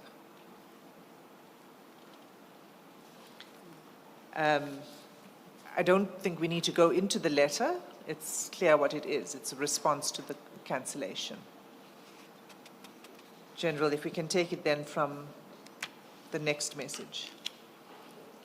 Yes, thank you, Commissioners. Then the next message on the same day, on the 14th of May at 7:07, Mr. Mokhozi is responding to the message or notice of cancellation of the tender that Mr. Matlala shared it with him. Now he's responding, especially also after he has seen the draft letter as another proof that it has been cancelled. Then he's asking, cancelled, and then followed by another message after a minute where Mr. Mokhozi is saying to Mr. Matlala, this is the right time to know the truth, because you are now going to cite the minister, right? You will see his affidavit. Then the next message again after 2 minutes from Mokhozi to Matlala, it reads, this is the time every must show his side. If the minister or officials are involved. That is the message at 7:11, the morning of the 14th. And then the same day, 7:15, Matlala is responding to the 2 messages from Mokhozi. His response is as follows. But you know he's involved. I told you from day one, I'm not waiting for any lies anymore. By Friday, if they don't withdraw, I'll also hit back, and I'll hit very strong. Then the response from Mr. Mokhozi from that not so nice message, it's very short, I don't think so. Then on the same day, at 7:23 in the morning on the 14th, okay, was just letting you know, don't be surprised when you see it in court papers and the media. I'm not going to be taken for a ride. Then moving on to the next page,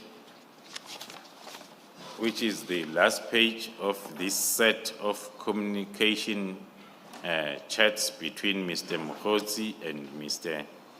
Matlala. On the same day, the 14th, Mr. Mokhozi is responding to the previous message. He says, I am going to raise it with him too. And then the response. Do you know who the him is? Yeah, following the latest charts where there is a discussion around the cancellation of the tender, Mr. Matlala suggesting that it is the minister who instructed the cancellation, then I will say the him might refer to the Minister of Police.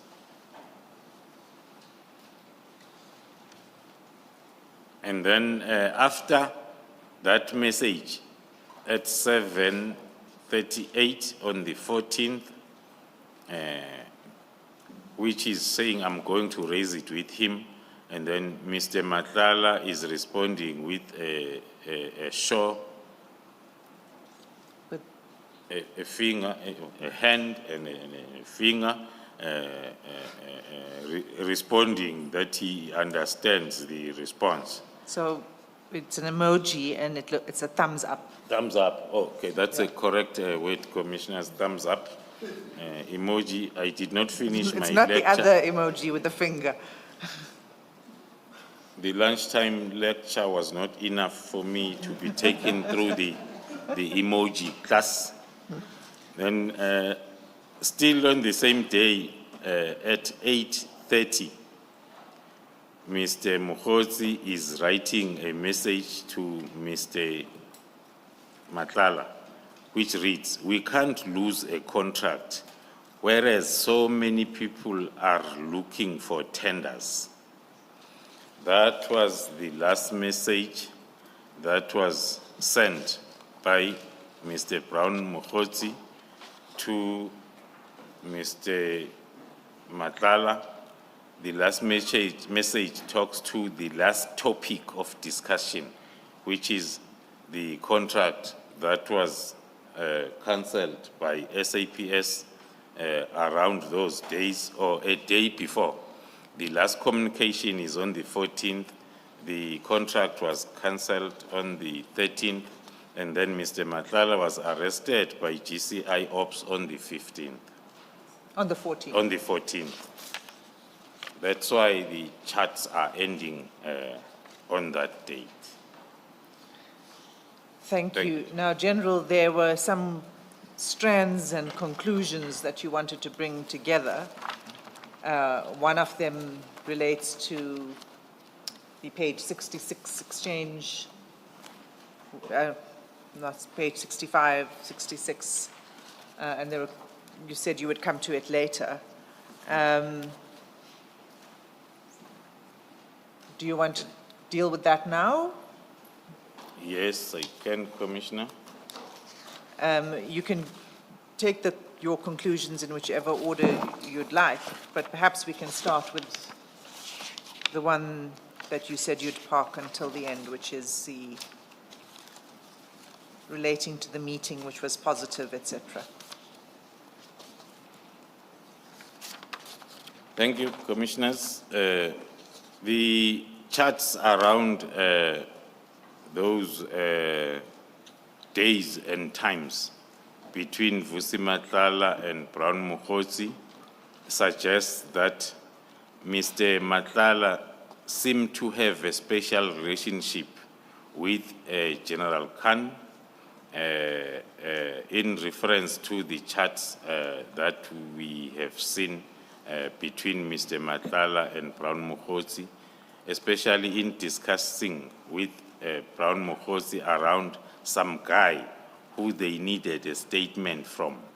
And Mr. Brown Mokgotsi suggesting that the guy needs cash in order to cooperate. In the conversation, Mr. Matlala suggests that Mr. Brown Mokgotsi should talk to Khan to give the person cash. In the message that read, okay, arrange with Khan to give him cash if the information he has is worth it. That is the discussion that was happening during the times of the disciplinary hearing case that was ongoing or taking place. Furthermore, Brown Mokgotsi on the discussion around Mkhwanazi and that the matter was now official, Khan is more helpful. That was another time during that time of the case, and the chart that talks to it will firstly what was captured as a discussion was the case will go against Major General Khan, but then towards the end of that part of the discussion, and then after the meetings, after the whole discussion, and then that picture changes. It talks to now things going very well on the case against Khan. We are having that conclusion because it was during that time exactly when the disciplinary case was on. Thank you, Commissioners. Thank you, General. I'm aware, do you have a question, Commissioner? Yeah. General, you described the relationship, what you said appears to be a special relationship between General Khan and Mr. Matlala. Now, for us sitting here, the name Khan appears suddenly in these chats without any background to it. And even later on, I mean, I see it for the first time at page 66, unless I've forgotten an earlier page, and then later on in one or two chats. In your analysis of this and your further investigation, have you come upon anything that you will be speaking to us later in, and I know you're going to bring an application in camera. I just want to, when we leave this room after this mentioning of Khan, that there's a sense whether we're still going to hear more or this is it, without disclosing anything that you think would be inappropriate to disclose at this point. Thank you, Commissioners. I can confirm that there is other evidence that is intended to be tabled in camera that will then that will then make the picture that we have since painted on this relationship, special relationship, to be more clearer. Thank you. Thank you, Ms. Thank you. Just before you go, on page 89, General.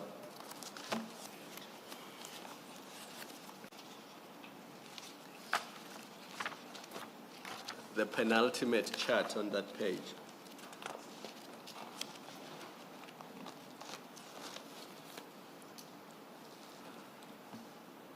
This is a WhatsApp from Mr. Matlala. I hear that you told Mr. S that I told you that I gave him some animals to keep at his plot. Do you know who's the Mr. S referred to in that chat? No, not yet, Commissioner.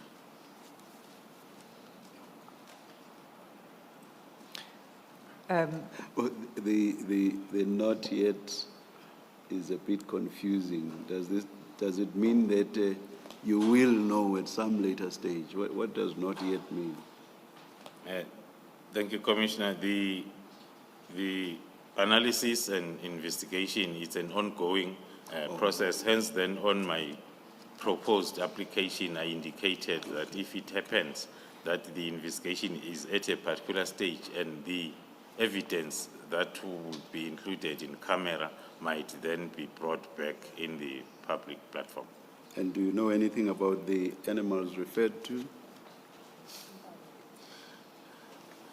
The animal referred to as impala, according to my view and my understanding, it's an animal that is normally procured for very high-profile social gatherings, which is not that affordable. That is my... I'm asking specifically because, yes, there was mention earlier of impala. Yes. But here there's just reference to animals for Mr. S to keep on his plot without mention of what the animals were. So that's why I'm asking what the animals were. Okay. Thank you, Commissioner. I was understanding the question of the animal associated with the impala that came before. The same response on this, if it's the animals associated with a Mr. S referred to on this message, the investigation and analysis is still ongoing. As soon as it's ready, the commission will be updated. Thank you, General. Thank you.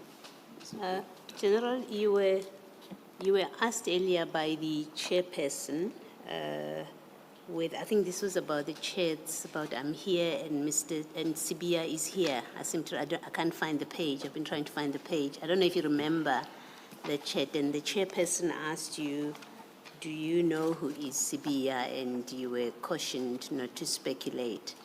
Does the answer that you've given about S, which is still the subject of investigation, does that also apply to that question that you were asked? I'm told it's page 44, if it helps. Yes, in the middle, where Mr. Mokotsi says, I'm in Cape Town, Sibia is in Camps Bay. You see that? And you were asked, do you know who is Sibia? And your answer was no. And what I'm checking with you is whether your answer is an outright no, or is it also subject to the subject of further investigation, as you have answered with that S. And if I could just clarify, the question Please go ahead and, yes. was from, I was going to say from the bench, but from the commissioners, whether you know as a matter of fact, to answer as a matter of fact. So it was in that context that you responded.